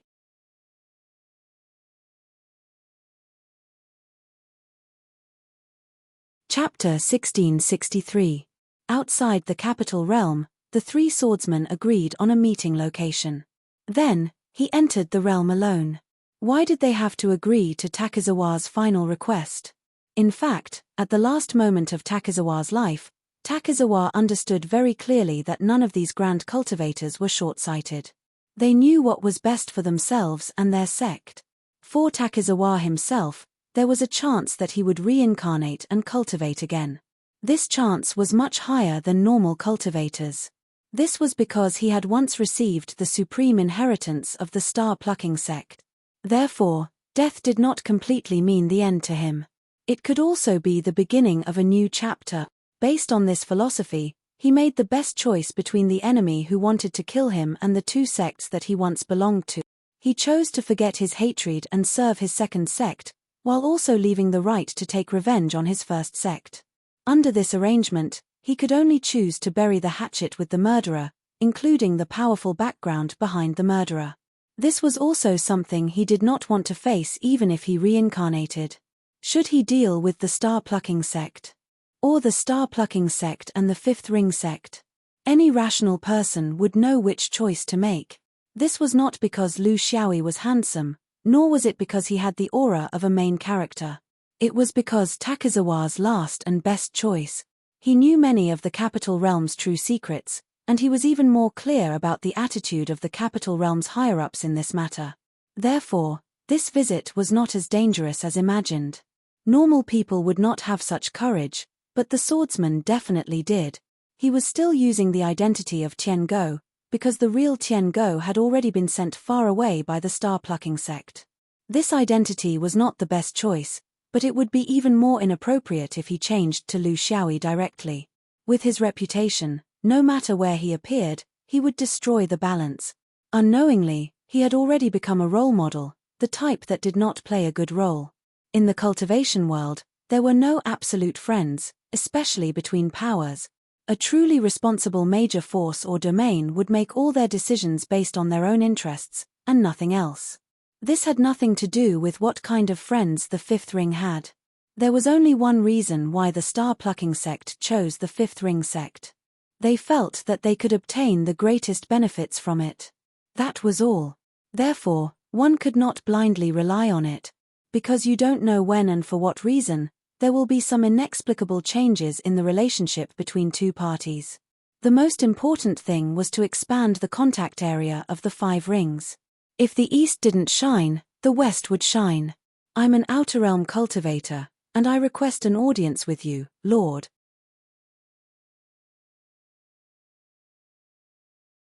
Lu Xiaoyi was very courteous. The receptionist was even more courteous than him. These individual cultivators were a force that could not be underestimated in the void of the universe. They were the type that could not accomplish anything but were good at spoiling things. Without any special reason, even the great forces of the great domains would be courteous to such supremes. Your presence brings light to my humble dwelling. I wonder if Master is here to find a friend. Or come to my Jutian Guanyo. Lu Xiaoyi didn't beat around the bush. If you want to see Senior Marshal Brother Dang Guan, you don't know anything. Please pass the message on my behalf. Unknown matter means that I have a big secret that I want to share with the people of your temple. Senior Marshal Brother Dang Guan, he himself was a primordial soul cultivator, so the Senior Marshal Brother he wanted to see could only be a young spirit. It was just that he couldn't say it out loud. The receptionist served tea and sent out the message. This was a rather awkward moment. Most of the cultivators in the temple had gone to the void to search for fragments and opportunities. In fact, there were very few great cultivators in the sect. However, because young spirits rarely participated in such matters, there were quite a few young spirits left in the temple. Could it be that this wild cultivator had other intentions for choosing this time to come? In an instant, a message came back from the temple. The receptionist gestured with his hand. A few ancestors are discussing matters in the main hall. Why don't I invite Master over? Don't you want to see the young spirit ancestors? All right, I'll take you to see them.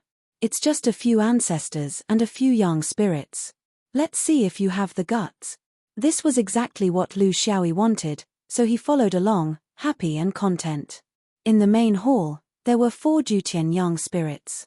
Why were they discussing matters? Because the most outstanding primordial spirit Zhenjuan of the Jutian sect, Long Ziyi, had died without knowing why. Among them, the foolish young spirit, who was the best at divination, had divined when Lu Xiaoyi came to ask for an audience. He knew that the right and wrong of this matter was probably related to this visitor, which was why he had received him this time.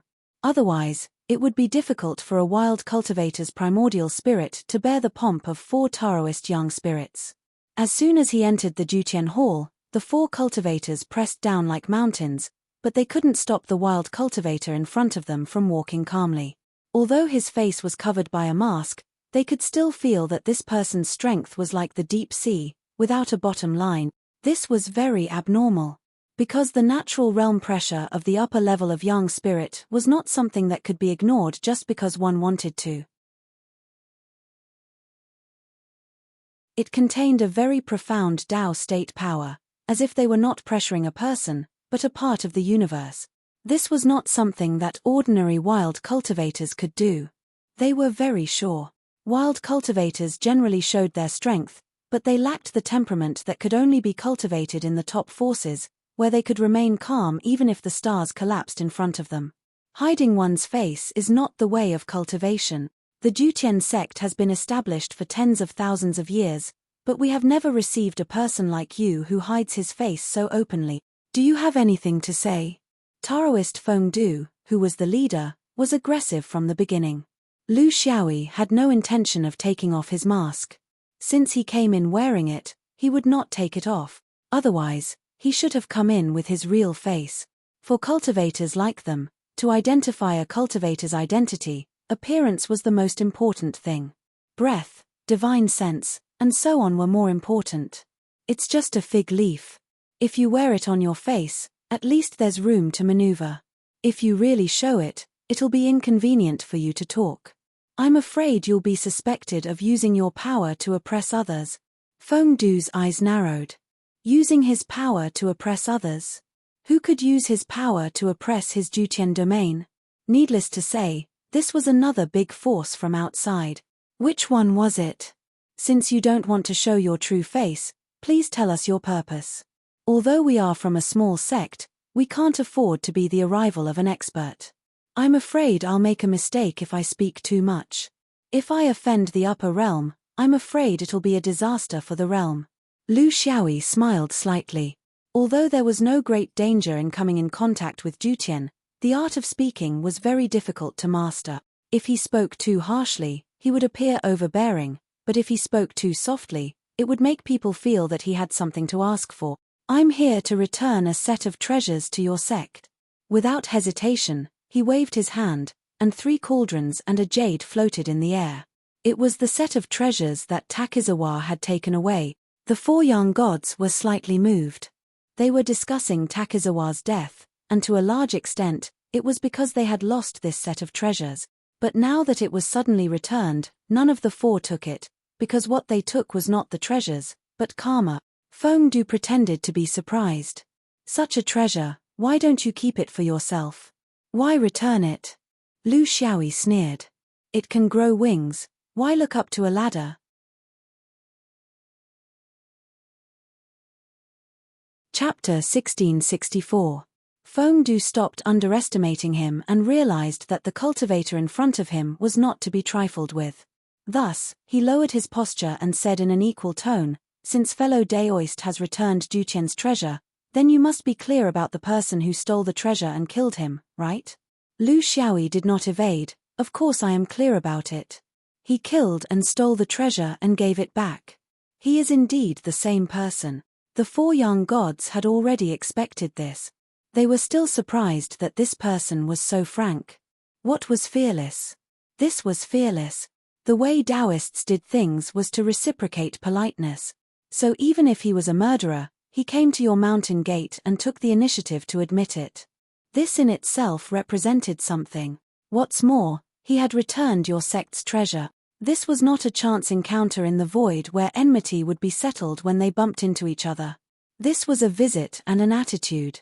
Then, as a force of a big world, they had to show their attitude. Feng Du said in a deep voice, "Takizawa was a pillar of Jutian. How can fellow Daoist teach me about his death?" Lu Xiaoyi took out a jade slip. "This is Takizawa's last words. You will know after you read it." The 4 young gods scanned it with their divine senses and were shocked. The cause and effect were clear at a glance. They had heard about Takizawa's experience in the past few hundred years. It was also a very strange thing. There was a faint big force against him, but it was done in an extremely secretive manner. From all the signs, it did not seem to be against Jutian, but more like a purely personal dispute. Now it seemed that it was actually Zhai Xing. Jutian and Zhai Xing had adhered to the strategy of not interfering with each other all these years. After all, there were 2 anchor claws. It was not to the point of fighting each other to the death. It was not good for anyone. Regarding the big traitor in Zhai Xing, they were all young gods and had seen a lot. Of course, they had heard of him, but they did not expect him to be transferred to Jutian Temple. Then, there was a very difficult question. Was Takizawa a Zhai Xing? Or was he a Jutian? How could they simply treat this massacre as a provocation to Jutian? Lu Xiaoyi said seriously, There are no innocent people here. There are no victims. It was just one of the countless helplessness of the universe's cultivation world. Zhai Xing did not want to fall into a passive position and did not want to have irreconcilable conflicts with Jutian. Other than assassination, they couldn't find a better way. Ian is not wrong, but if everyone knows Takizawa's origin, will they still regard him as a pillar? He will not betray Jutian. This can be seen from the fact that he entrusted me to bring back the 3 treasures before he died. However, he will definitely cause a rift between Jutian and Zhai Xing. At that time, the one who will have to pay the price will not only be Zhai Xing, but also Jutian. Takizawa didn't seem to be wrong either. He was only doing what a cultivator should do. Am I wrong? I want to obtain Zhai Xing's support, but I also don't want to give up Jutian's recognition. That's why he helped Zhai Xing kill Takizawa and brought San Bao here to beg for mercy. That's what I'm here to express. Everyone is doing what they think they should do. Fortunately, it seems that we don't have any fundamental differences in direction. Yuji snorted coldly. Fellow Daoist, you are trying to confuse us. Long Zi was a Jutian cultivator before he reached the upper yang spirit realm. You can't convict him of something he hasn't done. What if he can't reach the upper yang spirit realm? Then he will be the strongest primordial spirit in Jutian and will contribute a lot to Jutian. In the end, he will lose his life just for the possibility of a future. Lu Xiaoyi didn't deny it. In fact, it was impossible for him to confuse the 4 yang spirits.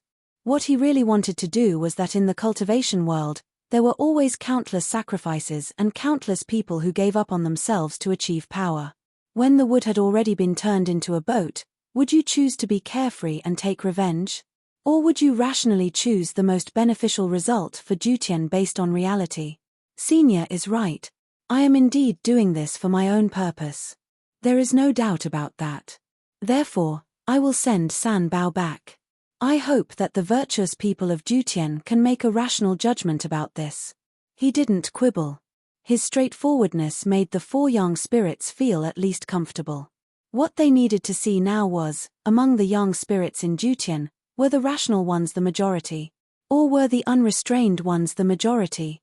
Even the glorious light sect's 100 years of spying could not get an accurate answer. Feng Do narrowed his eyes. Fellow Daoist, you are from the 5th ring, right? Lu Xiaoyi didn't deny it. This kind of thing couldn't be hidden from others. Because of the difference in style, there seemed to be no other family besides the 5th ring who could do such a big thing and still dare to swagger to their door. After making a mistake and doing something bad, one of the prerequisites for obtaining the forgiveness of others was to not hide it and not try to cover it up. This was the cornerstone of understanding. The 5th ring has always been at odds with the radiant world. It's impossible to reconcile. But we have nothing to do with Jutian, so from a psychological point of view, we don't want your world to get too close to the radiant world. The matter of Takizawa may become the glue between Jutian and the radiant world, but it may also provide an opportunity for Jutian and the 5th ring to understand each other. I hope it's the latter. For your world, why don't you look at the sincerity of others and compare goods? One of the young spirits who had been silent all this time said, in fact, you can also reveal the news to us first, and then everyone can come up with a feasible method, but there's no need to be so anxious. This kind of thing, no matter who it is a kind of insult. Lu Xiaoyi disagreed. If it's really possible to do this, why didn't Zhaixing do it for hundreds of years? They had the most reason to do so. Maintaining the stability between the 2 largest forces in the anchor chain was far more important than a single cultivator. We can't do this. Because if we really reveal it in advance, the seniors will inevitably have countless guesses. Is someone using this to sow discord, weaken, and split Jutian? The final result will be endless delay until both sides lose patience. Without Takizawa recovering his memory, I'm afraid that the tens of thousands of years of stability between your 2 families will be broken, and you'll go from collaborators to enemies and be hostile to each other. Therefore, it's best for an outsider like me to do it. The young spirits were silent. This was the truth. It was difficult to do what was said, but it was easier to do it. Many things in the cultivation world were like this, And it was also the beginning of countless wrangling. They were hesitating. In fact, it wasn't that they were hesitating now, but that they had been hesitating all this time. The general trend of the universe was still very chaotic, and the future was unclear. They originally belonged to the kind of people who hoped that the anchor chain would float and sink and the radiant world would unite to form another faction. But now it seemed that the ideal was full, but the reality was very thin. Only when the major forces gathered together in the anchor chain did they feel how unreliable the so-called alliance was. There was no cohesion, no centripetal force, no core, no concept. If everyone just huddled together for warmth, what was the point of such an alliance? It could fall apart at any time. You're tuning in to the Celestial War YouTube channel. Don't forget to subscribe and join us on this journey to catch the most captivating stories.